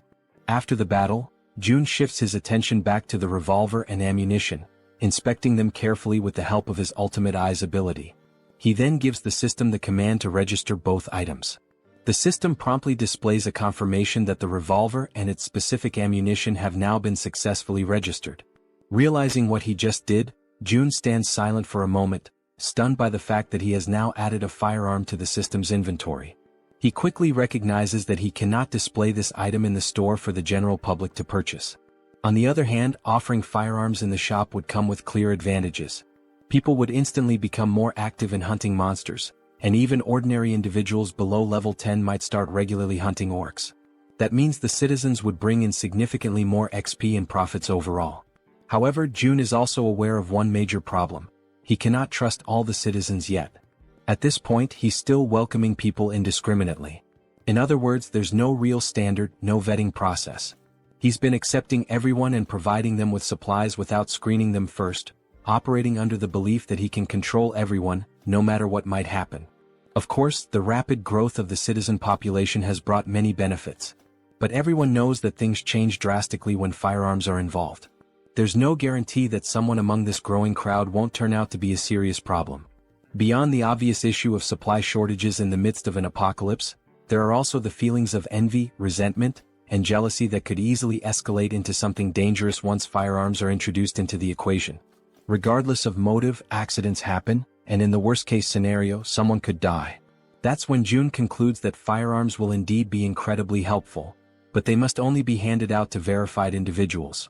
As he opens the system menu once again, he notes that, on top of verification, firearms will also be made available only to those with high loyalty levels. With that decision made, Jun already knows who the first person will be to receive one. Back at the metro station, the group now stands among the lifeless bodies of goblins scattered across the ground. Suddenly and without warning, a gun begins to materialize, forming in midair before dropping right in front of Moon, startling him with how sudden and unexpected it was. Cautiously, he begins to approach the weapon, taking slow and deliberate steps as he draws nearer. Then, with a faint smile appearing on his face and his finger already resting gently on the trigger, Moon picks up the gun, clearly aware of who had orchestrated this. Without needing to see him, he offers a silent thank you to Jun, already knowing it was his doing. After that, the group resumes their journey through the metro tunnels, continuing to follow the little mouse that was guiding them toward the Rat Queen's group. After walking for a while through the underground passageways, they finally arrive at a place that seemed to be the destination the mouse had in mind. They hesitate briefly upon arrival, as the location is closed off by a heavy door that clearly separates and isolates the inside from any outside threats or creatures. Then, as the leader of the group, Han steps forward without hesitation and makes the decision to open the door himself. As the door slowly creaks open, they immediately spot several people inside. The first ones to lay eyes on the newly arrived group begin trembling in fear, uncertain of who these newcomers are. For all they knew, it could easily be goblins or another kind of terrifying monster. Sometime later, the day turns out to be perfect for a walk. Apparently, June notices this and decides to get some fresh air. As he strolls along the sidewalks, he reflects on how nice it is that the territory now includes the walking trail just outside the apartment complex. He thinks to himself that it's been quite a while since he's gone out for a proper walk, and he quietly expresses his gratitude to Jaehyeon for coming along with him. While enjoying the peaceful moment, the system suddenly notifies him that an unauthorized entity is attempting to enter. Upon seeing that notification, June smiles and casually remarks that it seems they have arrived. Jaehyeon, intrigued, becomes curious to know who they are. The system then shows that a being who meets the requirements for citizenship is approaching the shelter, and it asks June whether he would like to grant citizenship. Without hesitation, he accepts. Moments later, Jaehyeon hears someone calling out her name and is met with a heartwarming surprise. In the distance, her mother and her sister Yeojin are excitedly calling out to her, waving with joy. In a moment of pure euphoria, the three of them run into each other's arms, embracing in a tight, emotional group hug. Their mother, overwhelmed with emotion, asks where she had gone without saying a word and tells her how worried she had been all this time. Jaehyeon sincerely apologizes for everything. After the hug, Yeojin's eyes sparkle with joy as she exclaims how good her sister smells and asks if she had taken a bath. Jaehyeon replies with a smile, saying yes, and not only that, they even have hot water here, and now her mother and sister will also be able to enjoy a warm bath. From a short distance away, June watches the heartfelt scene unfold, happy to hear them chatting about how the place has beds and hot meals as well. Then June calls out to the Rat Queen, and she quickly turns around, asking if something has happened. June informs her that Unit 2701 has now been assigned to her, and she is completely free to use it however she wishes. However, he warns that it might feel a bit cramped for 30 people. Upon hearing this, the girl turns back toward her mother and sister again. But they were not alone. All 30 individuals who had been trapped in the metro were rescued and brought safely to the shelter. Jaehyeon lowers her head for a moment, visibly deep in thought as she tries to come up with a solution to accommodate everyone. Interrupting her train of thought, June steps in and says that he'll provide 3 extra rooms for her, because she is more than worth it and truly deserves it. Hearing this makes her feel a little flustered, and she offers a heartfelt thank you. June adds that she can also use units 2402, 2301, and 1902, all within the same building. Hearing that causes her eyes to fill with tears, and in the background her mother and sister smile with happiness and relief. Jaehyeon expresses her gratitude and says she will always do her best. After this emotional moment, the system displays a notification showing that the loyalty and trust levels of many citizens have significantly increased in an instant. Seeing this on the interface, June feels a small spark of excitement, pleased with the outcome. However, something soon catches his attention. He remembers a system feature that was unlocked when he leveled up, but he had never taken the time to check it. The feature is called Guardian Beast Management, and it has a usage limit of 10 times. Just from the name alone, June gets a vague idea of what this skill might involve. But when he finally checks the cost of activating it, he is completely stunned. The cost is 1 billion, and the number leaves his jaw hanging in disbelief. Still trying to process this, someone suddenly calls his name and asks if he has a moment to talk in private. They head toward a nearby room and June opens the door, motioning for the person to come in. The person in question is none other than Jaehyeon, the girl known for using poisons, and she appears hesitant, clearly uncomfortable about what she's about to say. June gently asks her what she would like to talk about. With an anxious expression and a hint of fear in her voice, she says that there's something she needs to confess to him. Noticing her fear, June smiles softly and tells her to take a deep breath and feel free to speak comfortably, assuring her there's no pressure. Seeing his kind and calm reaction, Jaehyeon gathers the courage to finally speak her mind. She bows slightly and thanks him before saying, with visible difficulty, that she's truly sorry, but she wants to leave the team. Hearing that shocks June to the core. He had never experienced anything like this before. So, with disbelief he asks if she really just said what he thinks she said. With an expression filled with guilt, the poison girl once again says she is very sorry, but insists that she needs to leave the party. June hears her words, but remains silent for a moment, as it was all so sudden that he is still struggling to fully process the situation. The girl then begins to explain herself, saying that her ability is one of the reasons she feels so useless within the team. She confesses that she often thinks that her presence doesn't make any real difference. Whether she is there or not, things would likely remain the same. June gently tells her to stay calm and to speak freely, reassuring her that she can always be honest with him about anything. The girl then clenches her teeth tightly, as if she is bracing herself with fear and hesitation. Gathering her courage, she finally admits that she is afraid. The way she says it, the trembling in her voice, leaves June momentarily speechless. She goes on, repeating that she really is scared, truly terrified. The goblins were terrifying, the orcs were just as frightening, and the giant snake they faced had been utterly horrifying. She even recalls the terrifying moment when they were being chased by that red tiger. There were so many instances when she could have lost her life, that just thinking about it brings tears to her eyes and she starts to cry. Once again she apologizes to June, saying she knows he saved her many times, while she could only watch helplessly, remaining silent. Wiping the tears from her face with trembling hands, she continues, saying that she is nothing but a useless person, someone who has failed to live up to June's expectations. June, quietly listening, reflects that deep down, he had already started to notice this before. He remembers the time when they went to rescue Moon's grandmother. She had been clearly afraid then. He also recalls how fearful she was when they were hunting orcs, and especially during the confrontation with the giant snake. And he remembers vividly that during the chase involving the red tiger, she had nearly lost her life. June knows that, in truth, she hadn't had much impact on the group's overall efforts. But even so, he also understands that none of this is something she should be blamed for. After all, her ability, Poison Mist, is extremely risky to use. If handled incorrectly, it could harm her own teammates, making it difficult for her to use it effectively in battle. And despite not being able to use her ability to its full potential, she had still risked her life countless times alongside everyone else. When results turn out poorly, of course, disappointment can arise, but it doesn't diminish her bravery. Watching Hyerin crying and sobbing in front of him, June decides to speak up, telling her that this is actually perfect, because he has something he needs help with. Hearing that, the girl wipes her tears and looks at him, asking what he means. June then asks her if she knows Dabin, who is currently living on the 21st floor of the shared facility. He explains that Dabin has been struggling to handle everything alone, burdened with an overwhelming amount of responsibilities. June further mentions that he plans to create and manage shared facilities on every floor, not just the 21st, and that he's looking for someone trustworthy to help manage them. Stepping closer, he asks if he can entrust this task to her, assuring her that she would be a huge help if she agrees to accept it. When he notices that no immediate answer comes from her, he simply scratches his cheek awkwardly. He then continues, saying that if someone is willing to move and help even in small ways, he could never see them as useless. Seeing that Hyerin is still looking downcast, June reflects internally on how powerful her ability actually is.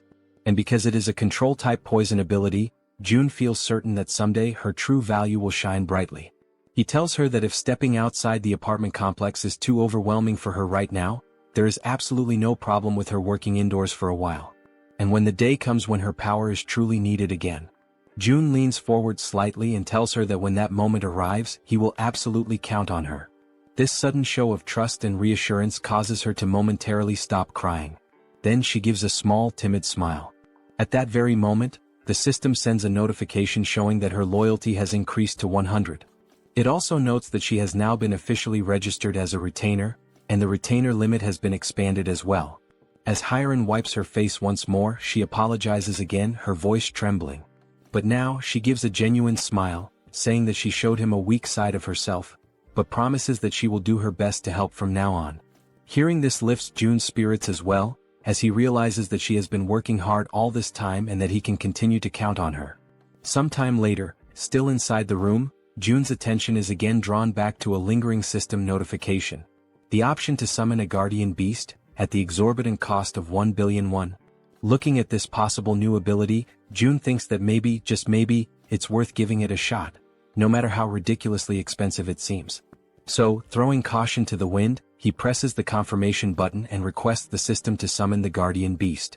The system promptly notifies him that 1 billion won has been deducted. Then at that very moment, a brilliant light bursts forth, startling June. The light emerges directly from the ground, which makes the whole situation feel even stranger and leaves him frozen in place. It quickly becomes clear that this light is coming from a magical circle, glowing with a powerful yellow hue. The magic was so intense that it forced June to close his eyes for a moment, just to avoid being blinded. And then, from the center of the magical circle, something unexpected appears. A large egg, leaving June wondering in amazement. What kind of guardian beast could possibly hatch from that? Even after the magical circle stops radiating light, the magical egg continues to emit a strong and vivid glow. Unlike the usual situation where a magic egg would take an eternity to hatch, this time the egg immediately begins to crack open.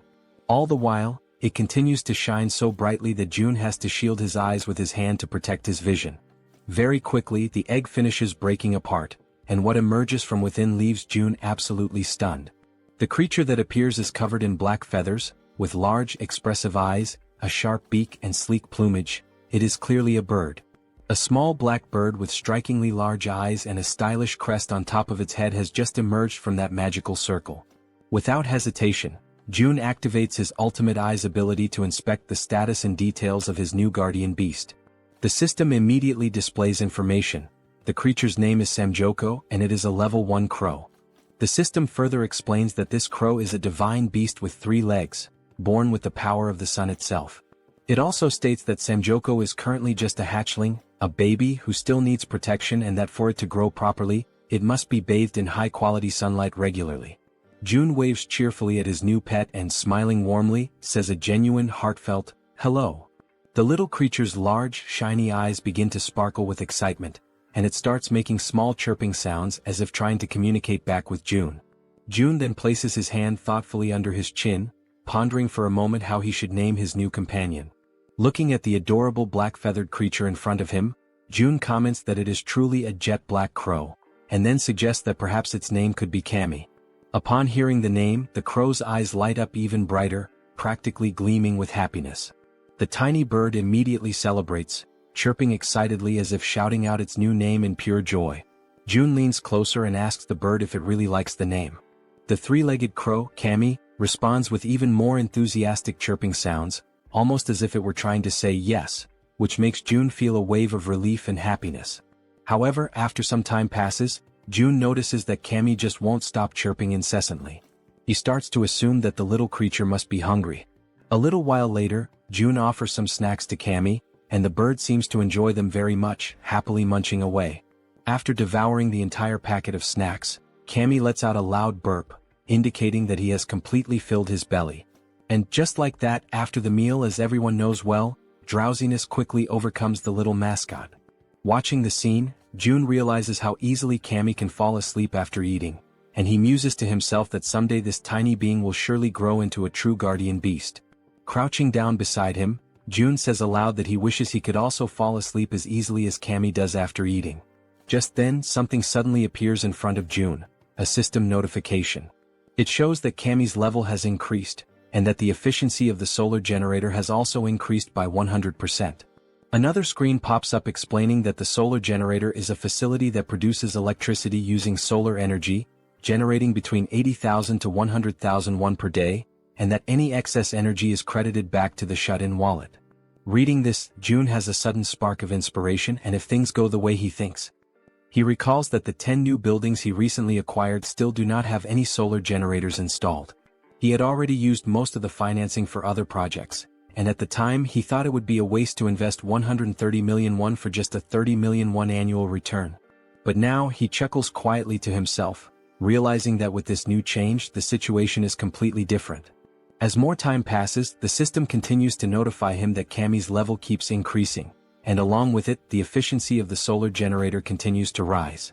Reading the latest notification, June realizes that the generator's efficiency has tripled almost instantly, going from a 30 million won annual return to 90 million won per year.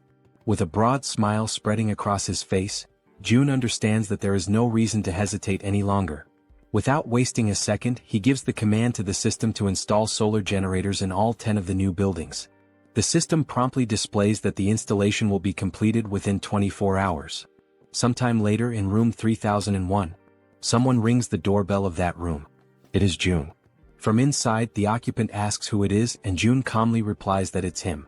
The door swings open quickly and Fatty appears, asking if something is wrong. June replies with a serious expression that he needs to ask a favor. Still looking surprised, Fatty asks what kind of favor June could possibly need. With a stern, resolute face, June explains that he needs Fatty to safeguard his money. They exchange a few words that the narration doesn't reveal to us, and shortly after that, Fatty is left standing there, completely in shock by what he has just heard. Before all of that, the conclusion that June came to while thinking carefully about the tax collection ability was as follows. If he entrusts a sum of money to a trustworthy citizen and simply lets it sit idle, it will generate profit for him over time. There is an initial 10% tax fee when he donates the money for the first time, but after that, the money starts to produce a 10% profit every month. So, June began to consider carefully whom he could trust enough to handle that money. He went through the status screens of various citizens and then stopped when he reached Choi, also known as Fatty, and noticed the 89 points in trust and 98 points in loyalty. It became absolutely clear to June that it had to be Fatty. His level of trust and loyalty were on an entirely different scale, significantly higher than that of any other citizen. Immediately, the system notified June that he had successfully donated 1 billion won to Fatty, with a 10% fee deducted from the total amount. Right after the donation, the system also showed that Fatty's loyalty and trust had increased even further. Still visibly nervous but wanting to confirm, Fatty asked if he really was only supposed to hold on to the money, or if he could maybe use just a little bit of it. That had actually been June's original plan all along, but he had not expected Fatty's loyalty to reach 100, so in the end he replied that yes, Fatty has permission to use a small portion of the money. Still in shock over what he had just heard, Fatty bowed deeply in gratitude, offering a sincere thank you. June in turn told him to stop bowing and said that he trusted him completely. With that matter taken care of, it was now time to move on to the next thing he needed to handle. June went to talk with Dabin, and she asked if she was allowed to choose whoever she wanted. He replied that yes, it was fine, she could choose freely. Then he introduced her to Hyerin, the so-called poison girl, and said she could include her in the team. He added that now that Dabin would be the team leader, he would be paying her double the regular weekly salary. At that moment, Dabin's loyalty increased a bit more. Excited by the sudden raise, Dabin pulled Hyerin close to her and gratefully said she would do her best. Overflowing with energy, she then dashed off with the poison girl, calling out to her and saying they were about to go on their first delivery. Hyerin, trying to keep up, asked Dabin to slow down a little. Watching the whole scene unfold, June felt glad, knowing that the two of them would likely get along very well. And then he realized it was time for a difficult conversation. Over at apartment 2109, June arrived and told everyone that he knew they had all worked hard today, and he asked how they were feeling.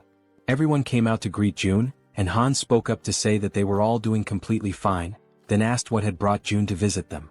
June explained that, thanks to the monster at Jaehyeon Station, the surrounding area was now considered a monster-free zone, especially the subway tracks.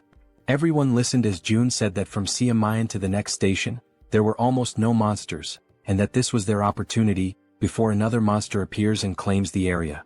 He told them they would have to act first. There was one thing June realized, especially after witnessing Hyerin begging with tears in her eyes. Looking at these people now, he saw that they were risking their lives to fulfill the tasks he gave them.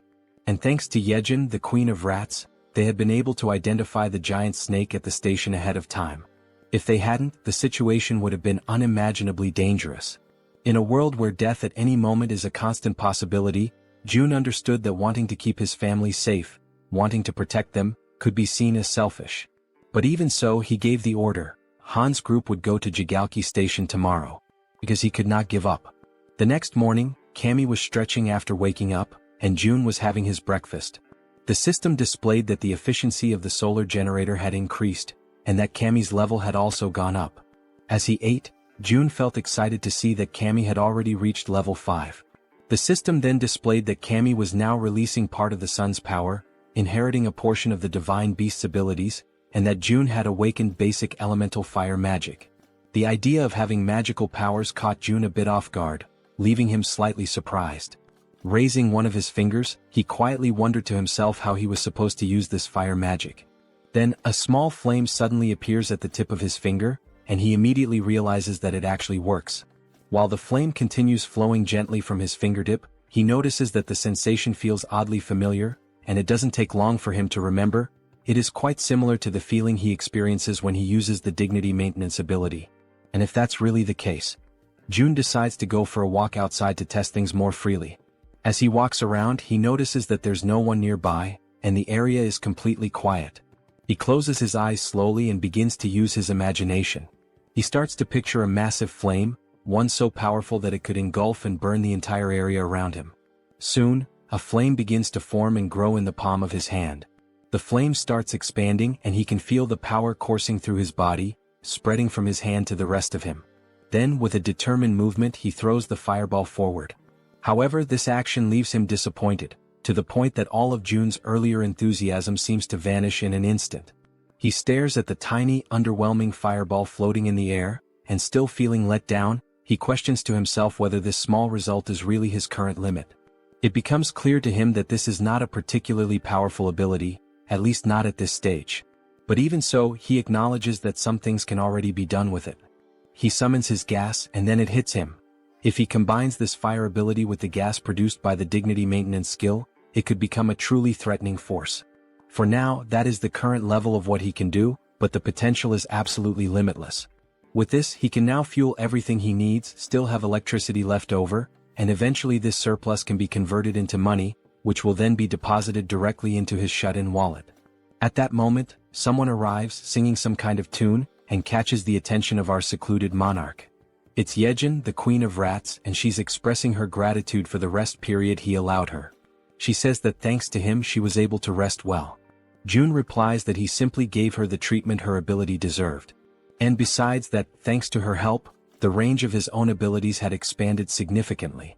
Of course he should support her. Smiling, he says that he'll be counting on her again today. He informs her that Han's group is currently waiting at Siamayan Station, and that she should go guide them as soon as possible. Jaehyeon responds that she has already sent rats along the subway tracks, since the rats are capable of reaching Koryang Station without any trouble. Hearing that, Jun's eyes widen as he asks her if something happened beyond Koryang Station. She confirms that yes, something did happen, specifically at Busan Station. She says she thinks it would be better if he saw it for himself. She sits down on the ground and begins to concentrate deeply, activating her ability to control one of her rats over there. Through the rat's vision, they can see that the station is completely destroyed, with debris and rubble possibly blocking access. And on top of that, the area appears to be flooded with water. Seeing this through his ultimate eyes, Jun quickly realizes that there's no way to get through that place in its current condition. Jaehyeon comments that now that he has seen how the tracks are, that's precisely why she sent rats ahead. But then, she saw something far more alarming, a scene of chaos and total destruction. Using his own abilities, Jun sees the same thing.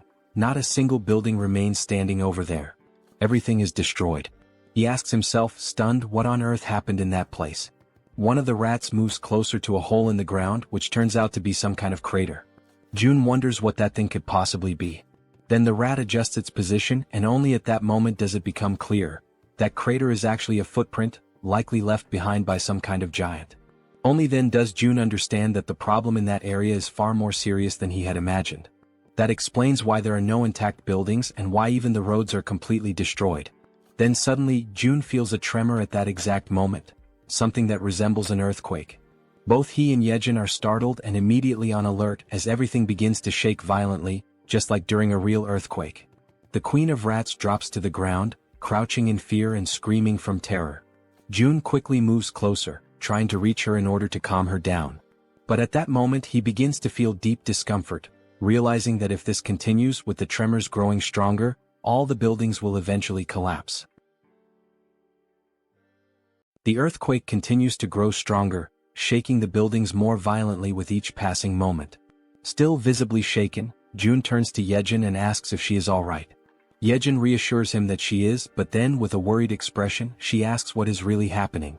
Jun starts to explain that it is a tremor, but before he can finish, he is interrupted by a loud, booming voice shouting his name. Both Jun and Jaehyeon, still caught in a state of panic, hear that they need to go check what is going on. After a moment, Jaehyeon glances at her companion, and he gestures for her to follow him outside. Meanwhile, Fatty, visibly shaken and fearful, mutters in disbelief, questioning what all this chaos could be about. He adds that June needs to head to his house first. Without a second thought, both of them dash towards Fatty's house, despite the obvious danger all around. As they run, Fatty explains that from his place in Siamayan, they can get a clear view of the station area and assess the situation better. As they move swiftly through the quaking streets, June can't help but recall the loud crash from earlier, wondering why Fatty is dragging him to his place with such urgency. After some time they finally reach the destination. Upon opening the door, June is met with the sight of Fatty and his wife, both overwhelmed with fear and anxiety. Fatty quickly points towards the balcony, urging June to take a look. As June steps out onto the balcony and takes in the view, he becomes utterly shocked and paralyzed, his mind racing as he wonders why it always has to be some kind of madness. Outside, a gigantic, fearsome cyclops looms over the city, with sharp fangs and imposing horns, mercilessly destroying everything in its path. As the monstrous creature continues to demolish buildings with sheer brute force, June, still in a state of disbelief, summons everyone back to regroup. The group, now gathered, looks at one another in confusion, uncertain about the reason behind June's sudden call. When they reach Fatty's house, Han and Moon speculate about whether the earthquake from earlier might be linked to what's happening now. But suddenly when they glance ahead, they are all left frozen in terror as they spot the terrifying Cyclops approaching. While they helplessly watch the giant creature crush and topple massive buildings, the group can only question in disbelief what that monstrous being in front of them could possibly be. The Cyclops, consumed by unbridled rage, continues to smash and pulverize everything in its vicinity with its powerful fists. Then Han shouts out, desperately wondering what on earth is going on, while Fatty points out that the Cyclops is moving closer to their location, urging June to take a look. Feeling overwhelmed, June, in a state of panic, acknowledges that they have to do something, but he has no idea where to even begin. From the balcony, June glances down at his hands, unsure whether his abilities would be enough to withstand the Cyclops' attack. Nervous and trembling, June clenches his teeth, trying to keep his composure despite the dread creeping in. Suddenly, June hears someone calling his name and he freezes. Turning around, he sees the Werbear woman, her expression resolute and unwavering. With fierce determination, she requests a chance to take on the Cyclops. Hearing her words, June is initially taken aback and a bit fearful, unsure of what to think. However, the Werbear woman remains focused, her fiery resolve to battle the gigantic beast evident in her eyes. June, still anxious, manages to muster a faint smile after hearing her confident plea. Then he turns to her and asks if she is truly willing to confront the Cyclops. With unwavering courage, the Werbear woman firmly declares that she will make it happen right away. Just then, the system interface pops up, displaying that a mission has been granted. The objective is to hunt the Cyclops within a 24-hour time limit. If the mission succeeds, the reward will be 1 day of resurrection for the sun. However, if they fail, the penalty will be a full day of excruciating pain. June immediately calls for the group to assemble, stating that he will give a quick rundown of the plan. Standing before them, June asks everyone to pay close attention. To begin, he divides the group into 3 teams. The first team consists of Han, the Werbear woman, the healer, and Toji. The second team includes Moon, the archer woman, and Jaehyeon, the guy with glasses. The third team consists of June himself and Jaehyeon. June states that he will take charge of their current area, while the others must quickly move to their designated positions, emphasizing that he is counting on their effort and bravery. Following this, the group members race through the streets, each heading to their respective locations with a determined focus. Somewhere else, June hears his name being called again. When he turns around, he sees Hyeon, who, after surveying the area, confirms that June was right. The individuals with military experience are positioned at the main gate, while the other residents are gathered in the underground parking lot. Smiling in relief, June thanks her for the efficient work and suggests that she move to the underground parking lot as well to continue assisting the others. However, Hyeon, with her gaze fixed firmly on June, states that she wants to contribute more, despite her body, especially her trembling hands, clearly revealing her fear and nervousness. Hearing this unexpected declaration, June is momentarily taken aback and, with a hint of concern, asks her if she is really sure that she will be okay. Hyeon, lowering her head while tears well up in her eyes, admits that she is indeed scared. Yet, almost immediately, she lifts her head with newfound resolve and declares with a spirited voice that she will strive to be brave. Feeling a sense of relief and admiration, June allows a faint smile to appear on his face. He then turns around and calls for Jaehyeon and Hyeon to accompany him to the main gate. Upon arriving at the designated location, June promptly begins a quick survey to assess how many residents have previously completed military service. After gathering the necessary information, he discovers that out of more than 1,200 residents, only 101 people have that experience, which he concludes is ridiculously low given the circumstances. Suddenly, one of the residents, a man wearing a red jacket, raises his hand and hesitantly asks what they are supposed to do. Before addressing the question, June inquires about the twins and the red-haired man, wanting to know their whereabouts. As soon as he hears this question, the man in the red jacket scratches his head nervously, his entire demeanor shifting as unease visibly takes over his body. In that instant, June, with a sharp intuition, realizes something that catches him completely off guard. They ran away. He quickly notices that not only did the twins and the red-haired man escape, but they were also accompanied by hundreds of other people who fled to the underground parking lot. Anger immediately surges through June's veins, and he clenches his teeth, feeling utterly furious at their cowardice. Without hesitation, he calls them cowards, his voice filled with a mix of disappointment and frustration. With every pair of eyes now focused intently on him, June raises his voice to address everyone present. He declares that those who have chosen to stay behind and fight did not risk their lives out of foolishness. They made this choice because they know that if they do not stand their ground and fight, everyone will die. He emphasizes that each one of them is not only protecting themselves but, more importantly, defending their precious families. June continues, recalling something he once heard: courage is not the absence of fear, but the decision to act despite it. It is a choice, a conscious decision to face danger despite being afraid. He then concludes by stating that in a world overtaken by fear, survival depends on the brave. And these people standing here today are precisely those brave individuals. Finally, he thanks everyone for their presence and willingness to stand their ground. After finishing his speech, June opens the system window and proceeds to purchase 101 weapons and ammunition. As soon as the transaction is completed, the weapons and ammo begin to materialize right in front of everyone, leaving the crowd stunned and wide-eyed with disbelief. At that moment, the system promptly notifies that XP and participation in the liquefaction process have increased by 100%, indicating that their efforts and willingness to fight have been recognized. June instructs the residents to pick up the weapons and ammunition that have appeared before them. One by one, they cautiously reach out and take the weapons, their expressions reflecting a mix of shock and awe as they hold the newly acquired firearms in their hands. Then, with a firm and resolute tone, June assures them that those who have chosen to face their fears will be duly rewarded. Turning around sharply, he activates his absolute eyes ability, his gaze now burning with unwavering determination. In a calm yet commanding voice, he declares that the chaos is only just beginning. Meanwhile, the Cyclops, with his fangs bared and overflowing with uncontainable fury, charged forward into the attack without a moment's hesitation, driven entirely by instinct and rage. At the same time, Han, positioned carefully outside the Cyclops' field of vision, was holding a solid iron bar, waiting silently and patiently for the perfect moment to strike. With a fierce and determined expression etched across his face, Han gripped the iron bar tightly and raised it with both hands, initiating his carefully calculated attack. In one swift and precise motion, he hurled the iron bar directly toward the Cyclops with all the strength he could muster. The projectile hit its mark, violently piercing through the creature's leg and immediately causing blood to gush out in a gruesome display. Caught off guard by the unexpected assault, the Cyclops turned around sharply, his monstrous body twisting as he directed his gaze toward the source of the attack. His fiery red eyes locked onto Han, the one who had dared to wound him, and for a moment, time seemed to stand still as Han remained frozen, paralyzed with fear in the face of the towering monster. Han clenched his teeth and furrowed his brow, panic flooding his senses as he struggled to process the overwhelming danger standing directly before him.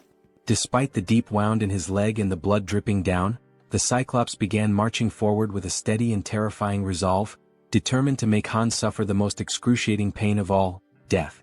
But at that very instant, unexpectedly, the Werbear woman came rushing in, already fully transformed into her fierce beast form. She was driven by her mission, resolute in her goal to stop the Cyclops at any cost and earn the reward that awaited her. With her razor-sharp claws extended, she lunged at the Cyclops and slashed through his thick flesh, unleashing a brutal impact that sent her hurtling backward, crashing to the ground with crushing force. However, the attack wasn't nearly enough to bring the Cyclops down. He remained upright, completely consumed by rage, his fury only intensifying with every passing second. With a cruel and merciless grin spreading across his monstrous face, the Cyclops lifted the same leg Han had wounded. Summoning all his wrath, he delivered a savage and hate-filled kick straight at the Werbear woman. She was sent flying through the air with terrifying force, soaring from an unimaginable height, the wind violently whipping around her as she fell. Her cries of resistance sliced through the air until, finally, her body crashed with tremendous violence against the ground, as though the very heavens themselves had rejected her. The Cyclops' brutal attack left the Werbear woman lying motionless on the floor, her body shattered and completely drained of strength, now utterly defenseless. Even from a distance, the Cyclops kept his piercing eyes fixed on her broken figure. Determined to annihilate everything and everyone that dared to stand in his way, he began preparing for the final blow. He swiftly raised his arm, ready to strike and end her once and for all, but then a loud shout echoed through the air, grabbing his attention and halting his motion. The shout, amplified by a white megaphone, rang out clearly, calling him an idiot and stopping him mid-attack. It was Toji who held the megaphone, and he continued to shout, insulting the Cyclops by calling him a lard-faced monster, pushing the creature's rage to new heights. In response, the Cyclops turned his massive head. His burning eyes widened, filled with both confusion and fury, as he tried to comprehend what was going on around him. But suddenly his attention was drawn downward, to his own leg. The cold metal of the iron bar was still embedded deep in his flesh, and his blood continued to pour from the wound, soaking the ground around him. At the same time, Toji, overwhelmed by terror, lowered the megaphone and ceased his insults, fear gripping him tightly as he whispered to himself, trying to understand what kind of monster he was truly looking at. The Cyclops narrowed his dark eyes and locked them onto Toji. His gaze moved slowly, methodically, studying every inch of the weapons Toji carried, carefully evaluating their offensive capabilities. He looked like a wounded beast, still bleeding, still in pain, but mentally calculating the perfect moment to strike back with devastating precision. Suddenly, Toji found himself standing still, completely frozen, and tried to plead for a moment of time, but it was already too late. Without a second of hesitation, the Cyclops lunged toward him, driven by a single overwhelming purpose: to obliterate everything in his path. Toji screamed in desperation, his voice trembling uncontrollably. His eyes, wide with fear, gleamed with pure terror, and his entire body shuddered under the crushing pressure of the moment. Without thinking twice, he turned and sprinted with all the speed and desperation his legs could muster, running as though his life depended on it, because it did. Elsewhere, Jun was watching the entire scene unfold using his ultimate eyes ability. Observing Toji's desperate situation, he stated that Toji was approaching, and that the Cyclops was coming with him. Immediately, he turned to the group around him and instructed them to prepare without delay. Once more, Jun activated ultimate eyes, clenched his teeth tightly, and warned that the moment was near. Toji was almost at their location, and behind him was the largest creature any of them had ever seen. Toji was completely frantic, running out of control and screaming at the top of his lungs that he was arriving. After a few tense seconds, he stumbled past the edge of the barrier, where everyone was already waiting for him, alert and filled with tension. Outside the protective barrier, the Cyclops loomed, his eyes watching everything. And then, without warning, Black, the crow belonging to the man with glasses, appeared in the sky and began flying straight toward the Cyclops. The bird flapped erratically in the Cyclops' line of sight, pecking and disrupting his vision non-stop, refusing to let up for even a moment. Eventually, overwhelmed and disoriented, the Cyclops shut his eyes tightly in frustration. Without wasting a second, the archer woman was already in position, her body firm, unwavering, and fully prepared for the perfect moment to strike. Then, with unwavering focus, she aimed her bow with precise calculation, her eyes locked on the monstrous figure ahead, while Black, the intelligent crow, gracefully landed on the arm of his master, perching with familiarity and calm. Without a single trace of hesitation, the exact moment had finally arrived. The archer woman pulled back the bowstring with strength and confidence and released her arrow in one swift and fluid motion. The arrow shot forth with incredible speed and force. The Cyclops, in a desperate attempt to defend himself, raised his massive hand to shield his face, but it was in vain. The arrow not only pierced straight through his outstretched hand but also struck directly and with perfect accuracy into the very center of his head. Immediately after, Moon appeared, soaring high above the Cyclops with steady flight. Without wasting any time, he reached into his clothes and retrieved 4 rats, each one alive and squirming. Then, with firm resolve and no hesitation, he hurled all 4 rats directly toward the Cyclops' mouth, which was wide open as the creature roared in agony from the arrow embedded in his face. With all the power in his lungs, Moon screamed out Jun's name, his voice ringing through the battlefield, demanding immediate action. Up until that moment, everything had been unfolding exactly as planned. Now, with his ability already activated, Jun initiated the release of the gas that had been hidden inside the Cyclops' body. At that exact instant, the creature's eyes flew open, and despite the intense pain radiating from the arrow lodged within them, he seemed to forcefully ignore it. The Cyclops slowly lowered his massive head and looked down at his abdomen with a focused and steady gaze, as if noticing something unfamiliar. He took in a long breath, bracing himself for whatever was about to come next. Soon after, Jun raised his arm firmly and pointed it straight at the Cyclops. His face remained calm, composed, entirely devoid of fear. In his mind, there was an unshakable conviction. When the opportunity to end that terrible battle finally came, there would be no room for doubt, only the resolve to bring everything to a close decisively and completely.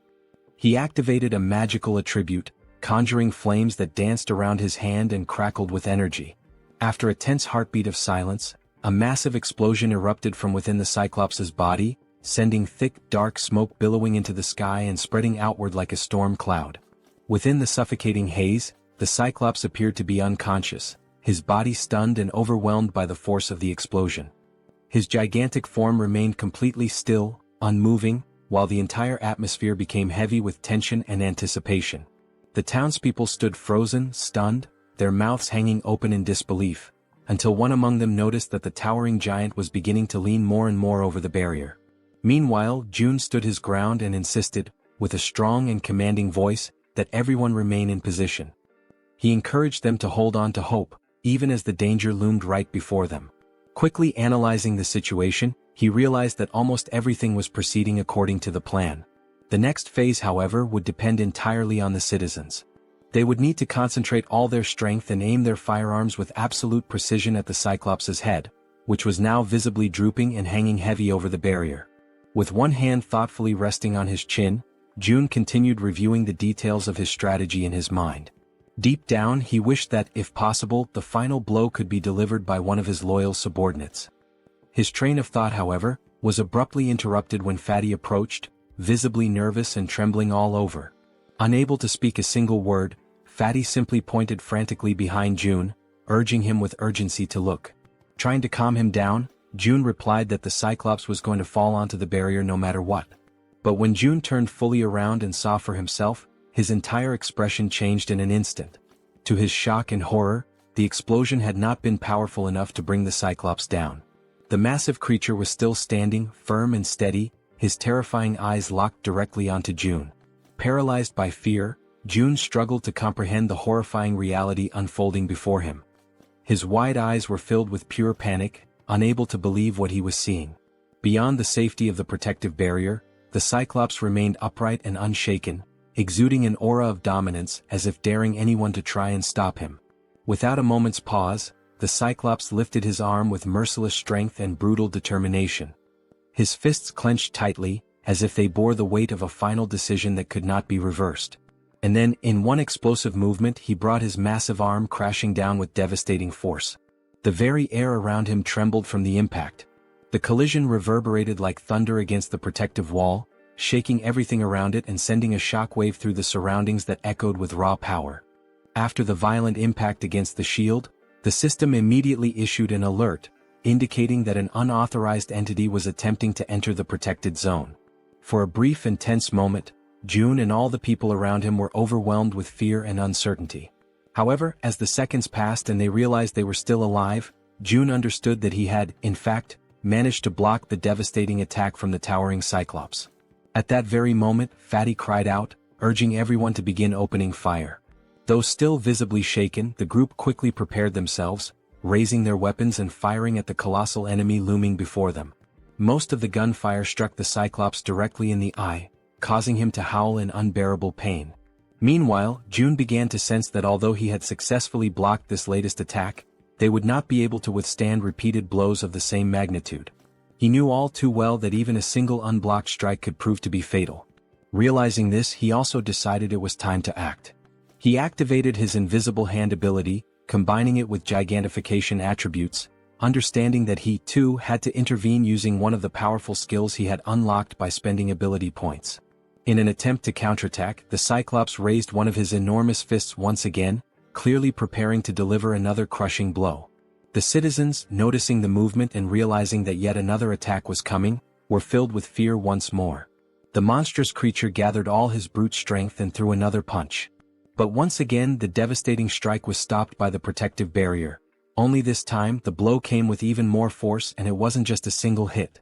The system responded promptly, issuing another notification that an unauthorized entity was attempting to breach the barrier. Upon seeing that the Cyclops had failed yet again, the people cheered and felt a surge of relief. They had successfully resisted once more and now decided to continue opening fire on the giant creature.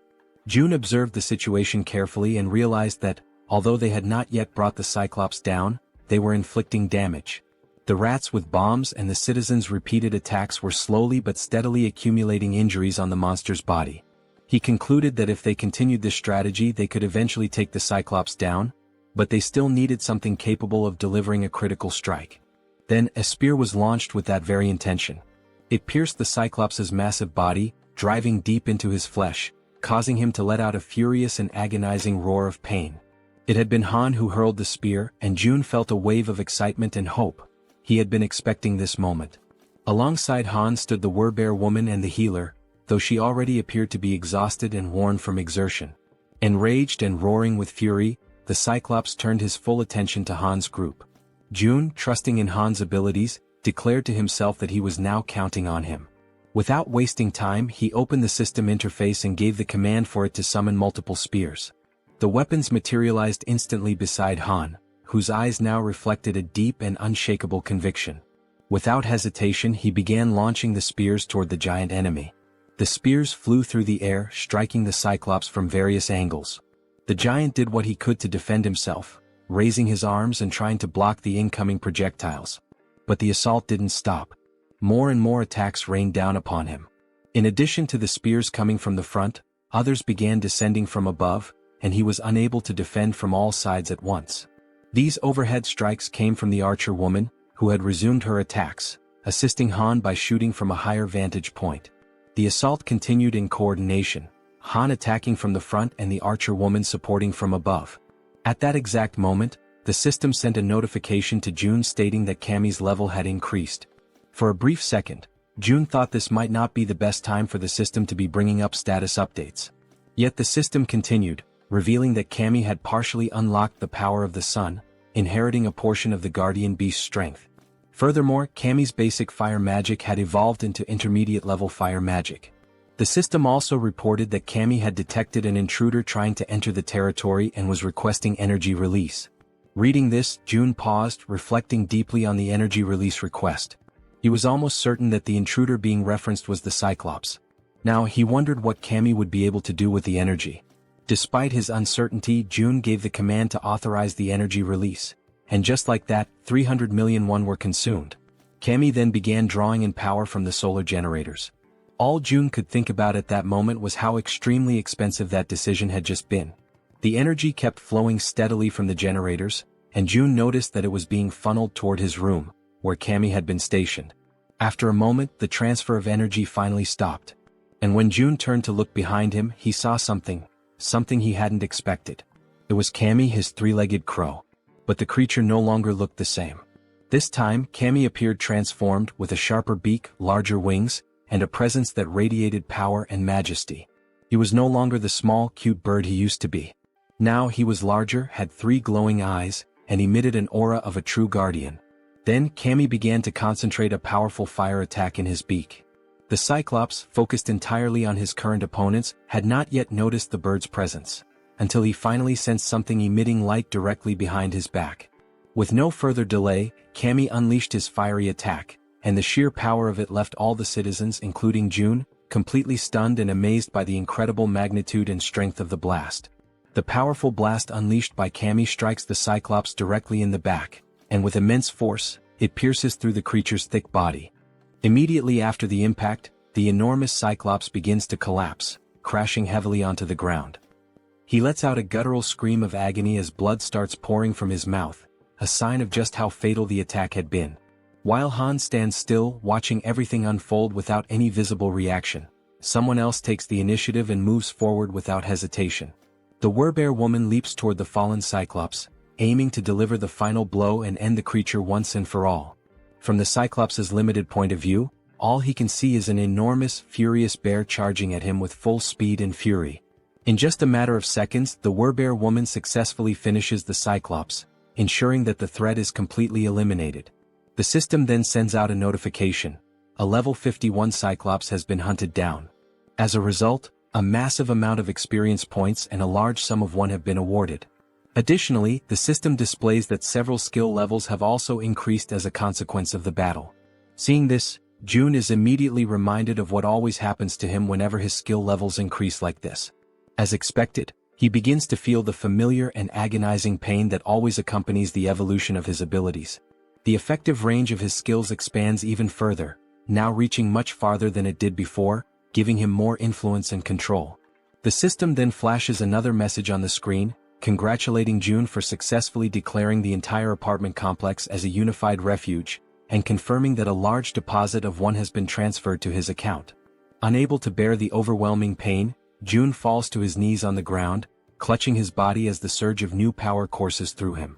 At that moment, Cammy lands right beside him, having returned to his normal, small form. The three-legged crow begins to emit a series of proud, chirping sounds, clearly boasting about his role in defeating such a ferocious enemy. Jun, still kneeling and catching his breath, mentions that it cost him 300 million won for that outcome, prompting Cammy to fall silent, now visibly embarrassed that the price for his attack had been so high. Despite the expense, Jun feels genuinely happy and grateful that Cammy's strike was so decisive. It had been a critical and essential blow in taking the enemy down. With a soft smile, Jun gently strokes the top of Cammy's head and acknowledges that he did a great job. Although the summoning of the guardian beast seems to be unavailable within the refuge, Jun reflects on the outcome. He had spent 300 million won, but in return he profited 30 billion. This makes him start to wonder if it might be time to consider summoning all 10 guardian beasts, because if their performance is anything like Cammy's, there's really no reason to hold back. Then the system displays a new update. The current cost to summon a guardian beast has increased to 10 billion won. Seeing that, Jun immediately questions why the cost had skyrocketed so dramatically. But before he has time to fully process the situation, he hears the sound of someone's voice. It sounds faint and emotional, like someone crying. What he sees next brings back a delicate and emotionally complex memory for him. Both he and Cammy turn to look toward the source of the sound. It's Yeonju, the Werbear woman. And at that very moment, Jun realizes something unexpected. Just for a brief instant, the faint alert sound from the system window transforms into something else entirely, the very sound that Yeonju had long been wishing to hear. A little while before all of that unfolded, inside a certain abandoned building, someone was quietly using his special ability to fill a small bottle with water. The people around him were deeply grateful, genuinely thankful, to finally have clean water to drink. The man with the ability stood there, silently thinking to himself, troubled by the fact that they were now completely out of food. He had carefully formed a line, allowing the people to come forward and receive the precious water he was able to generate, but there was no denying it. Their food supply was nearly gone. And that, he understood clearly, was the absolute limit of what they could achieve with just these few resources they had managed to gather. The man felt a deep, growing sense of unease because at the end of the day, it seemed they would have no choice but to leave that place. A place that had seemed, until now, relatively safe. Then, at that very exact moment, he and everyone else inside the building felt the entire structure tremble. Like anyone would in that situation, he immediately asked those around him whether that had been an earthquake. Right then, another man came rushing in, shouting frantically and begging everyone to come see something that was happening up above. When the man mentioned the word monster, the one with the water ability was stunned, completely frozen for a second. Without wasting any more time, he began running, dashing up the staircase to reach the top floor and see what was going on with his own eyes. Once he arrived at the rooftop, what he saw left him breathless. The enormous Cyclops was still standing tall, radiating overwhelming fury and power. While the white-haired man trembled beside him, anxiously asking what they were supposed to do now, the one with purple hair, Jun Hyuk, was already thinking ahead, telling the other to go and hide everyone else in the basement to keep them safe. Jun-hyuk, overwhelmed and desperate, ran his hands through his hair in frustration, desperately trying to think of a plan. But the truth was undeniable: facing off against the Cyclops was utterly impossible. He tried to offer a bit of comfort to the other man, explaining that there was nothing they could do against something like that. In the background, without them realizing, the powerful light of Cammy's upcoming attack had begun to form. The men could only speak in hushed, fearful tones, saying that all they could do now was pray that the monster wouldn't find its way to them. And in the background once again the Cyclops was being obliterated. That moment caught them completely off guard. They had no idea what had just happened, what kind of power had been unleashed. But when Hyuk saw it, when his eyes truly grasped the scene in front of him, he knew right then and there that this power, it too came from an awakened but someone on a level far beyond his own. Hyuk then called out to the silver-haired man, addressing him as Hyun, and told him to gather the people. Hyun, utterly shocked, asked him if he had lost his mind. Was he really suggesting they go toward that? But Hyuk was certain. Even though he didn't know who the awakened one was, he had no doubt about what needed to be done. If they truly wanted to survive in this wretched, merciless world, they had to stand beside the person who possessed the kind of power capable of bringing down a creature like that Cyclops. As they began walking toward Jun's location, the people silently hoped, prayed, that whoever they were going to meet would be someone good-hearted, because they had no other options left. Their fate was entirely in the hands of chance now. They eventually arrived at the apartment complex and immediately suspected that this must be the place. After all, the buildings were still intact, completely untouched in a world otherwise devastated. Hyun, walking ahead of the group, remarked with disbelief, wondering how such buildings could remain standing in a world that had fallen apart. But then he suddenly smacked right into some kind of invisible barrier. Right after that, a message appeared in front of them from the system, declaring that entry was prohibited. Another message followed immediately, asking them whether they would like to obtain citizenship. They confirmed the prompt, and the system quickly responded, showing that they had been successfully granted citizenship. However, along with their new status came an initial quest. They were instructed to proceed to Jun's apartment on the 30th floor. Once they arrived there, Jun was already waiting to receive them. Strangely, he was already calling them by their names, despite the fact that they had never met before. Jun introduced himself as well, calmly stating his own name. At that moment, Hyuk felt something deep within, an instinctual certainty that this man standing before them was the one responsible for forcing the towering Cyclops to its knees. And now that he was face to face with him, his instincts were screaming louder than ever. Without hesitation, Hyuk reached out, took Jun's hand in his own, and introduced himself, earnestly asking Jun to take care of them. Because in his heart, he knew this was a moment he must never let slip away. Elsewhere, in a quiet and peaceful place, Yeonju, the were-bear, was gently serving a warm meal. This time, a bright and genuine happiness could be seen in her eyes as she cheerfully called out the name of Siwoo. Siwoo was her little boy, her beloved child, who was happily eating, and she lovingly asked him if the food tasted good. With a big smile he replied that it was absolutely delicious. The small boy then turned to his mother with innocent curiosity and asked whose birthday it was, because they were having seaweed soup, a dish traditionally served on birthdays. She responded with a warm and affectionate embrace, hugging him tightly while he told her how much he loved that particular food. At that very moment someone opened the door. It was Jun. Upon seeing him, the little boy excitedly called him Wizard Uncle. Yeonju asked Jun whether everything went smoothly with the new residents, and he confirmed that it did. He had already provided them with food and a place to stay. Then Jun apologized for something, and Yeonju, curious, asked why he was suddenly saying sorry. He explained that the newcomers wouldn't be able to leave the house, and that he hadn't expected that restriction to be in place. However, Yeonju didn't seem the least bit concerned about that detail. She calmly replied that just being there, together like that with her little boy, was more than enough for her. Holding her son even more tightly in her arms, she said with sincerity that she was truly content now.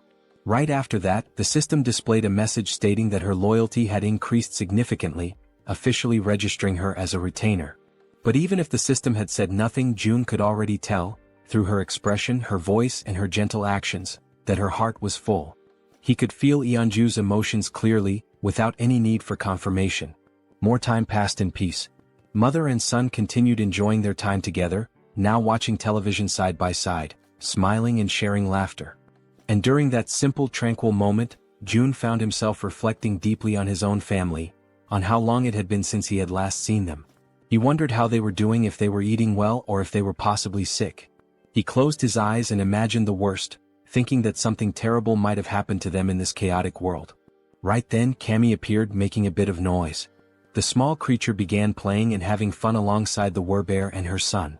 Watching them all together like that, June felt a quiet realization settle in. There was no need to rush. It was just one day. One peaceful, ordinary day. And he understood how hard Yeonju had worked for this day to finally come. At the same time, he also thought about how Yijin's rats were at that very moment heading toward the main house. When the rat reached the house, he would be able to deliver whatever his family needed. So today, looking at mother and child, smiling and content, June made a choice. He would focus only on taking care of them. Because this was the moment when Yeonju's one and only dream was finally shining brightly. Then June suggested that they sleep in the master bedroom. However, with her child still wrapped around her body in a loving embrace, Yeonju gently declined, saying that they could settle down in another room instead. Even so, June insisted that they stay in the master bedroom, emphasizing that it was the coziest and most comfortable place for them to rest. With a warm and reassuring smile on his face, he added that it was an order. Without hesitation, Yeonju lovingly stroked her son's hair, and together, they expressed their gratitude to June for his kindness and thoughtfulness. Soon after, they headed toward the room, wished him a good night, and the little boy waved sweetly at June before going in. June, watching them go with a deep sense of fulfillment in his heart, allowed a faint, content smile to appear on his face. The lights in the house slowly dimmed, and a gentle lullaby began to softly echo through the home, drifting from the bedroom as the child, still awake, listened in silence. Meanwhile, in the living room, June lay on the sofa, quietly listening to the sweet lullaby that continued for a long while, tenderly sung by Yeonju's voice. It had been a very long time since he had heard a melody like that. Yet somehow, just by hearing it, his body began to relax and his eyes gently closed, just like a child falling asleep in their mother's lap. A new day dawned quietly and peacefully. June began the morning enjoying a breakfast lovingly prepared by Yeonju and her little boy. Afterward, they all settled comfortably in the living room to watch the boy's favorite cartoons. The child could barely contain his excitement, laughing at every scene as if he were seeing it all for the very first time. Soon, Saiwa began chasing after Cammy, who had been peacefully basking in the sunlight, until being abruptly interrupted, which clearly did not please the creature. Later, after exploring every new toy they had, Yeonju, her son, and June laid down on the floor together for a brief nap. Between colorful scribbles and laughter, they drew pictures, and every second of the day was filled with joy and cherished with genuine happiness. But time waits for no one. With Cammy perched on his shoulder, June quietly wept, consumed by the silent grief of having only been able to offer a single day of life to Yeonju's beloved son. Soon after, Yeonju knelt down on the floor, saying her final goodbyes while holding her son tightly, pouring all her love and strength into that embrace. Still too young to fully understand the intensity of that moment, the boy asked innocently if she was crying. With tears already streaming down her face, she struggled to keep her voice steady and calmly whispered that she wasn't crying. But with his tiny hand resting gently against her cheek, he could feel the tears slipping down her face. So softly, Saiwa began wiping away her tears, doing his best to comfort her and asking her, ever so kindly, not to cry. Yeonju held him tightly again, and in a trembling voice she finally admitted that she was afraid of the world, because a world without him was far too terrifying. Then, filled with the innocence of a child, the boy simply called her Mom, and assured her, with unwavering confidence, that he was right there beside her. Those words, so pure, so genuine, caused Yeonju to break down even more, tears overflowing from the sheer weight of her sorrow and desperation. Even as Saiwoo continued trying to reassure her, Yeonju remained in tears. Yet still he took a step back, slowly pulling away from her arms. Looking her directly in the eyes, he firmly promised that he would always be by her side. Gripped by despair, she called his name with a choked voice. But without hesitating, he continued to walk toward the setting sun, while behind him, she shakily called out that she still had so much left to do for him. Then suddenly he stopped. He turned around slowly and with a gentle smile full of warmth and joy, he said that he loved her, just as his body began to dissolve into the light. At that exact moment, upon hearing those words, she froze. Still kneeling on the ground, her body began to tremble, and the overwhelming pain made it almost impossible for her to respond. But as all mothers do, even in the midst of unimaginable pain, she smiled through the tears and managed to whisper back a quiet, "I love you."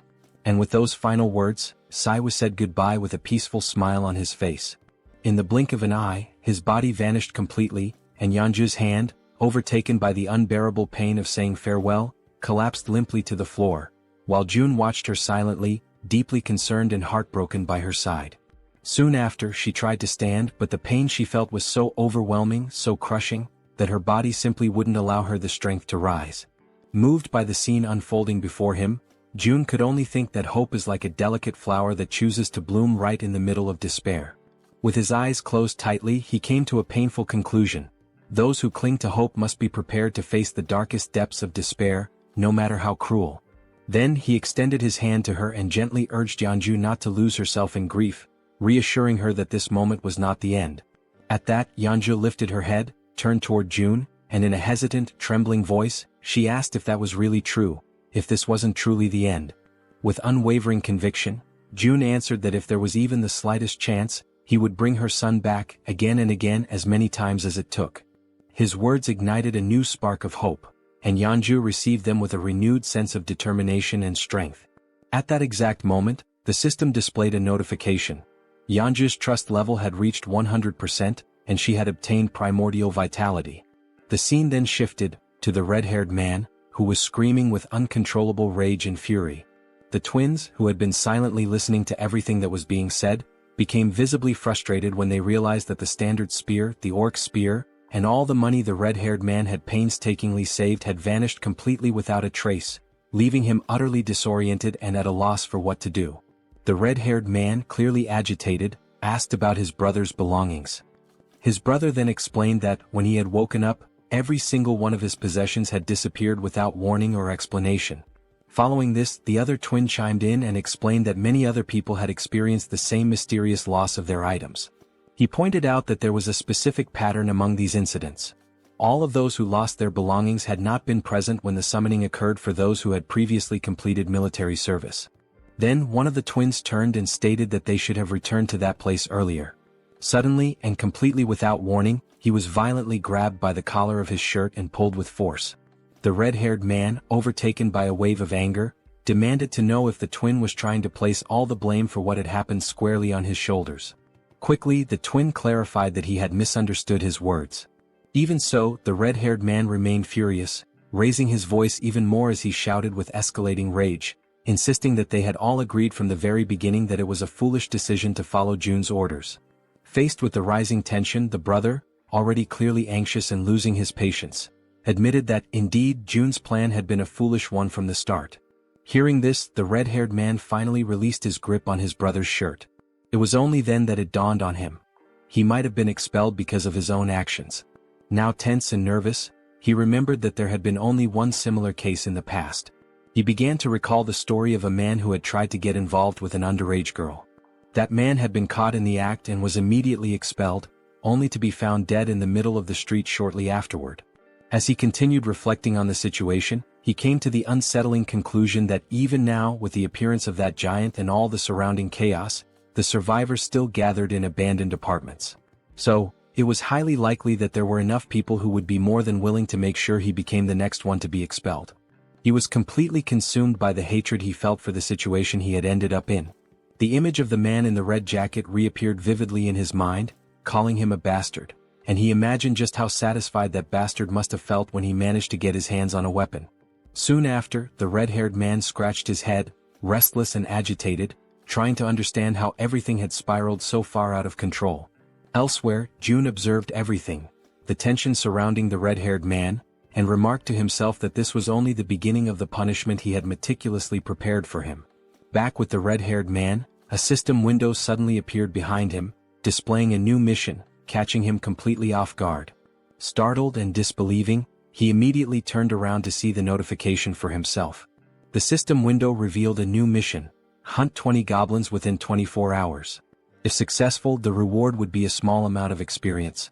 However, if they failed, they would suffer 1 minute of extreme, unbearable pain.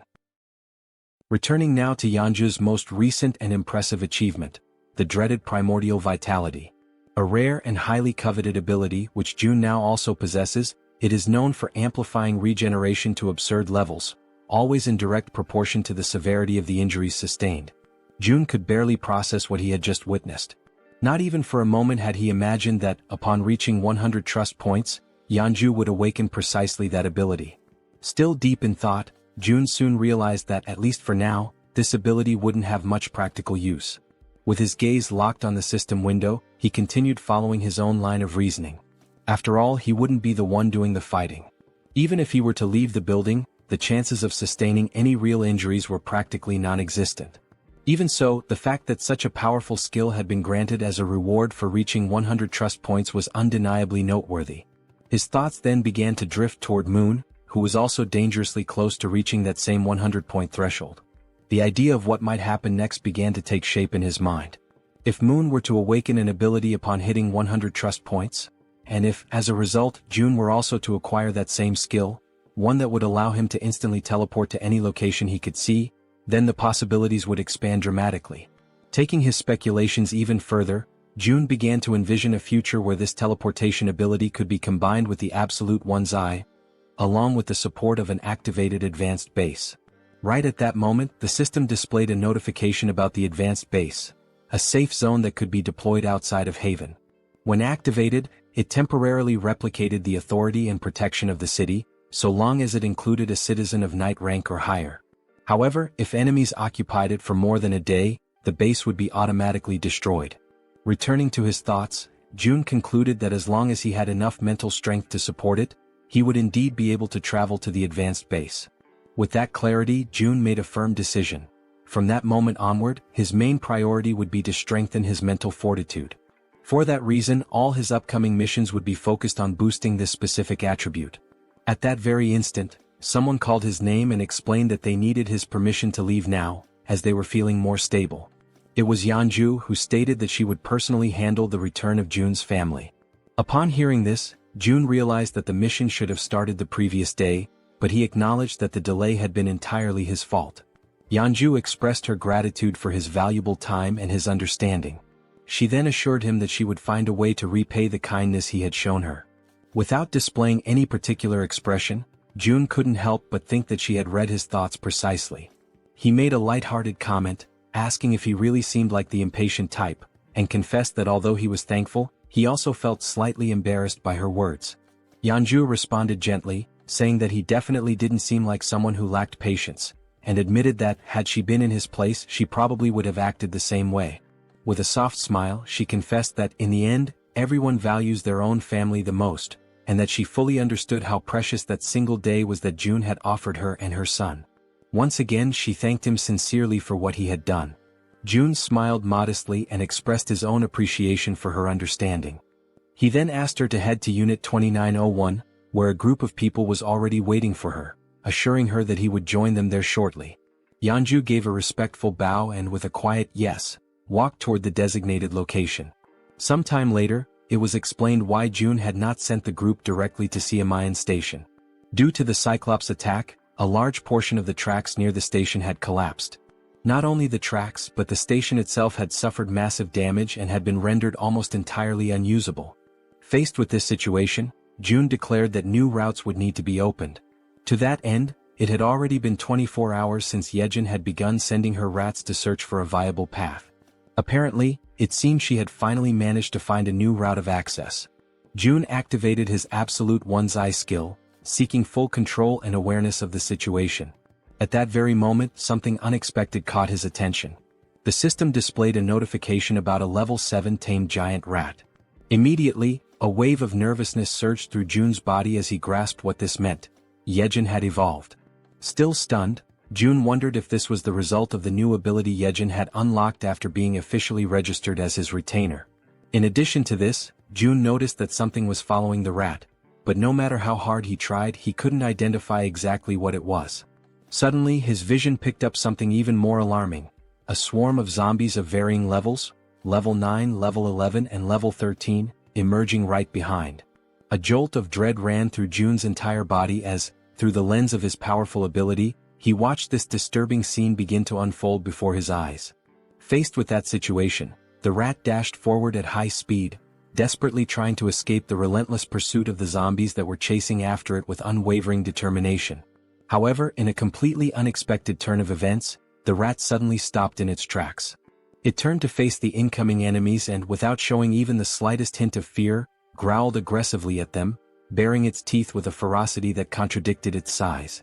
The zombies quickly surrounded the rat from every possible angle, closing off any potential route of escape. Yet, even in the face of overwhelming danger, the rat stood its ground, refusing to retreat even a single step. From a distance, June watched the scene unfold. Realizing that the rat would likely die a meaningless death if it stayed there, he considered triggering a gas explosion to take the zombies down with it.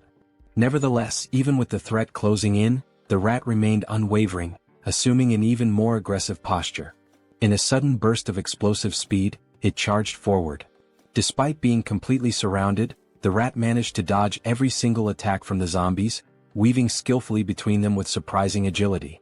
Still observing from afar, June was thoroughly impressed by what he was witnessing. After evading the zombies, the rat leapt forward and continued its mission.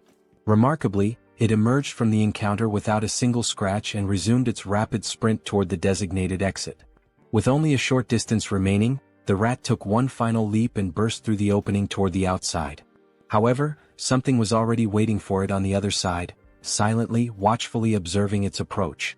Its eyes locked on the rat and its sharp fangs exposed, the creature let out a low, menacing growl. It was fully prepared to pounce at any moment. Instantly, the rat froze in place, completely paralyzed by an overwhelming fear in the face of the predator's threatening presence. From afar, June was caught completely off guard, unable to hide the shock from his face as he witnessed the unexpected confrontation unfold before his eyes. In an instant, the level 23 land shark lunged forward with terrifying force. With its enormous mouth wide open, it bit down in a single, clean motion, swallowing the rat whole. The scene shifted to June, who stood in silent despair, deeply disturbed by what had just happened. He questioned what kind of creature that was, but more than anything his eyes widened as he recognized the location. Nampo Station, only a few kilometers away from his own home. This realization struck him hard, making it clear that creatures as deadly as that one were likely roaming near the very place where his loved ones lived, only deepening the anxiety clawing at his chest. Struggling to keep his composure, he quickly acknowledged that he had to hurry. Time was no longer a luxury he could afford to waste. The scene shifted again, this time to Dabin, who was crouched down, sorting through a few boxes. She was clearly exhausted but also visibly relieved to have finally finished her task. Suddenly, someone called out to her, the person in charge of that task. She turned her head and saw that it was June who had arrived, thanking her for the effort she had put in. Wearing a small smile, Dabin responded that she didn't consider it hard work at all, especially since she was being paid for it. She then asked what the new problem was this time. June, slightly uncomfortable, averted his eyes as he tried to collect his thoughts and figure out how best to explain the new situation to her. Immediately picking up on his hesitation, Dabin grew visibly concerned. Now sounding tense and increasingly anxious, she urged him to speak up and just say what was going on already. With a measured and careful tone, June explained that he wanted to request the assistance of Jaehyeon for a specific task over the next couple of days and that he hoped Dabin could manage things in the meantime. Caught off guard by the sudden and unexpected request, Dabin forced a smile in an attempt to mask her nervousness. With her voice slightly unsteady, she asked if he expected her to take full responsibility for everything on her own. June then replied that he would be leaving it in her hands for just 2 days. She already knew that this meant a significant amount of work and responsibility. With a skeptical look, she asked if she would be paid extra for the overtime hours she would inevitably have to put in during those 2 days as the acting lead. Upon hearing her question, June offered a subtle smile. Then, with an enthusiastic tone, he confirmed that he would pay her double for the overtime. The moment he gave his answer, Dabin's face lit up with joy. She could barely contain her excitement, now completely energized and ready to handle whatever came next. Elsewhere, a wave of thick green mist, released directly by the system, completely envelopes Hyren's body. The scene swiftly transitions to another location, where everyone in the group is now seated around a table, all eyes fixed on June as he prepares to begin the mission briefing. June begins by explaining that, due to the appearance of the massive Cyclops, navigating through Jaehyeon Station had become significantly more difficult. He expresses regret, saying it would be a shame to abandon the use of the subway line altogether. Soon after, Jaehyeon steps in to clarify that the section between Jaehyeon Station and Byumnaegol, all the way through to Koryang Station, is still fully intact. According to her, there are no monsters positioned along that part of the route, so the group can cross it without much concern. She then places a sheet of paper on the table, which outlines the first main objective of the mission: to secure the route to Byumnagal Station. The man with glasses, visibly uneasy, starts thinking that the best way to get through the current route would be by flying over it. Suddenly and somewhat unexpectedly, Toji interrupts the discussion, not to contribute anything urgent, but merely to compliment Jaehyeon on her impressive talent for drawing maps. June quickly cuts through the mood and brings the conversation back to focus. He recaps Jaehyeon's explanation and then points to a specific area on the map, noting that they must proceed with extreme caution before reaching their final destination. He then informs the group that approximately 500 orcs are currently active in the vicinity of a large supermarket complex. Upon hearing this, Han immediately asks whether they'll have to engage in direct combat with the orcs. Jaehyeon responds clearly, stating that fighting the orcs is not part of the plan. They only need to reach Byumnagal Station and use the underground subway line. She assures them that she has identified a route completely free of orcs, with only a few lower-level monsters needing to be cleared along the way. Silently, June recalls just how much he had invested prior to the mission to ensure that nearly everyone in the group reached at least level 30, with only Fatty and Hyeon falling short. Against goblins, he believed that would be more than enough. June continues by explaining that they should reach Koryang Station without any significant trouble. However, he then immediately points out the real obstacle that lies ahead: Busan Station. The moment he mentions Busan, Toji panics, fearing there might be another giant creature stationed there. But Jaehyeon quickly denies it. Her concern isn't about another giant, she says, but rather the condition of the railway tracks between Koryang and Busan. She then reveals that this particular area is swarming with an enormous horde of zombies. And unless someone in the group possesses an ability capable of wiping out monsters in extremely tight spaces, using that route would pose a serious and dangerous challenge. Everyone is left stunned by the revelation, especially Hyeon. Trying to remain composed, Hyeon focuses and slowly gathers the courage to speak. Still nervous, she calls Jaehyeon by name and, with trembling hands, says that she believes her ability might be able to help in this situation. Sometime later, the system displays a notification stating that the 100,000 weight limit of her poisonous mist had just been exceeded. Seeing this notification, Hyeon feels a deep frustration that her contribution has already reached its limit. She opens a nearby door where June and Jaehyeon are waiting. Both immediately begin praising her efforts, telling her that she did exceptionally well. June asks if she's feeling okay. Hyeon confirms that she is. Although she had felt completely drained at the beginning, something powerful seemed to push her through the process, and now she felt fine. What she didn't know was that the strength she had felt came from June, who had secretly upgraded his retainer management level. June reflected on the cost of the upgrade. It had been expensive, but ultimately worth it since he ended up earning billions in return. Still unsure, Hyeon then asks June if he's truly certain that it's okay for her not to go in person. June calmly reassures her, explaining that just staying in place and continuing to produce poisonous mist is more than enough for the mission's needs. With all preparations now complete, June activates his ultimate eyes ability and officially declares the beginning of the operation.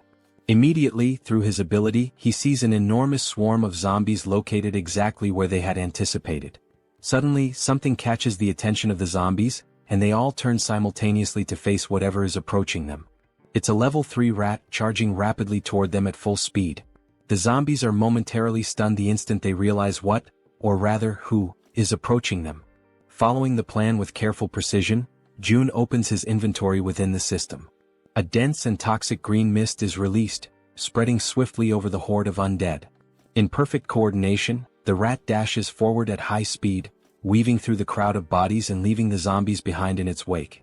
Hyeon's poisonous mist, upon being inhaled, induces paralysis by targeting muscles such as the diaphragm, ultimately causing suffocation. However, the targets this time are zombies, creatures that are already dead and no longer require breathing to function. That is why June had already anticipated this limitation and had prepared a contingency, Plan B. He had instructed Jaehyeon in advance to take over the operation when necessary. Soon, amid the group of undead, several rats waited patiently, alert for Jaehyeon's command. As soon as the order was given, one of the rats lunged toward a fallen zombie. Through the reflection in the zombie's still open eye, the system captured the exact moment the rat bared its fangs and sank them mercilessly into the creature. At that precise instant, a system notification appeared. A level 11 zombie had been successfully hunted. Along with the experience gained, a deposit of 120,085 won was transferred directly to the digital wallet. But the momentum is quickly interrupted when Jaehyeon suddenly calls out to June in distress. With urgency in her voice, she informs him that something seems to be wrong with the rats. In that exact moment, the system displays a troubling notification. A rat has reached level 9. This revelation sets June instantly on edge. He quickly realizes the potential danger. If that rat were to come into contact with zombie blood, it might become infected and transform into one of them. Even more alarming is a far more terrifying thought. Jaehyeon herself may have been exposed to contamination through bites or claw wounds during the battle. In response, June immediately asks whether the rats are still obeying her commands. Jaehyeon confirms that they are, although she notes they have become noticeably more aggressive. Relieved, June lets out a soft breath and remarks that everything seems to be going well, at least for now. Internally, he begins to reflect on what's ahead. If they can make it safely to Jaehyeon Station, then maybe, just maybe, he'll finally have the chance to reunite with his family. But just as this thought forms in his mind, it is abruptly interrupted by a system notification. An unauthorized individual is attempting to access the shelter through the main entrance. Baffled and alarmed, June stares at the message, struggling to grasp what is happening. Before he has time to act, a second notification appears. The system states that a group of 157 individuals meets the requirements for citizenship and asks if he wishes to grant it. Relying on his instincts, June gives his confirmation. Immediately, another system message is displayed. The total population has now reached 3,000 residents. As a result, a new ability has been unlocked, Economic Activity Subsidy. Reading this new development, June feels a brief moment of apprehension, uncertain of what the implications might be. But then gradually, a small smile forms on his lips. After all, this might actually turn out to be a good thing. The system continues to display new information, this time announcing that salaries will now be paid to citizens, with the amount determined by the titles or positions they hold.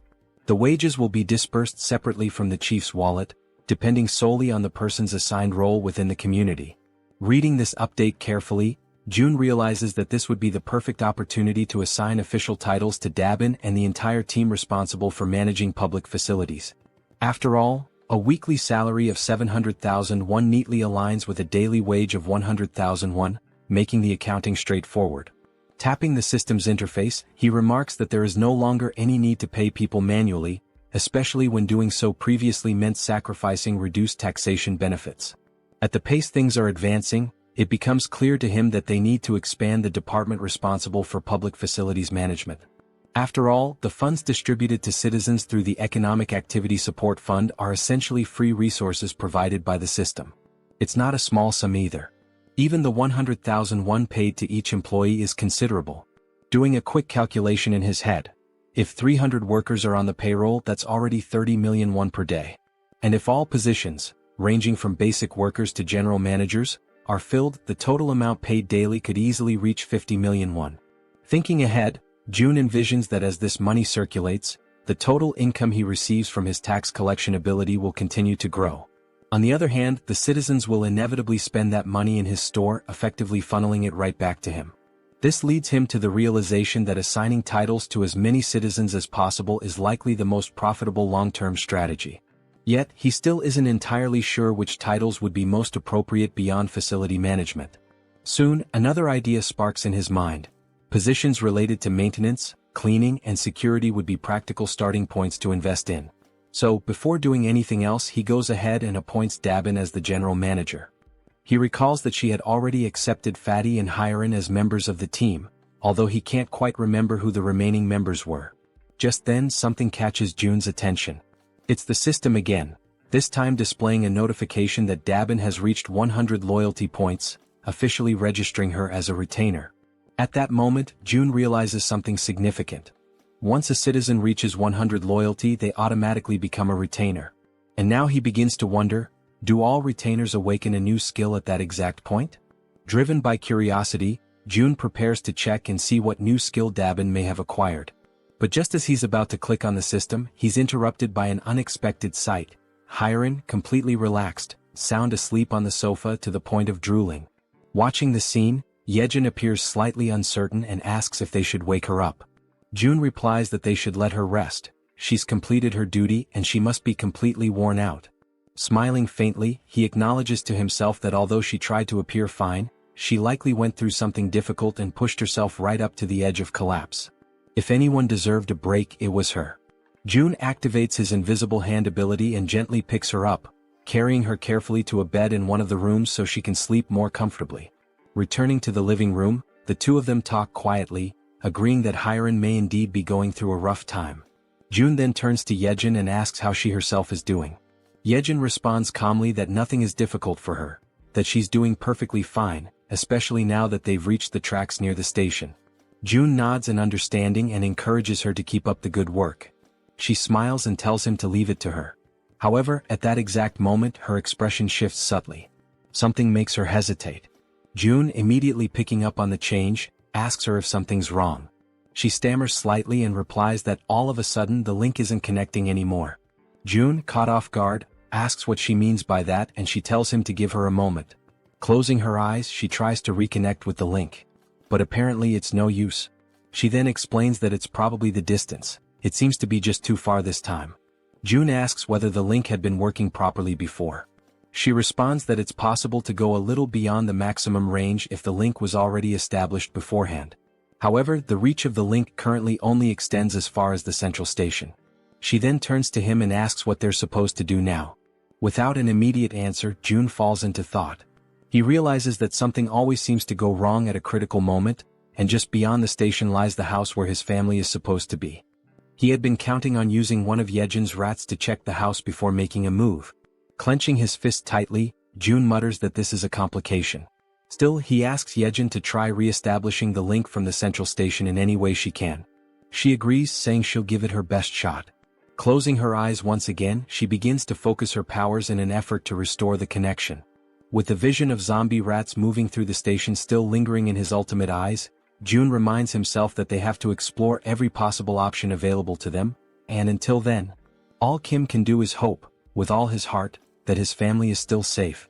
The system now displays the current locations of everyone participating in the mission.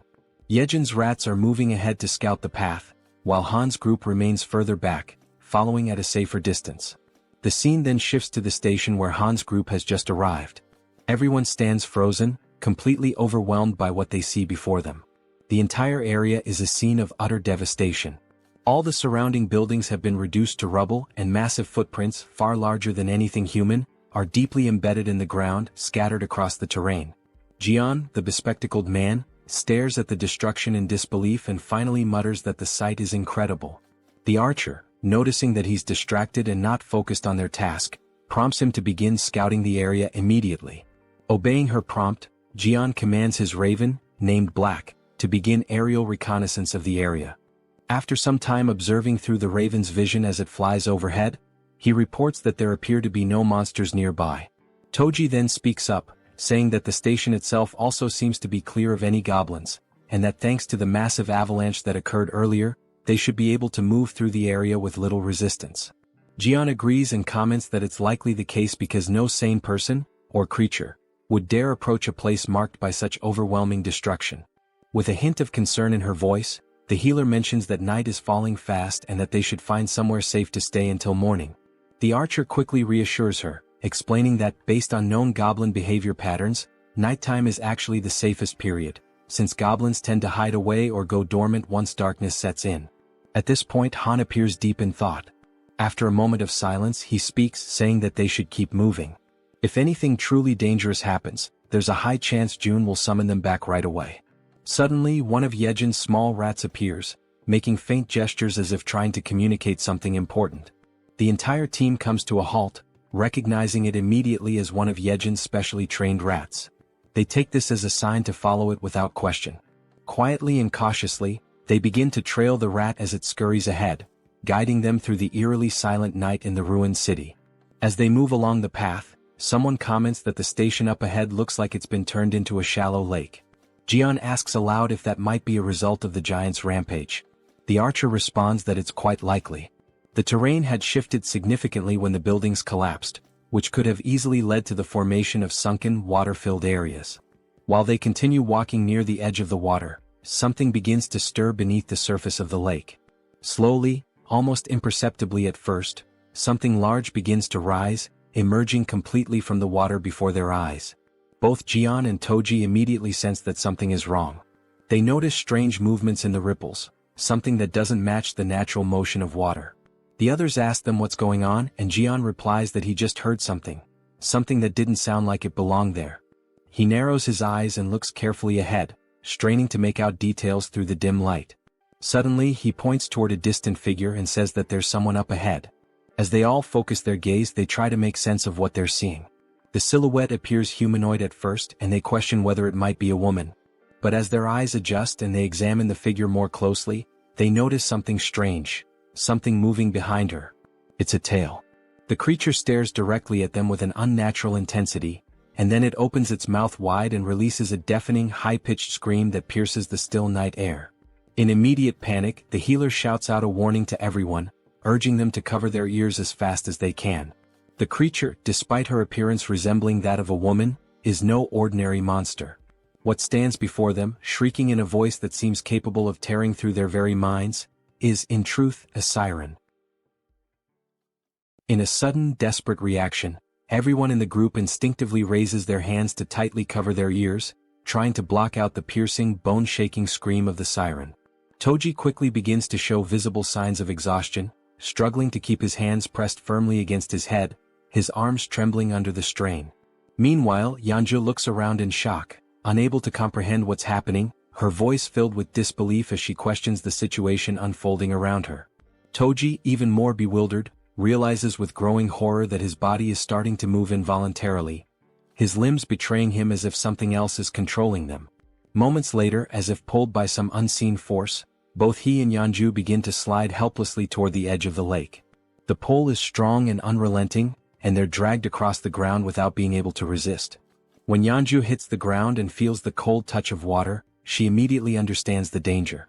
Watching Toji move toward the depths at such a rapid pace, she senses that if he continues like that, he'll be in serious danger. Suddenly, at that very moment, sharp fangs emerge from the water and lunge toward her feet, forcing her instincts into high alert. Reacting instantly, she tries to swim upward toward the surface, but the monstrous creatures grasp her legs with vicious strength, pulling her back down into the water with raw, furious force. Meanwhile, back above the surface, Han and the others are still locked in a battle of endurance, struggling to withstand the siren's excruciating scream. Their faces contorted with pain, their bodies weakened, they try to hold out just a little longer. Amid the chaos and panic, the healer closes her eyes and focuses, summoning all her remaining strength. With a surge of energy, she casts a protective magical armor over the group, enveloping them in a glowing, defensive aura. Now shielded by the magical barrier, Han feels a noticeable difference. He comments that he feels much stronger, more capable of resisting the siren's debilitating scream.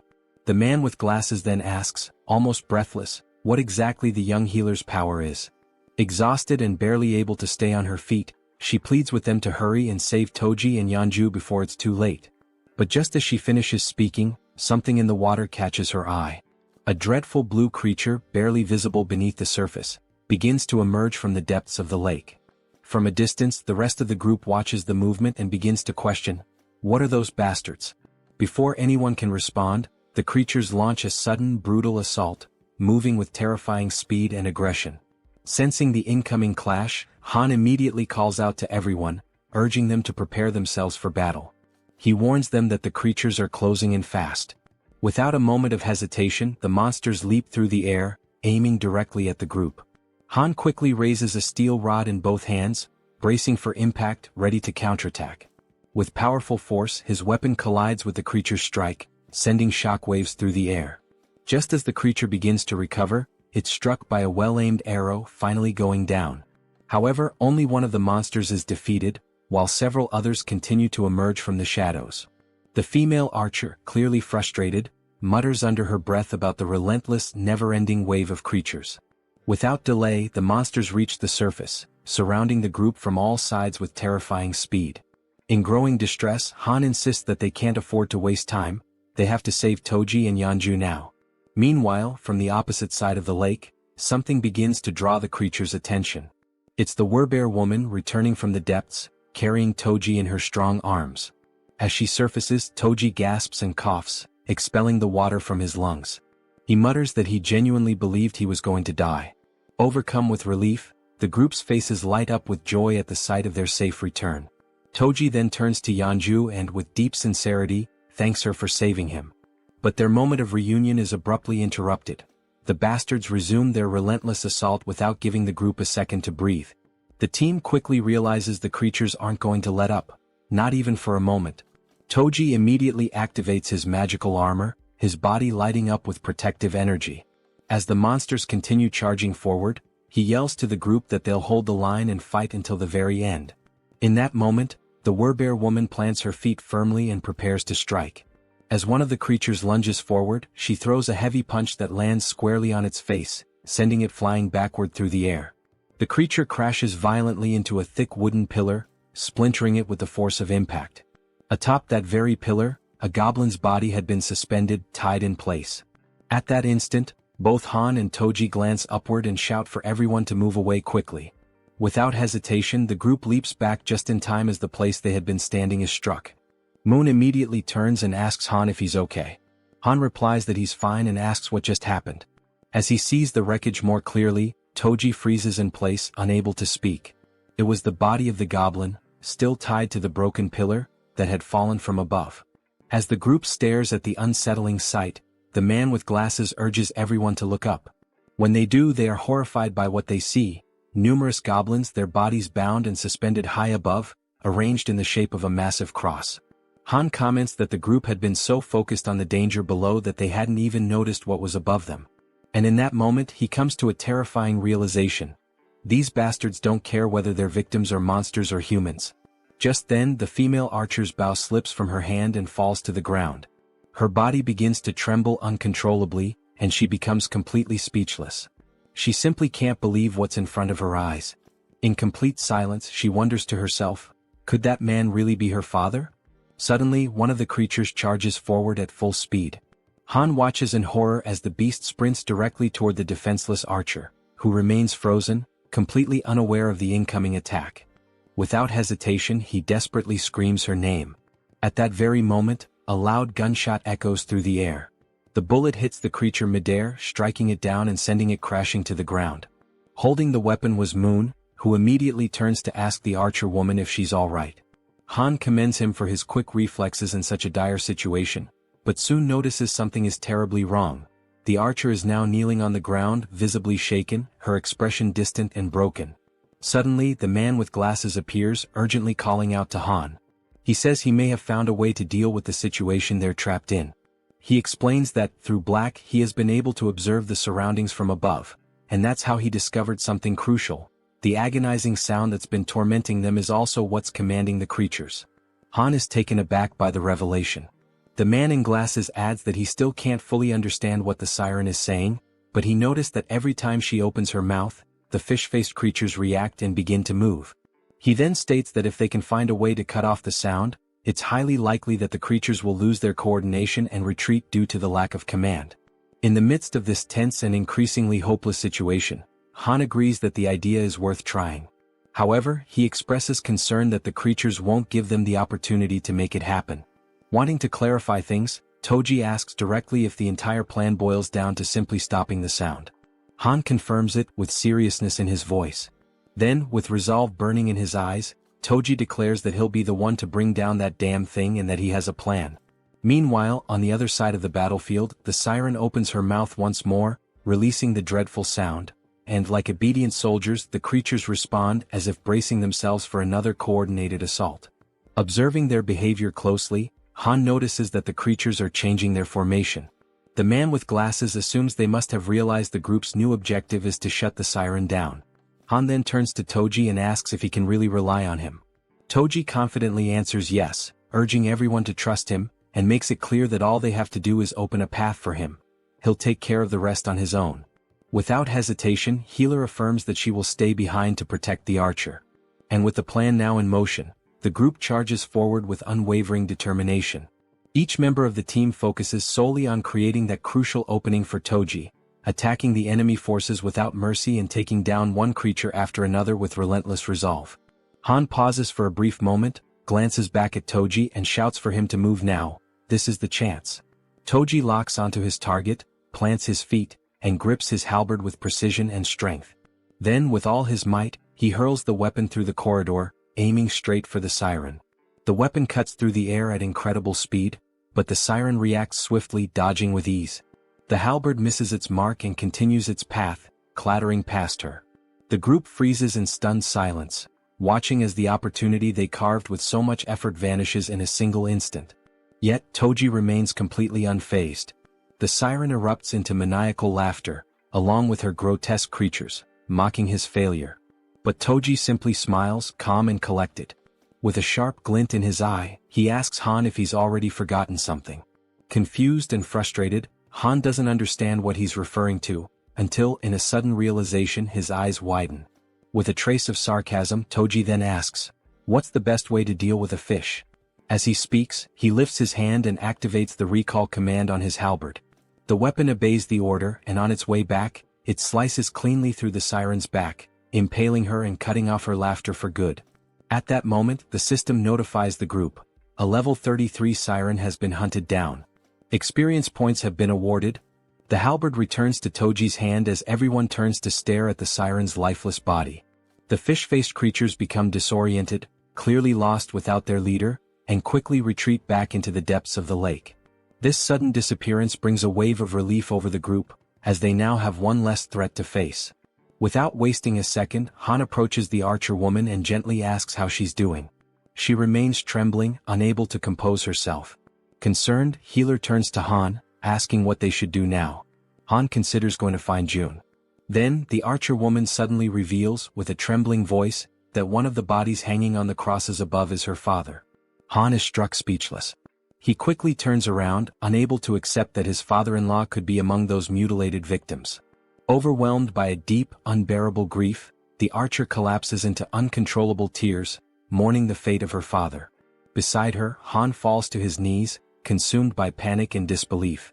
The entire group around them feels the weight of her sorrow as if it were their own. And right there before their eyes, hanging from a cross in an appalling state, was her father's body, a heartbreaking sight that pierced the soul of every witness. At that very moment, the system displays a mission reconstruction screen, this time with the archer as the target. The reward, to bring her father back to life. However, the system clearly warns that resurrection is only possible within the boundaries of the absolute domain. Staring at the screen in a mixture of urgency and desperation, June taps rapidly on the system window, trying to complete the reconstruction process. Jaehyeon, seeing him in such a state of despair, is left absolutely stunned by his behavior. But then all of a sudden June stops. He begins to reflect more deeply on the situation and on the trust the group had placed in him. He knew that if things had escalated to a point where lives were truly in danger, he would have been summoned without delay. With that in mind, he tried to convince himself that this meant there was no real danger, no other option, no action to take. But even as he tried to settle his thoughts, a lingering doubt echoed persistently in his mind.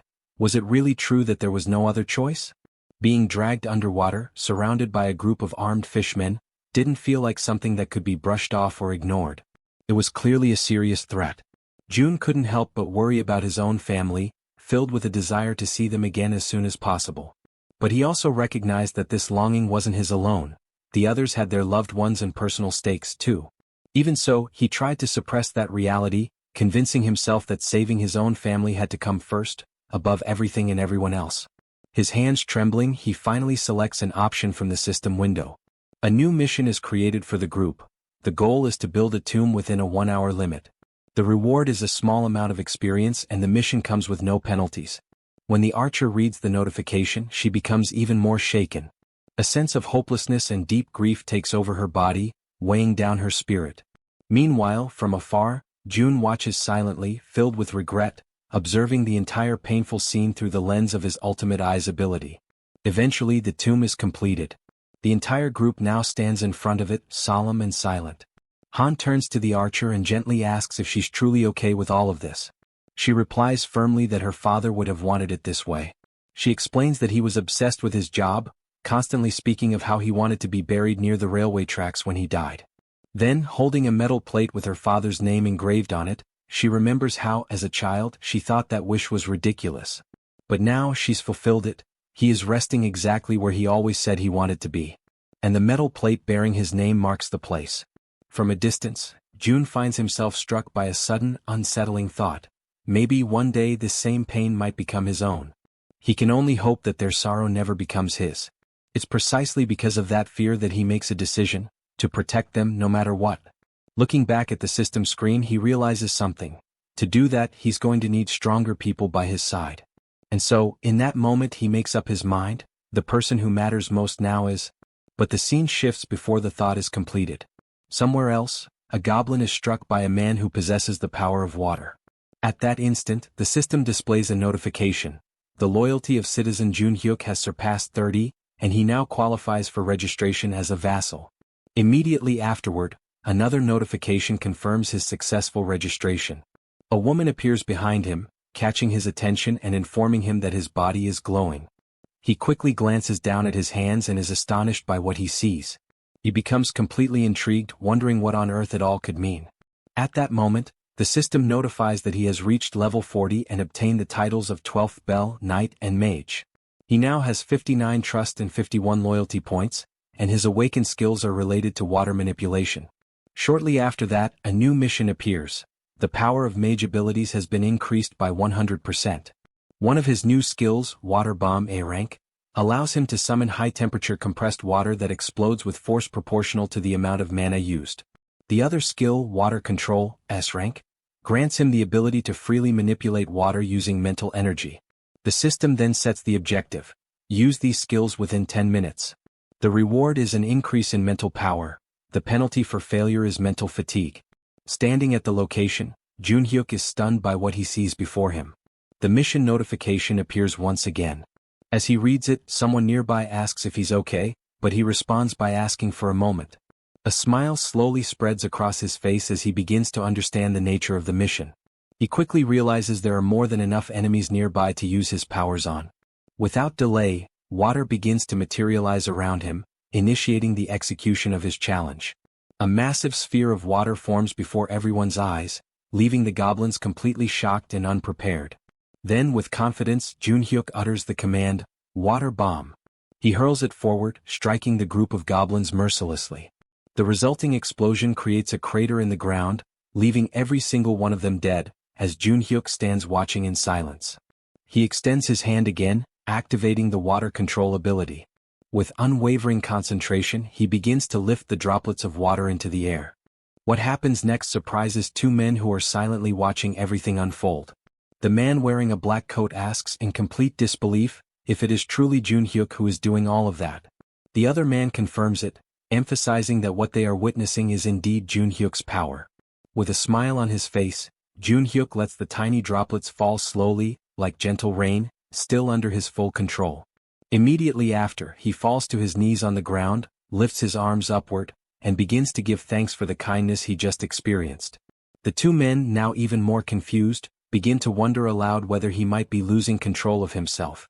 At that exact moment, the system displays a notification stating that both his trust and loyalty have increased, that the mission has been successfully completed, and that 70,251 won have been consumed. Witnessing all of this, Jun is completely taken aback. He truly didn't expect a skill of rank S to be awakened in that way. With this event, Jun Hyuk becomes the second person to hold a rank S skill, following after Yeonju. Jun begins to reflect, considering how surprising it is, especially given that Jun Hyuk's original ability was merely rank B, a skill that used mental energy to produce water. He hadn't imagined it would develop so impressively. Now he wonders if this significant growth is because of Jun Hyuk's high level. Standing in front of the system window, he admits to himself that this outcome was unexpected, but he feels content with the result he has achieved. Internally he recalls that, back when the ability was still at rank B, he would use mental energy to generate water in any form. Now he questions how this type of use fits into the overall strategy, the metaphorical board of pieces. He notes that in Han's group, there's no need to add a new piece, since the team is already well balanced. As he considers what his next move should be, Jun continues to stare at the system window. The screen now displays a notification about a goblin hunt. Level 6 goblins are being eliminated one by one, and both experience points and one are being accumulated into the account. Reading this message leaves Jun in shock. It's already late, yet there are still people out there hunting. Suddenly, the system shows another notification. The skill level has increased, and the declaration of return to home has now reached level 20. With this, 3 additional skill points have been gained, along with the acquisition of a brand new ability. Jun goes into a state of panic as he reads the latest update. The system further informs him that the territory is expanding, and with that expansion comes an intense, unbearable pain that spreads through his entire body. He screams out, overwhelmed by the agony, while Jaehyeon watches in terror, completely uncertain of what she should do. The pain becomes excruciating, but despite it, the territory continues to expand further and further without stopping. With his vision blurred, Jun barely manages to see Jaehyeon as she urgently asks if he is okay. Jun is overwhelmed by a pain far greater than any he has ever felt before. It feels as though enormous needles are tearing through his entire body, ripping him apart from the inside out. Jaehyeon persists, her voice filled with desperation, commanding him to breathe. Frantically, she asks what she can do to help him in that critical moment, visibly shaken and desperate to ease his suffering. Jun forces his eyes open, his mind clouded and dazed. Through his blurry sight, he catches a glimpse of her face, partially obscured by the haze of confusion and the relentless agony. Startled, he realizes she is getting dangerously close to his face, inching towards him with clear intent. With a strained voice, he asks her what exactly she thinks she is doing. Embarrassed and flustered, Jaehyeon immediately backs away in a hurry, apologizing profusely. She quickly explains that for a moment she feared he had stopped breathing and was about to perform CPR on him. But before she can continue, Jun cuts her off, assuring her firmly that he is fine. Behind him, Cammy is crying, visibly distressed and filled with concern. Jun reaches out, gently stroking Cammy to calm him down, softly repeating that everything is going to be all right. Still in the process of recovering his composure, Jun activates his ability, Ultimate Eyes. Through the lens of his awakened power, he observes the expansion taking place, and is immediately taken aback by the sheer magnitude of its scale. The zone has spread both to the west and to the north, engulfing streets within a full kilometer radius surrounding the complex. Lying on the ground, he finally understands the true cause behind the overwhelming pain he just endured. The territory has expanded to its largest size yet. Turning his attention to the system screen, Jun reflects that no matter how exhausted and drained he feels, now is certainly not the time to rest. The system displays a message indicating he has earned 3 skill points for reaching level 20. Jun has already decided which ability he will upgrade next. He chooses to enhance the skill he considers the most vital for the current operation, Ultimate Eyes. Immediately after making his selection, the system notifies him that Ultimate Eyes has reached level 4. Soon after, a new message appears on the screen, informing him that a multivision function has been unlocked and added to the ability. With this newly acquired attribute, Jun feels his field of vision expand dramatically, as though he is now surrounded by countless CCTV monitors, each displaying different angles. However, he quickly notices that maintaining this expanded vision places a significant strain on his focus. He realizes that handling 3 simultaneous views is his current limit. Once again, Jun checks the system and sees that he still has 2 remaining skill points to allocate. He decides to invest them in enhancing the skill known as Preservation of Dignity. Moments later, the system displays an update stating that the skill has now reached level 5 and that a new feature called Mystic Draw has been activated. In addition, he is granted a reward of 300 crystals, which catches him completely by surprise. Shortly after, the system clarifies that it was through this Mystic Draw feature that he has received those 300 crystals. Jun finds no reason to reject the unexpected gift, so he clicks on the notification to accept them. As soon as he does, a bright circle forms on the ground beneath him. The circle emits a radiant light so intense that it causes discomfort to Jaehyeon, Cammy, and even Jun himself, forcing them to shield their eyes. After a few moments, the circle of light vanishes, yet a concentrated, powerful glow remains suspended in the air. From within this brilliant light, an object begins to materialize. It is a ring. The system promptly notifies him that this is a communication ring, designed specifically to transmit Jun's voice directly to his vassals. Jun slides the ring onto his finger, still uncertain about its practical use. As he considers its function, it becomes clear to him that its ability to project his voice could be perfectly suited for Dabin. But then he remembers that Dabin has already been officially registered as one of his vassals. He accesses the vassal management interface within the system, which displays detailed information about Dabin. Level 25, holding the title of 11th servant, trust at 77, loyalty at 100, and a newly awakened skill, telepathy. Astounded by Dabin's awakened ability, June acknowledges to himself that telepathy is indeed the perfect skill for someone tasked with such communication-driven responsibilities. Suddenly, through the multivision function of his ability, June sees a disturbing scene. 50 people are crammed together, sharing a single housing unit to sleep in. Inside that crowded unit, Dabin tries to explain to the agitated group that the situation is only temporary. However, her words are met with anger and indignation, as if she were treating them like they were insignificant, like they were nothing. One man, visibly furious, raises his voice and shouts, reminding her that they've all seen countless empty houses along the way. He demands to know what she's even talking about, as though her excuses were entirely unreasonable. Clenching their fists in frustration, several others step forward, insisting that at least the children should be allowed to sleep comfortably. They demand that some of the vacant rooms be opened up so everyone can rest properly after enduring so much. Overwhelmed by the escalating situation spiraling out of control, Dabin hurriedly apologizes, struggling to maintain her composure as she explains that current policy does not permit such allocations. All the while, from a distance, June watches everything unfold in silence through his ultimate eyes. At that moment, the system displays a new notification. A skill named Ultimate Shut-in's Door has been activated. With this, June is now able to connect to and control all doors within the territory he has declared as his own domain. Back inside the unit, just as Dabin desperately tries to regain control of the situation, a door suddenly swings open on its own.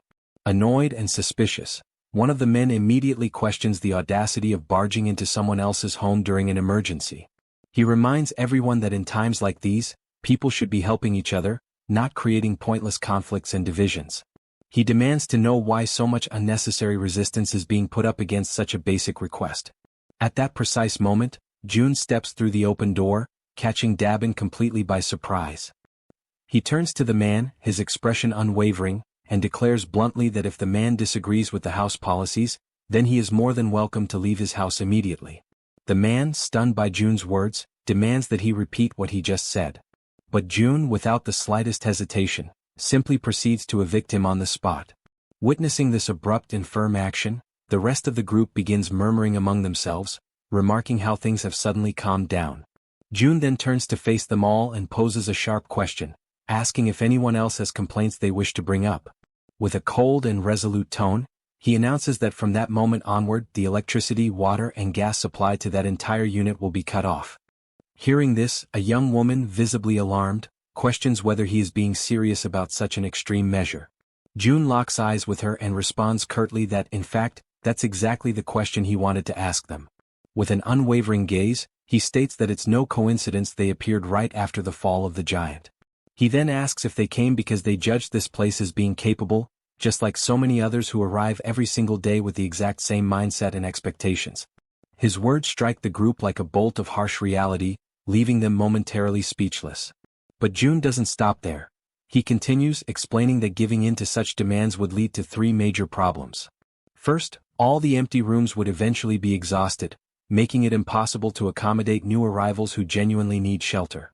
Second, the residents who have been living there, those who are already settled and abiding by the system, would begin to feel disrespected and marginalized.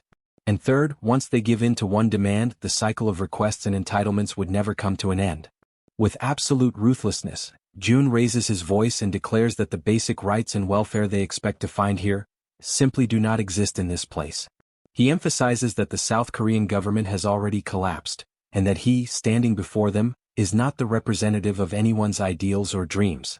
He acknowledges that some might perceive him as a tyrant, abusing the power he holds.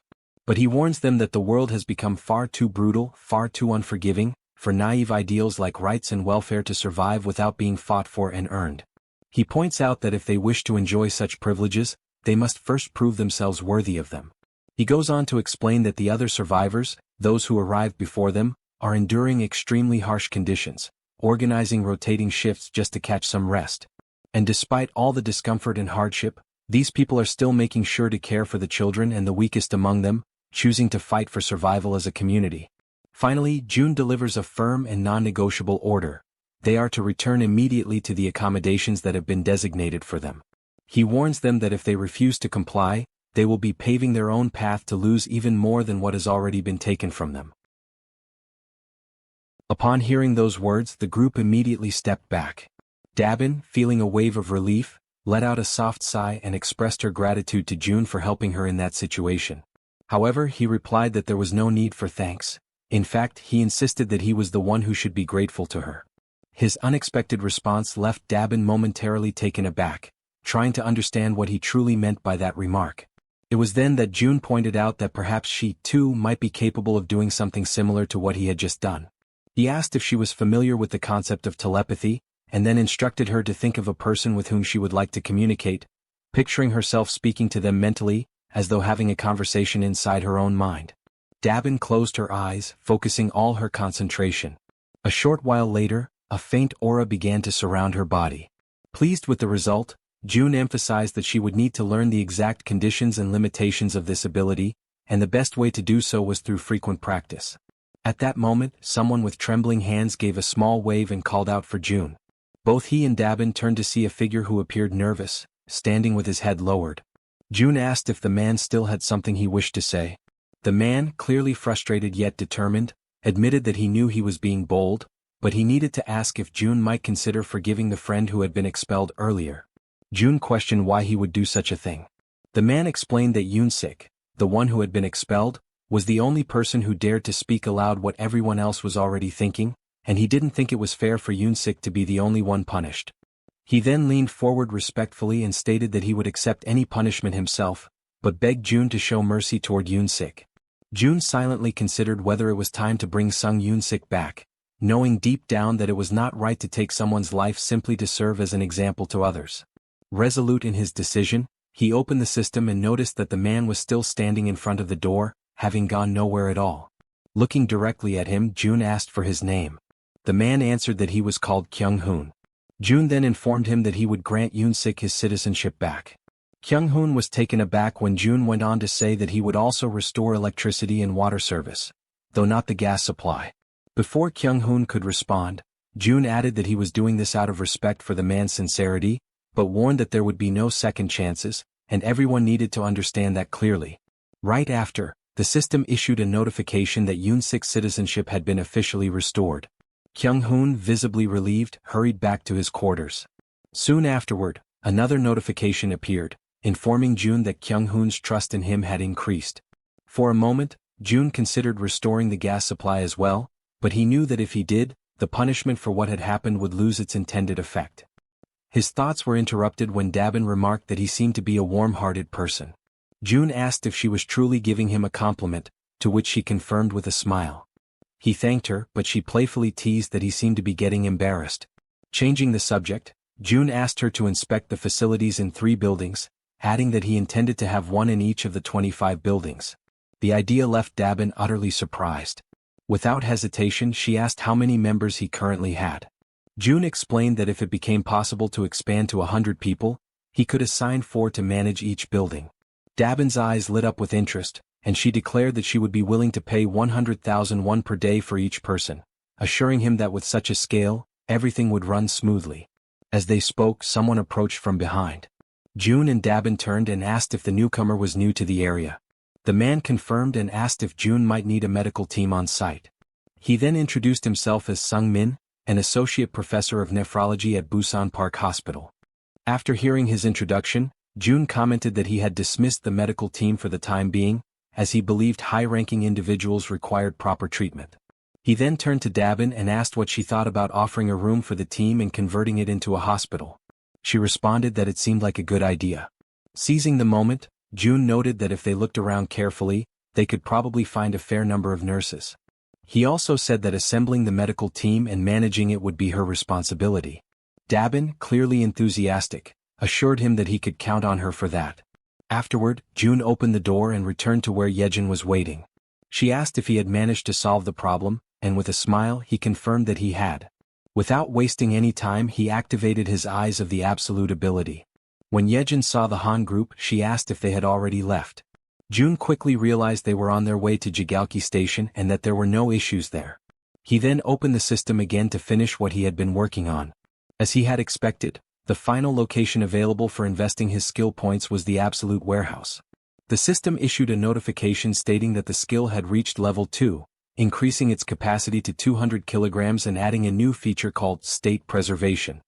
The description clarified that this function would maintain the exact movement and condition of an item as it was at the very moment it was stored. Upon realizing that the capacity had now doubled, Jun immediately understood that he could make far freer and more strategic use of the warehouse. His thoughts quickly drifted toward the true potential of this newly acquired function. It did not take long for him to realize that, if used correctly, it could become something extremely powerful. Without hesitation, he opened the store and purchased an S&W revolver along with 100 rounds of .38 caliber ammunition, which began to materialize before him. He reasoned that, if the movement of the firing mechanism were preserved, then upon summoning the warehouse, the action would resume precisely from where it had been paused. With the firearm in his hand, he extended his arm and calmly instructed Jaehyeon to cover her ears for a moment. She stared at him in alarm, her unease growing rapidly when she noticed that he was holding a gun. Jun reassured her that it would be over quickly, and with his finger on the trigger, he gave the command, "Store in the warehouse." Immediately afterward he pulled the trigger. The gunshot cracked loudly through the room, reverberating with force, but almost instantly, the system confirmed that the bullet had been successfully stored. It worked exactly as he had envisioned. Flawless. Feeling a surge of excitement, Jun stepped out onto the balcony of the building, his mind already testing the possibilities of his prediction, while Jaehyeon remained frozen in shock at what she had just witnessed. Extending his hand, he focused intently and issued the command, "Summon." From the system's storage window, a stream of bullets began to pour out at remarkable speed. Jun watched, impressed, as his idea came to life exactly as planned. This, after all, was an absolutely foolproof way to provide support to Han's group, who were locked in battle at Jaehyeon Station. There, goblins were being struck one after another by the incoming bullets, collapsing to the ground in rapid succession. Those that survived the initial barrage turned and fled in terror, leaving Han's group finally unharassed. Now, with renewed conviction and confidence, Han declared that they had at last arrived at Jaehyeon Station. On the other side, Jun attempts to establish communication with the group, asking if they are able to hear his voice. Han is caught off guard, genuinely surprised to hear him so clearly. Observing Han's startled reaction, Jun quickly deduces that everyone in the group must be hearing his voice without difficulty. With that in mind, he explains that communication will continue in that manner from now on, and he instructs them all to proceed toward exit number 2. When they finally reach the indicated exit, Han casts a sharp and cautious look around, carefully observing the surroundings, which are now completely deteriorated and consumed by ruin. From a distance, Jun reflects silently on the fact that from this moment forward, they are stepping into truly unknown territory, where every path could hide a threat.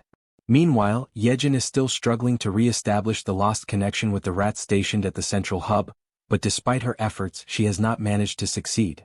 Without that crucial link, the group advances blindly, entirely unprepared for whatever might await them ahead. In the midst of this uncertainty, Han breaks the silence, voicing the question that weighs heavily on everyone's mind: where should they go now? Jun provides direction with calm determination, guiding them toward the large road that stretches to the left. He explains that if they follow it for about 1 kilometer, it should bring them closer to their intended destination. At that very moment, suddenly, something unexpected appears, drawing Han's immediate attention.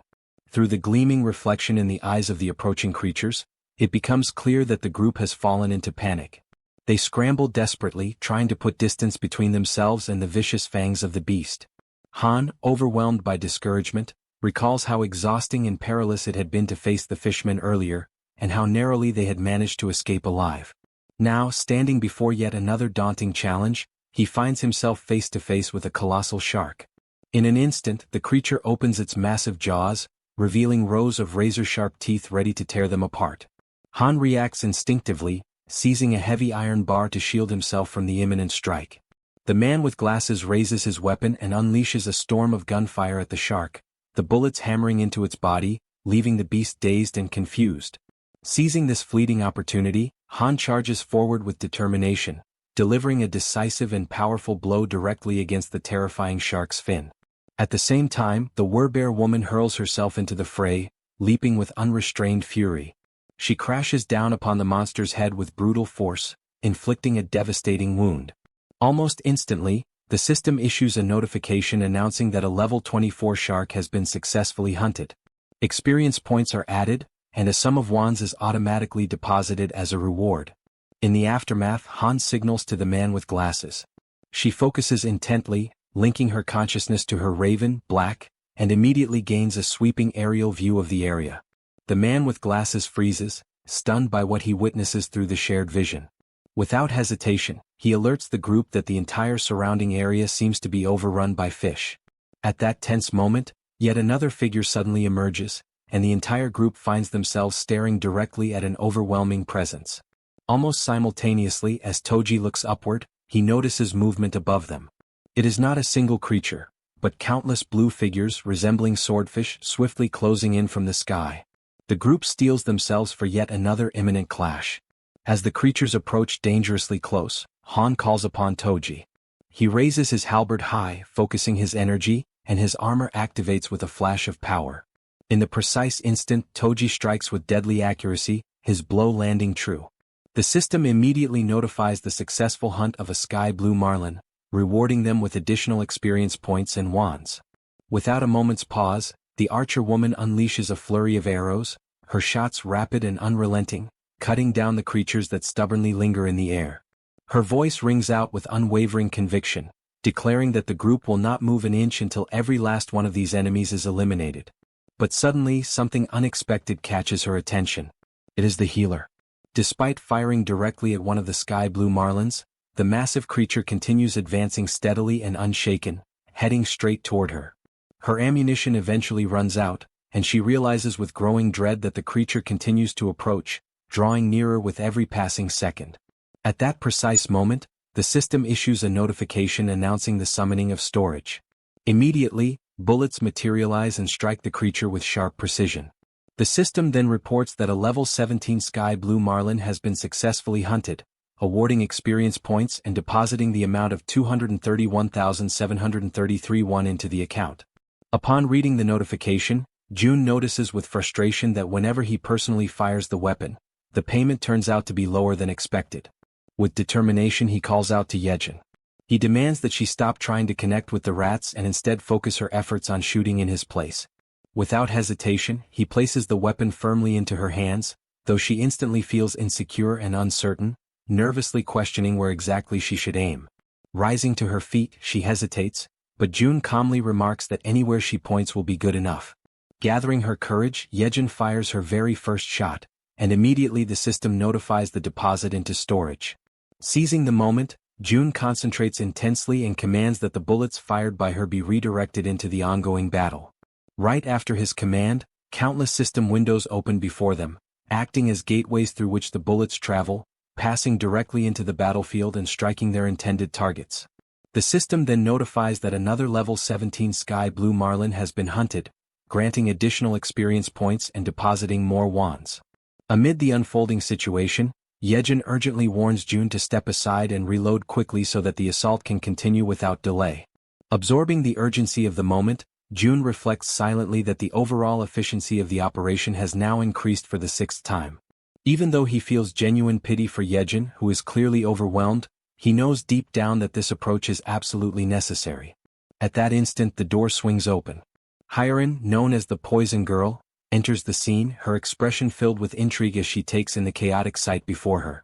Upon noticing Jaehyeon firing repeatedly, she questions the reason behind the gunfire, trying to discern whether what she is witnessing is reality or merely some kind of dreamlike illusion. In the middle of the chaos, a massive creature suddenly attempts to strike at them.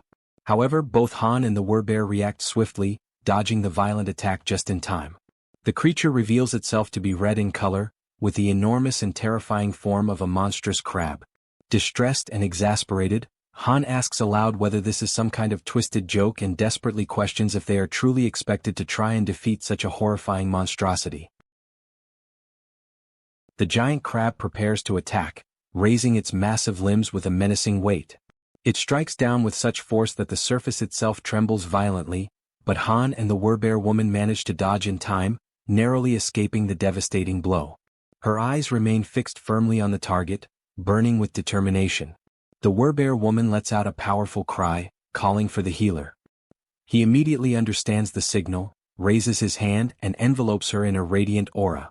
Wrapped in that energy, her body surges forward with explosive speed. With ferocity, she grabs hold of part of the creature's massive structure, opens her mouth wide, and seized by fury, sinks her fangs deep into its flesh. At the same time, Han charges toward the monstrous adversary, gripping a long iron rod with both hands. At just the right moment, he halts his sprint and hurls the weapon with precise strength, sending it flying straight into the target and piercing the very center of its head. From behind the crab, the Werbear woman emerges once again, moving relentlessly, her determination unshaken and fixed entirely on her goal.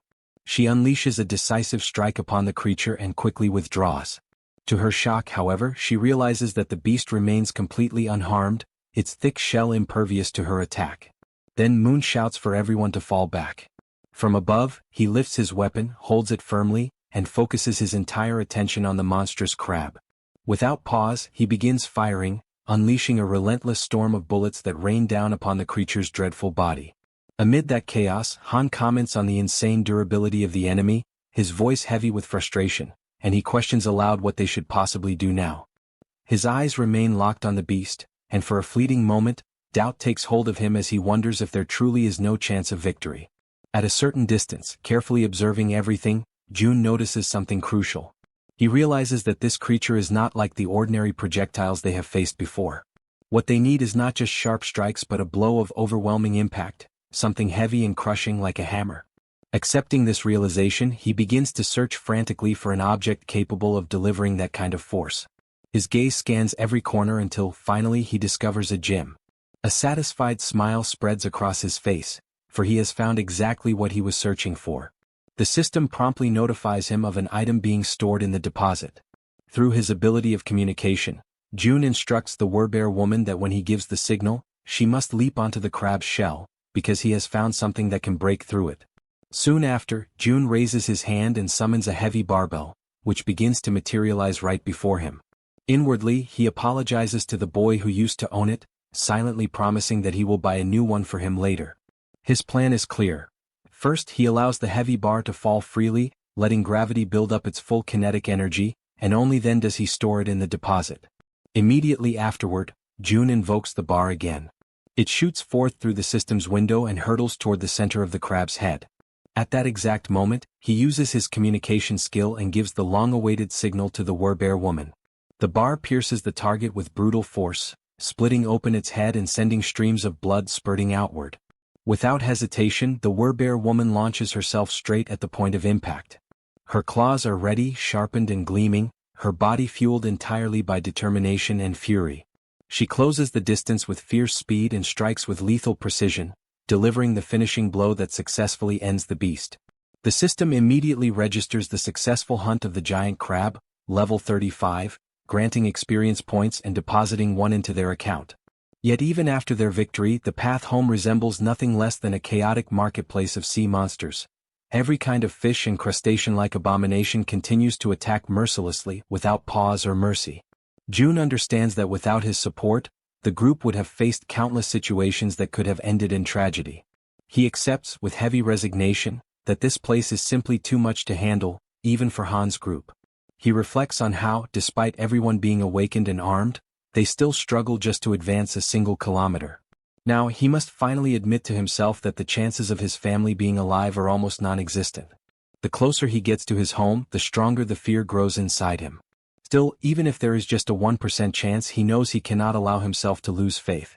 Using his ability, he surveys the surroundings and notices a ruined but familiar street. He reflects that just beyond the narrow alley lies his home. But suddenly, something unusual captures his attention: a tree.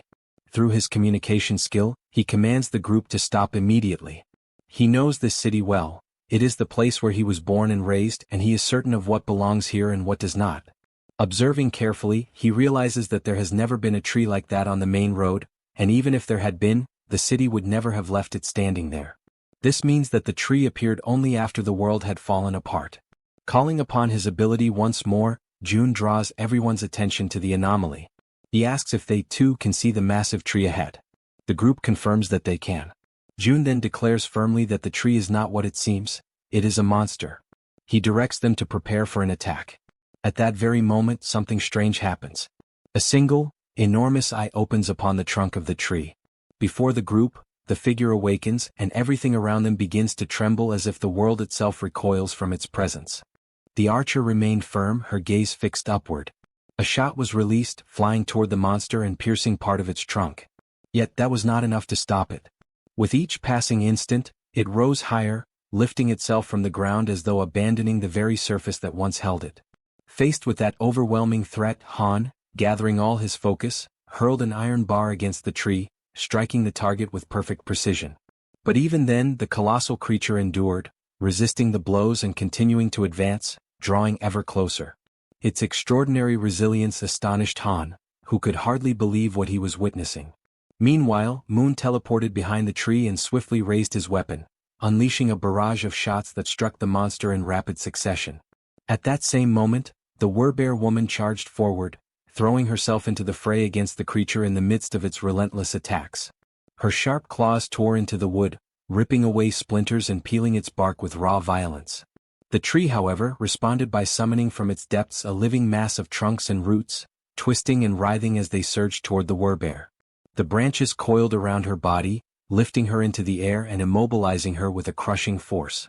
Han and the others, horrified by the dreadful sight, cried out to her. But the tree held her fast, suspended high above them all, like a living trophy captured within its dominion. Without hesitation, it began to release branches sharpened like spears, twisting menacingly as they thrust toward the Werbear. Overcome with despair, she let out a cry, her voice laden with anguish. At that instant, Moon appeared before her, placing himself as a shield in her defense. The Werbear woman begged him to step back, pleading for him not to endanger himself. Yet he stood his ground, unwavering, prepared to face the piercing tip of the branch that drew ever nearer. But to his surprise the monster stopped. Its branches retracted, pulling back into the surface. On the other side, June too was taken aback by the tree's sudden withdrawal. The unexpected pause forced him to reflect on what could have provoked such a change. Through his ability of communication, June ordered Han to have Yeonju retreat, while the others pressed forward against the creature. Han hesitated, questioning if it truly should be only Yeonju who withdrew, but June confirmed without faltering. Thus Han relayed the command. While the companions readied themselves to resume the attack, she obeyed and stepped back as instructed. From a distance, June observed carefully, analyzing the scene and wondering if the reason behind the creature's withdrawal was indeed what he suspected. Toji, on his side, prepared himself, double-checking that everything remained under control. At that moment, the great tree began to move once more, and as everyone braced for combat, confusion spread among them as they asked themselves what was truly happening. Then, the monster slowly returned to its original place as though nothing had occurred. June, watchful, began to contemplate, could it be that the creature did not attack humans at all? He noticed that ever since Jaehyeon had taken on her Werbear form, the monster had directed its aggression solely at her. Gradually, the conclusion took shape in his mind. Perhaps it was specifically the form of the Werbear that stirred the creature's wrath. June continued to observe closely, but suddenly the massive tree rose once again. From the other side, a shark appeared, charging fiercely toward the tree with its teeth bared wide. The branches erupted once more, striking the shark deep. From this, June felt certain, the tree did not attack humans. With this realization, he commanded the group to ignore the creature and continue advancing, since it showed no hostility toward them. Han accepted the order, and the group moved on, step by step, until something halted their progress. Han immediately signaled June, who silently prayed that the exact location of the tree would not be revealed. The group stood before the gigantic tree, questioning whether they had arrived at the wrong place. With trembling hands, June confirmed there was no mistake. This was indeed the place where his father, mother, grandfather and grandmother were meant to be. Rage overtook him, and he became convinced that this monstrous tree had no right to occupy that sacred space. Resolute, he decided it had to be destroyed immediately. His plan was to surround it with gasoline and set it ablaze, certain that only by reducing it to ashes would he find satisfaction. He realized that Han's group could be summoned not only by his own hand but also through his vassals, which meant the destruction could proceed without delay. At that moment, a system notification revealed the presence of one of June's blood relatives nearby. Suddenly, a voice rang out, shouting to know who was there. A blinding light shone upon the group, forcing them to shield their eyes. An old man emerged, scrutinizing each of them carefully, accompanied by two other figures. With stern authority, he demanded to understand how they dared to intimidate his little proppy. The elders approached the tree and begin to wonder what they should do about the deep holes that had been inflicted upon it. They start speaking to the tree itself, commenting that such a wound must have been terribly painful, and they even ask if the proppy, the tree, is doing well after enduring such harm. Han's group feels awkward and somewhat embarrassed when the elders remark that if the leader were to hear about this, his heart would surely break from sorrow. Then one of the elders suddenly raises his voice, demanding to know if this was their doing, and the group immediately admits that it was. The elder presses further, questioning how they could bring themselves to commit such an act against a defenseless child, leaving everyone in Han's group apologizing profusely for their mistake. At that moment, another man arrives and calls for everyone to look over there. He then explains that the proppy has done something once again, and this new revelation causes the elders' anger to slowly dissolve. The men then begin walking toward the location being pointed out.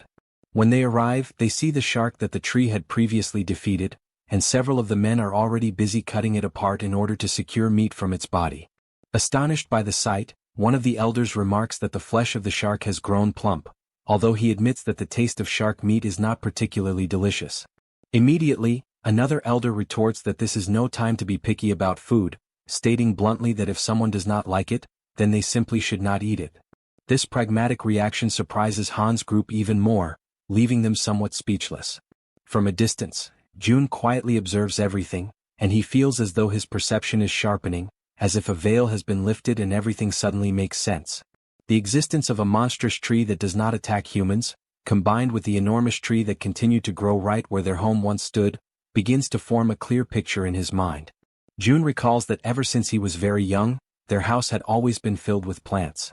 In the garden, the flowers would change beautifully with the seasons, and on the rooftop, several fruit trees would bear harvests at different times of the year. All of this had started after his grandfather retired, when he built a rooftop garden, and at times those very vegetables would appear on the dinner table, much to young June's delight. Piecing together these memories with the present reality, June concludes that the tree's refusal to harm humans and the giant tree occupying the place of their former house could not be a coincidence.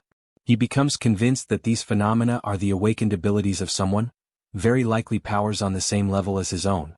An idea strikes him with sudden clarity. His grandfather must have finally awakened. In that moment, June feels an immense sense of relief, one he had not experienced in a long time, because under normal circumstances, everyone should already have been dead. After all, monsters roam freely through the streets, and in the skies above, other monsters move in organized groups, threatening humans from every direction. He cannot help but wonder how ordinary people have managed to survive in such an environment. Overwhelmed by this sudden realization, he begins to laugh, not with mockery but with pure relief. Jaehyeon approaches him, concerned by his unexpected reaction, and asks if something is wrong. June turns to her, still smiling, and reassures her that nothing is wrong at all, emphasizing instead that everyone is safe. Yet even as he says this, he realizes that he still needs to confirm a few things. Back at the location of the tree, pieces of shark meat are scattered about while one of the men comments on how wonderful youth truly is. Han, who is in the process of cutting up sections of the shark, asks if the amount they have gathered will be enough. A mustached elder replies affirmatively and expresses gratitude for their efforts. At that point, June sends a telepathic message to Han, instructing him to ask the elders for the name of the village chief. Han turns to the mustached elder, politely asks for permission, and inquires about the chief's name. The elder immediately responds by asking if Han is an acquaintance of their leader, before revealing that their chief's name is Lee Bangja. Upon hearing this, June affirms with certainty that he already knew, and explains that, indeed, Lee Bangja is his grandfather. After some time, the group follows the mustached elder, who informs them that before they go to meet the chief, they should stop at a certain place. It is an area where everyone works together to prepare meals and distribute the meat from the fish. The presence of such an organized communal space leaves Han's group impressed and a little taken aback. Observing from a distance, June notices that the place is crowded, filled with a large number of people, around 100 in total.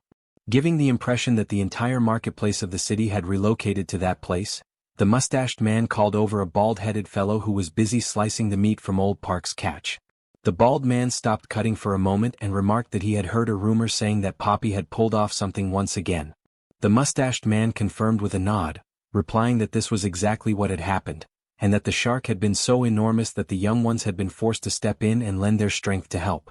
The mustached man then urged the bald fellow to cut quickly, explaining that he wanted to serve several plates of sashimi to the youngsters. Without wasting a moment, the bald man set to work with practiced efficiency, his hands moving with remarkable speed as he sliced and prepared the fish. Soon enough, he presented an exquisite platter of sashimi for Han's group, the glistening cuts of fresh fish arranged so beautifully that it immediately left everyone in awe, their mouths watering and their stomachs growling with anticipation. The archer, unable to hold back her curiosity, asked the bald man if they had chopsticks available. He replied that they had no need for chopsticks and could simply use their hands. Yet in that very instant, a set of chopsticks materialized in front of them, manifesting out of thin air. The bald man blinked in astonishment and, realizing what had just happened, offered his gratitude to June for this miraculous gesture. Every elder who witnessed the sudden appearance of the utensils was left with their jaws hanging, utterly dumbfounded, for none of them had ever laid eyes on anything remotely similar in their entire lives. The archer then began eating, and the moment the sashimi touched her tongue, her eyes widened in amazement. The taste was so exquisite, so overwhelmingly delicious, that she quickly realized she could not stop herself from eating more. Soon, everyone joined in, devouring the sashimi until their bellies were completely full, all the while remarking that it had been centuries since they had last tasted a dish as fine as sashimi. Watching from a distance, June observed this moment of peace and contentment shared by the group, and an idea suddenly struck him. With a thought, he caused bottles of soda to appear, neatly arranged to complement the meal. Once again, both the bald man and the mustached man were caught completely off guard, their expressions filled with disbelief at the sight. Han, noticing their surprise, asked kindly if they would like to have some as well. Almost at that same moment, several packages of food and provisions began to materialize one after another, stacking neatly in the area as though delivered by invisible hands. The elders, unable to contain their amazement, asked if all of that was truly meant for them. Han confirmed with a smile that it was, explaining that June must have taken a liking to them and was offering these gifts as a gesture of goodwill. From above, someone who had been silently observing all along finally spoke, wondering aloud whether this June, whom they kept mentioning, was something akin to a god. The mustached man turned to his companions, uncertain, and even asked if they should bow in reverence before such a being. But before the conversation could go any further, a voice rang out, demanding to know why the place had grown so noisy. All eyes turned toward the source, and there, standing high upon the massive root of a towering tree, was their chief, who had just arrived. At that moment, June's heart trembled, for he immediately recognized that figure.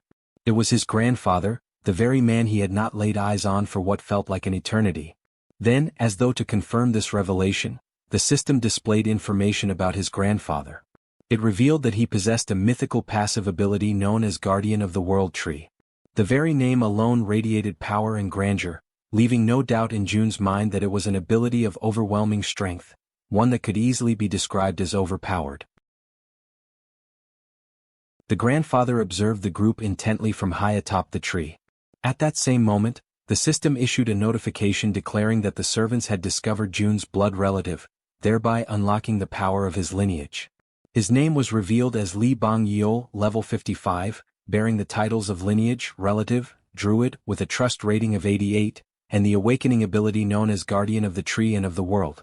From his elevated position, he continued to watch in silence until, all of a sudden, he leapt gracefully down from the branches. When his feet touched the ground, June immediately noticed that his grandfather appeared far healthier than before.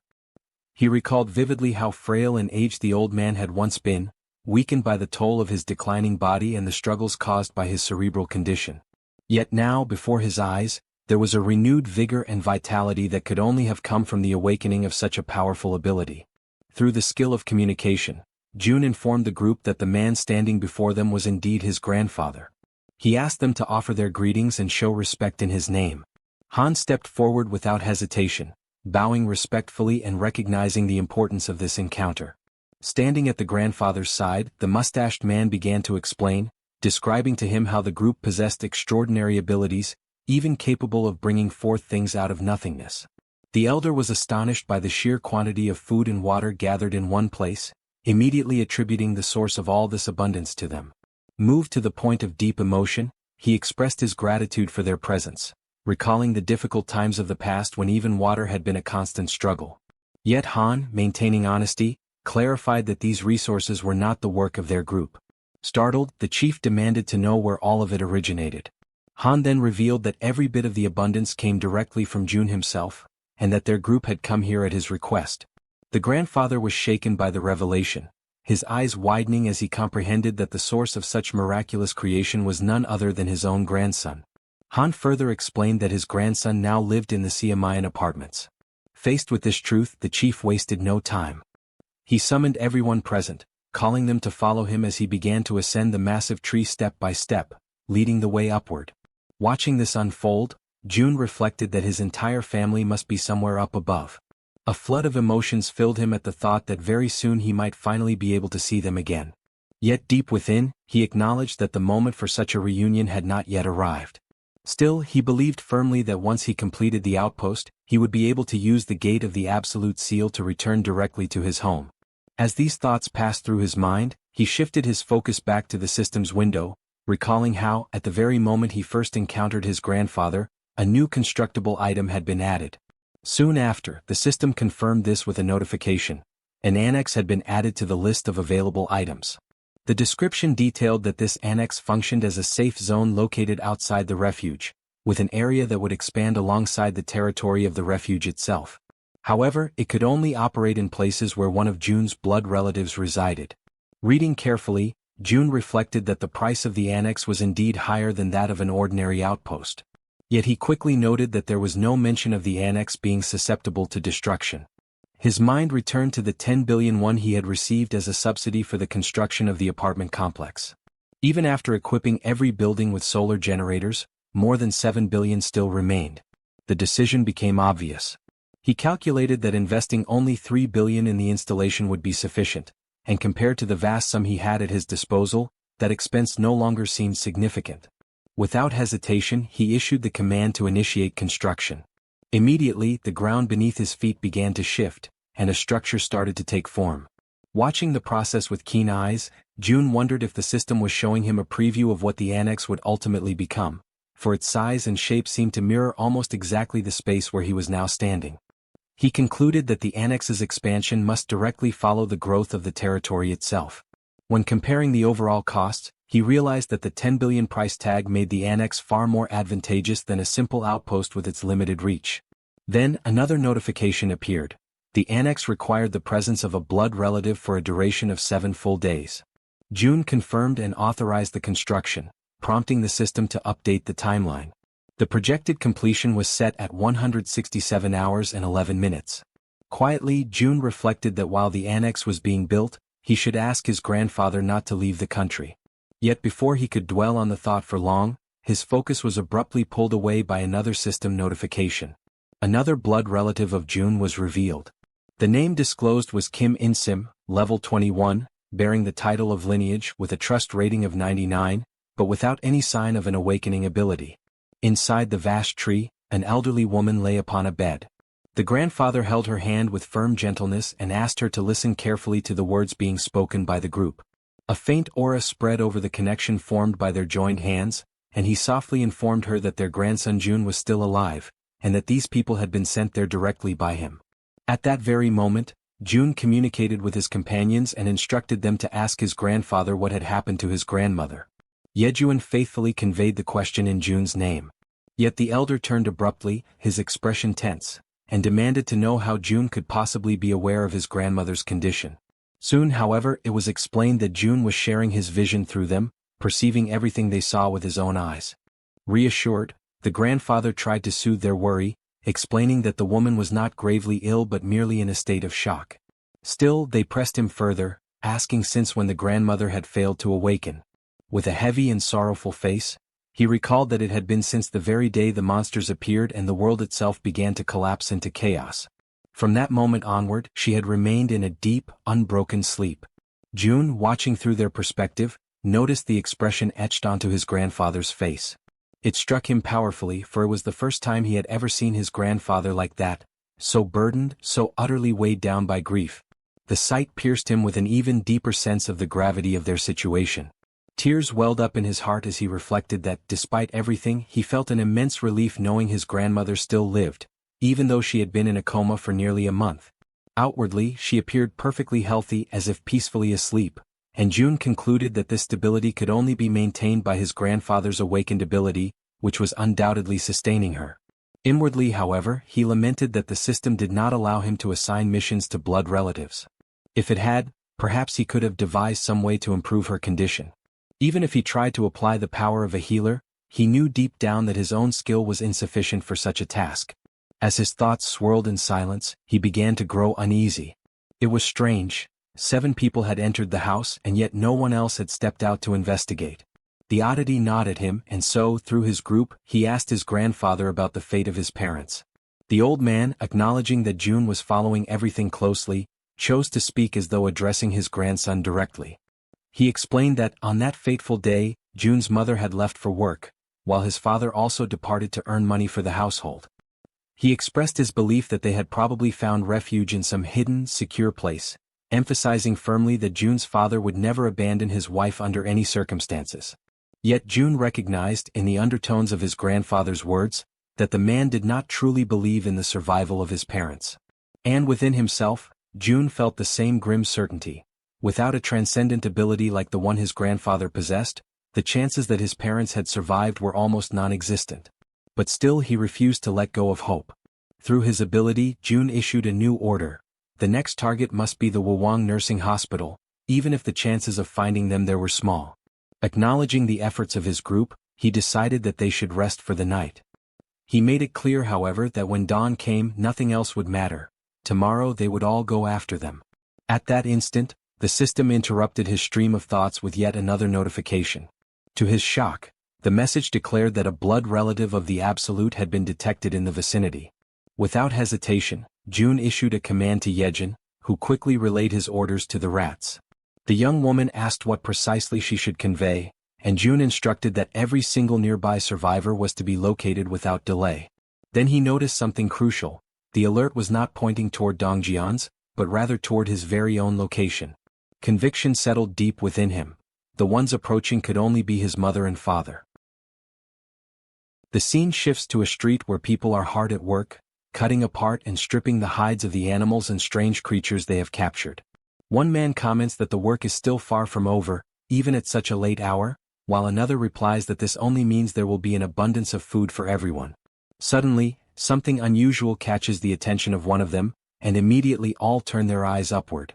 High above in the sky, countless dreadful creatures are flying, each with a terrifying and distinct appearance, none resembling the other.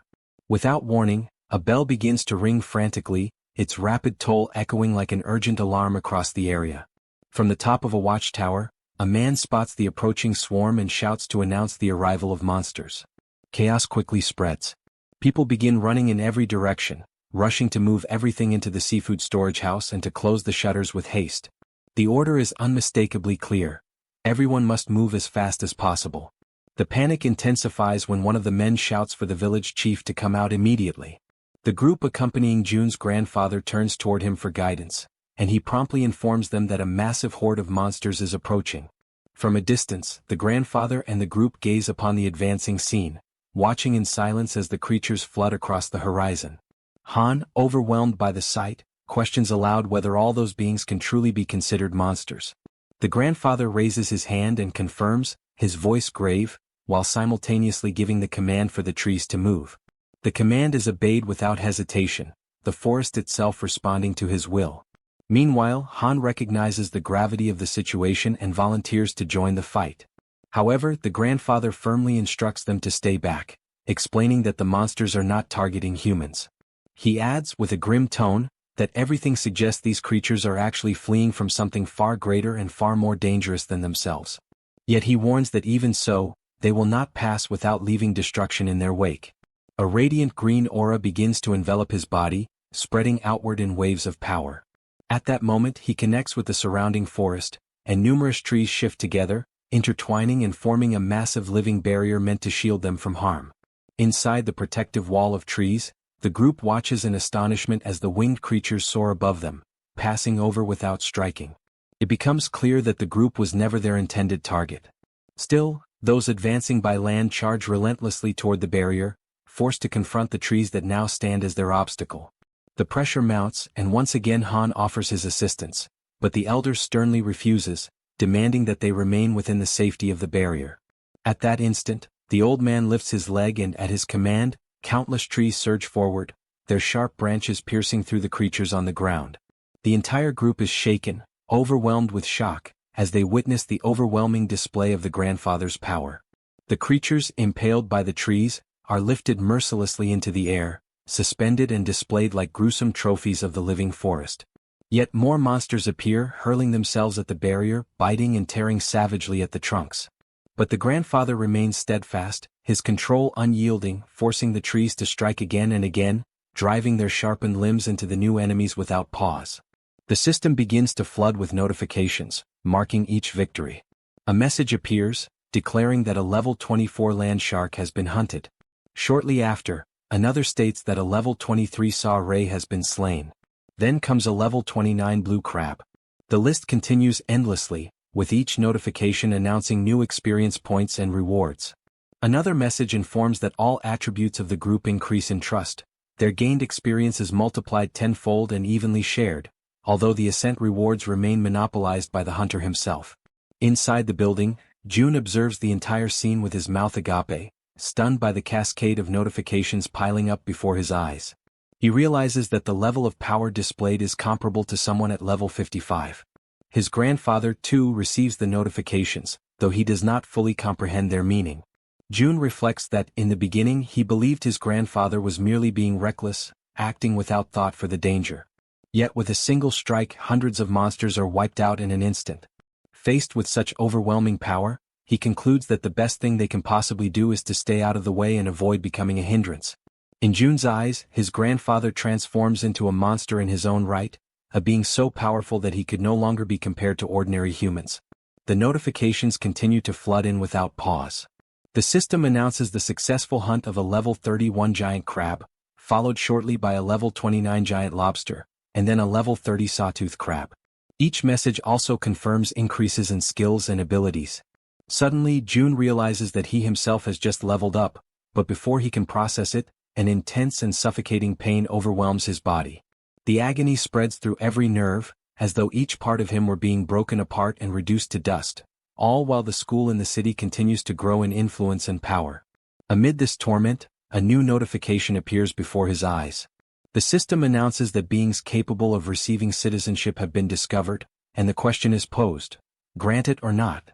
June's mind clings desperately to a single crucial thought: whether among those names his parents might be included. He scrolls through the long list, painfully aware that the sheer number of new inhabitants is so vast it would be impossible to check each one individually. Yet even as he does, he reasons that if his parents were truly among them, the message would not have been one of citizenship. Instead, it would have been a notification of alignment.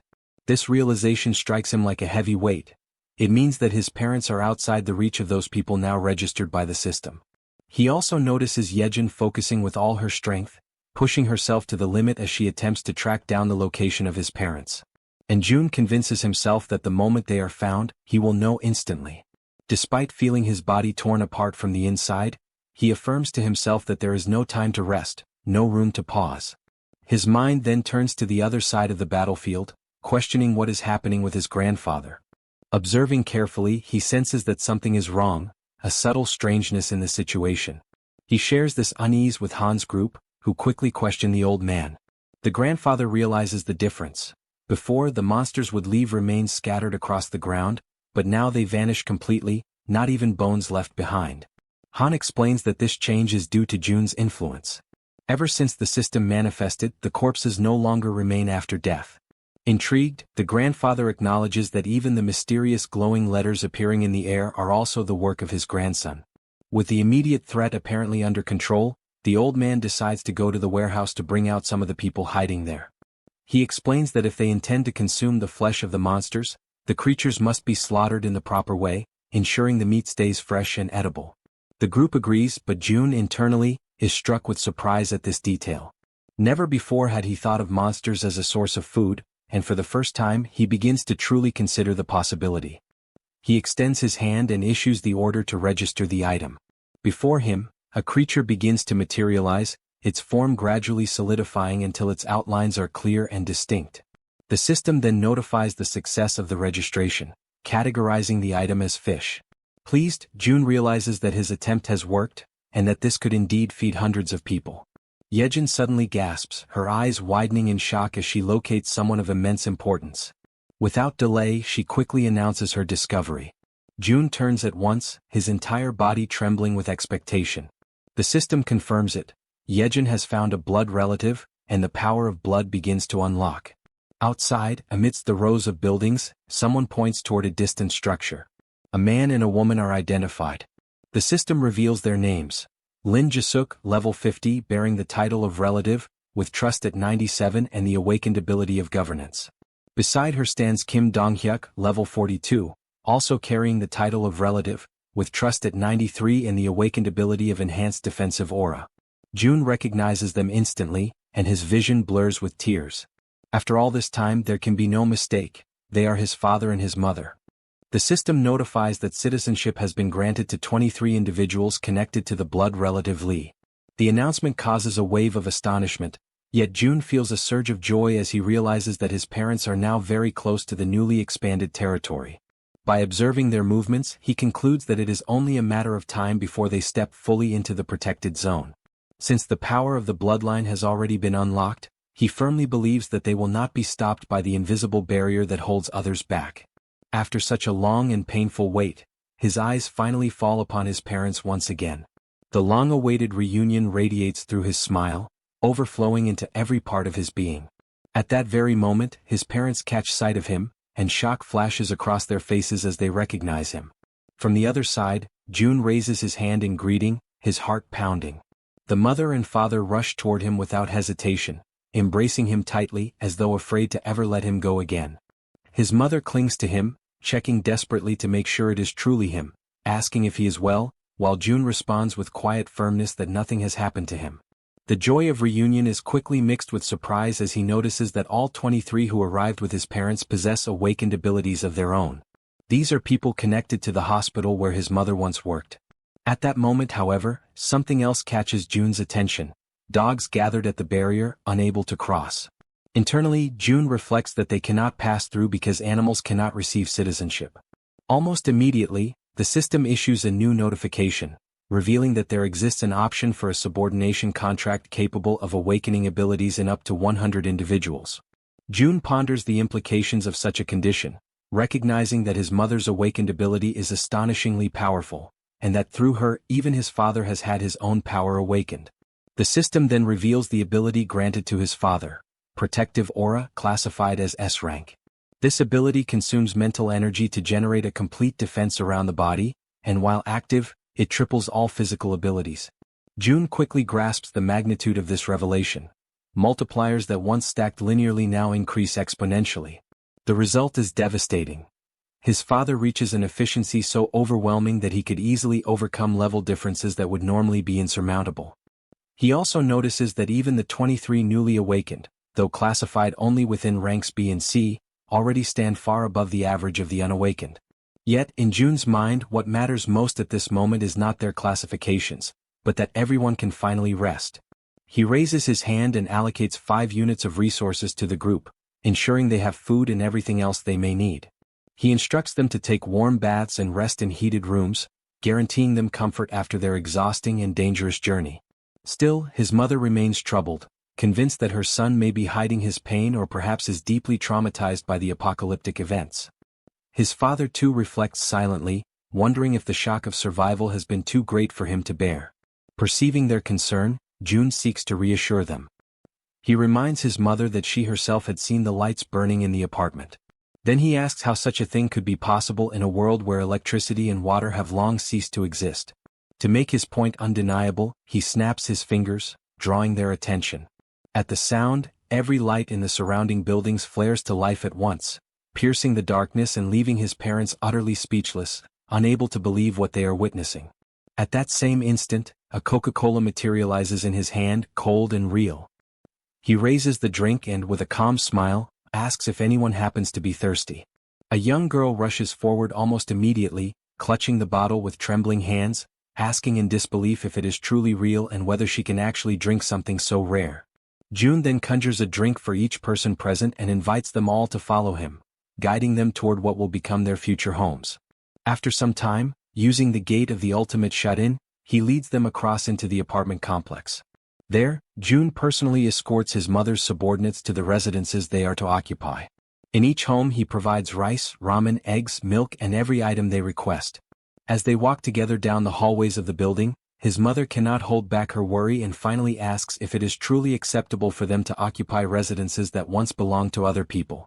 With a calm smile, he explains that if any resident eventually returns, they will immediately return the property, but for now no one has come back. He gently asks his mother not to worry, and then opens the door of one of the apartments, inviting them to step inside quickly. Once inside, two companions of the group lower themselves respectfully, bowing and greeting with polite gestures. The father and mother, astonished, remain frozen in place at the unexpected sight. The woman, overcome with curiosity, asks whether one of them might be her son's girlfriend. He denies it at once, and one of the young women firmly declares that both of them will serve his parents with dedication and care. However, he responds with firmness, questioning why they should be the only ones responsible for looking after his parents. Acknowledging the effort they had already put forth until now, he soon allows them to rest, and the two quietly withdraw in silence. Left alone as a family, they gather together at the table. June then begins to ask about everything that had happened to his parents since the beginning of the chaos. He recalls how his father, who worked as a taxi driver, had gone that day, as usual, to pick up his mother after her work shift. It was at that exact moment that the monsters suddenly appeared. Side by side, they managed to protect each other and, as a result of their determination, survived. And just as June had suspected, it was his mother who awakened her abilities first. After listening attentively to their account, he shares his own journey in return, the skills he had acquired, the dangers he had faced, and the ways in which he had managed to survive up to that point. He also tells them about the condition of his grandmother and the constant care his grandfather had been devoting to her. Their stories weave together, filling the night with memories and emotions. Time flows by, midnight approaches, yet the warmth of the long-awaited family reunion transforms their home into the safe refuge they had been yearning for all along. The scene shifts to the city hall of Nagasaki, where heavy rain was falling over the waters of a river. At its edge, a man lifted his eyes toward the sky, deeply intrigued, while his companion stood beside him, equally confused by what was unfolding before their eyes. From the dark depths of the river, a colossal monster began to emerge. Both of them watched the enormous creature moving before them, unable to hide the terror that gripped them. One of the men shouted in a mixture of ecstasy and fear, repeating over and over again that the monster was passing by. The sheer size of the beast made it clear that wherever it went, only destruction and ruin would remain in its wake. The scene then shifts to the following day. June immediately shares with his grandfather the astonishing news that he had found his parents, recording a quick video to show them. On the other side, through the screen of a phone, the grandfather beamed with radiant joy at the sight of them, while showing them to the grandmother at his side. The mother, overcome with emotion, asked if she could also see a recording of her father. Han responded without hesitation, filming the video that showed him. As she watched, her eyes quickly filled with tears, and June, trying to comfort her, reassured her that very soon they would all be able to reunite. The completion of the annex, combined with the power of the absolute gate, would allow them to reach the main house where the grandfather resided.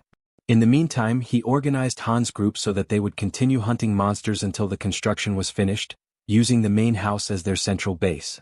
The presence of Han Yoo-jun and Kim De-jong made the progress of the construction much more efficient. Soon, a notification appeared, revealing that 3 servants bearing the title of knight had joined the construction site, which instantly increased its efficiency by 50%. However, the wave of monsters from the previous night had significantly raised their numbers in the surroundings of the main house. Hunting in that region was proving to be far more profitable, since the monsters were now everywhere. He reflected that with the expansion of Haven, hunting within its borders had lessened, and many creatures continued to wander without realizing they had already entered the sanctuary's territory. All the goblins in that area had already been exterminated during the leveling up of the day before. Making a firm decision, June summoned his ability and called upon Dabin, instructing her to deliver a message. Focused and attentive, she stood silently, waiting for his words. He ordered her to inform everyone that with the new expansion, they were only allowed to hunt beyond Siamayan Station. In addition, he requested the formation of a rescue team to save survivors, including those who had specifically asked for medical assistance. Dabin accepted each order with absolute seriousness, determined to carry them out flawlessly. Inwardly, June reflected on the grim reality that within the newly expanded area there were still thousands of survivors living in terrible conditions. Even within the safety of the refuge, more than 10 people were dying due to the lack of water, since leaving the area was impossible. Humanitarian aid was arriving, but it was still far from sufficient. With renewed determination, he reaffirmed to himself that he had to save as many people as possible. He emphasized inwardly that if necessary the absolute gate must be used to reach them directly, or if not, other means must be found to heal and sustain them. The mother noticed the serious expression on her son's face, and even before he could explain the reason behind it, she immediately understood the situation. She offered her help without hesitation, a gesture that left him surprised. Among the people she had brought, some possessed healing abilities, particularly effective against dehydration, fainting, and poisoning. Because of this, she believed that by establishing subordination contracts with the team, they might be able to awaken proper healing abilities. Her intuition soon proved correct. More than 80% of the new subordinates manifested healing gifts, even if only at a basic or low level. Although they lacked significant offensive power, the rescue team quickly calmed the chaos, stabilizing those in distress with remarkable efficiency. For 3 full days and 3 long nights of continuous effort, they moved tirelessly from house to house, saving countless lives in the process. Only after this relentless work was completed did he finally throw himself onto the sofa, utterly exhausted, reflecting on how each day had been so overwhelming and filled with urgent demands that there was hardly even time to breathe. But the relief was short-lived. A sudden system notification announced that a being meeting the requirements for citizenship was approaching the refuge, offering him the option of granting it. Still lying on the sofa, he accepted, recalling that ever since the last expansion of territory, new citizens had been arriving without pause, and the population had already grown close to 10,000. While lost in thought, rain began to fall outside. Drawn by its sound, he rose from the sofa, walked to the balcony and stood there watching, intrigued by the intensity with which it fell. In that very moment, Dabin contacted him through the communication ability, her voice serious. She explained that the rescue team was requesting permission to leave the territory in order to carry out an urgent mission. June considered the decision dangerously reckless. Marine monsters now surrounded the region, rendering it impassable for ordinary people. Yet the determination of the team impressed him deeply, most likely because they had once been firefighters, men and women who preserved their courage in the face of danger even after the world had changed. That thought lingered with him as he pondered. Soon, however, he gave his order. A hunting squad would be assigned to act as an escort, and the rescue team would have to wait until then before setting out. When he opened the system again, a new notification appeared, announcing the hunt of a giant level 33 crab.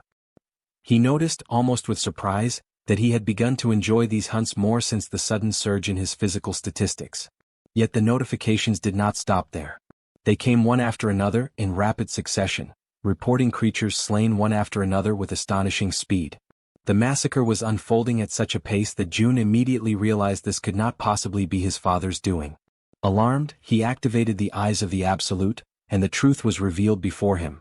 It was his grandfather, advancing with unshaken resolve, destroying everything that stood in his way. Concerned, June sought immediate contact with Han's group, only to hear their report that a new wave of monsters had risen in the region. The news unsettled him, for the proportion of marine creatures was increasing at an alarming rate, and this time on a scale far greater than usual. On the other side, his grandfather observed the strange situation unfolding. He remarked that even now, something about it seemed unnervingly unusual. What troubled him most was the way the creatures were fleeing in desperation, driven not by instinct but seemingly guided by a deeper fear, as if trying to escape from something far worse. He asked himself, from what exactly could they be running? Elsewhere, June followed every detail through his ability, and the same haunting question tormented his thoughts. Fear of what, precisely? Before the answer could surface, a colossal marine monster suddenly rose before Han's group and his grandfather, leaving them paralyzed in horror. From afar, June watched the scene unfold in desperation, his heart racing with dread, as the same question echoed within him with greater force than ever before. What in the end could this terrifying thing that emerged possibly be? The creature before them was a white dragon, a colossal being of level 63. Everyone stared upward, their necks strained, their faces pale with dread, as fear and despair took hold of their hearts. The group questioned among themselves whether what they were seeing was truly a dragon, or something even more terrifying, something that defied understanding. From a distance, June observed the scene in tense silence. He knew that if he were to use the vassal summoning, he might be able to save Han's group from certain death. However, as the guardian of the world tree, he could not stray far from it. To do so would expose him, leaving both himself and the sacred tree vulnerable. Even so, he couldn't bring himself to order them to fight a white dragon. Doing so would be the same as sending them to their deaths. As doubt consumed him, the system emitted a notification. The remaining time until the completion of the annex construction was 38 hours. June reflected that, once the annex was finished, the territory would expand enough to drive away those monstrous creatures. Yet even with the increased efficiency of 50% and the accelerated progress, 1.5 times faster than before, it would still take time. They would need to endure for more than an entire day, something utterly impossible under their current circumstances. Watching the creature with narrowed eyes, he wondered if there was no other way to resolve the situation. The dragon dug its claws deep into the ground, its cold, merciless gaze falling upon Han's group and upon June's grandfather. The old man shouted that even he would struggle to face such a foe alone and ordered everyone else to fall back. But Han's group refused to retreat. United, they declared that they would stand and fight together. For an instant, June's grandfather was taken aback by their resolve. Then, with a steady breath, the old man was the first to give the order to attack. However, Han's group hesitated, paralyzed by the sheer terror of what stood before them. At that moment, June's voice rang out through the communication link. A firm, commanding tone cutting through the chaos, ordering everyone to stop immediately. The command caught everyone by surprise. None of them could understand why he would stop them from fighting. He instructed all units to hold their positions and specifically ordered Moon to restrain his grandfather. Moon obeyed instantly. The old man turned toward him, demanding an explanation, insisting that striking first was essential in any battle. Moon apologized, repeating only June's exact words. These were direct orders. Yet the grandfather persisted, clearly dissatisfied, unable to comprehend the reason behind such restraint. As the battlefield fell into a heavy stillness, June stood deep in thought. Then a system window materialized before his eyes, displaying vital information. The white dragon, level 63, had recently laid its eggs. It was weakened, and its eggs could only hatch beneath the roots of the world tree. June realized, with a surge of understanding, that the dragon had not come to fight. It had come seeking the world tree's protection to safeguard its offspring. In that instant, the white dragon's eyes glowed faintly, and its voice echoed directly within the guardian's mind. Startled, the grandfather sensed that this was no illusion. This was telepathic communication. The creature's voice resonated calmly within his thoughts, requesting that they make a pact. The old man hesitated, unsure of the creature's intentions, uncertain whether to trust or fear it. The dragon explained that it needed the help of the world tree to restore its strength. In return, it vowed to protect them from harm. A glowing symbol appeared upon the old man's hand, a mark that could be used to summon the dragon whenever its aid was required. Slowly, the majestic creature stepped forward, its immense presence radiating both power and serenity, extending something toward the old man. The light from its body condensed, transferring into his hands. Along with it came a solemn request, that he take care of its child. Then, spreading its great wings, the dragon lifted itself into the air and disappeared into the thick clouds above. The group stood in silence, watching the magnificent creature vanish into the heavens, the echo of its presence still lingering in the air. Toji was the first to break the silence, remarking that if they had attacked, they all would have perished without question. Moon agreed, adding that they had survived only because they had obeyed June's command in time. Suddenly, the system displays a flood of notifications. The loyalty of several members reaches 100, and all of them are officially registered as vassals. June watches the notifications closely, reflecting on what has just happened. With Kang Deoksu and Kim Gaeong both reaching the maximum level of loyalty at the same time, his total vassal capacity instantly triples. Now he commands 18 subordinates directly bound to him. He wonders whether it would be possible to register the people his mother had turned into awakened as well. However, he soon discovers it is impossible. Those who serve his mother remain strictly under her command, unable to be transferred. Still, he cannot help but wonder if there might be a way to create or awaken more natural awakened beings. At that moment, a new notification interrupts his thoughts. The system announces that the trust level of the citizen Moon has reached 100%. A new message follows. New ability acquired, teleportation. Before June can even react, another window pops up, congratulating him for obtaining a rare item. Awakening pill, teleportation.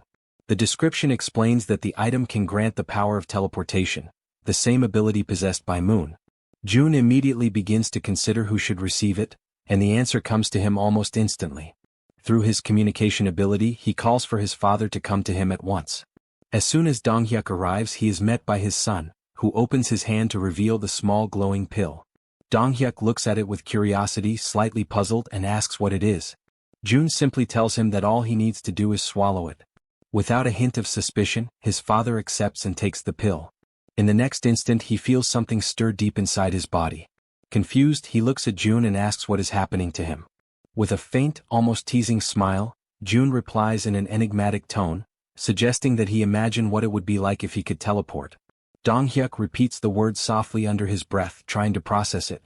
Then, almost by instinct, his body reacts. In a blink, he vanishes, and reappears several meters away. He stands there, completely stunned, unable to believe what just happened.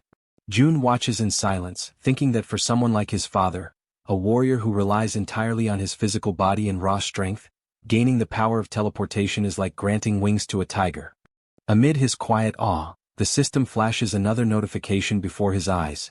Trust level of Donghyuk has reached 100%. New ability acquired, enhanced protective energy. June reads the message in disbelief, realizing that even the abilities of close relatives can be obtained once their trust reaches full capacity.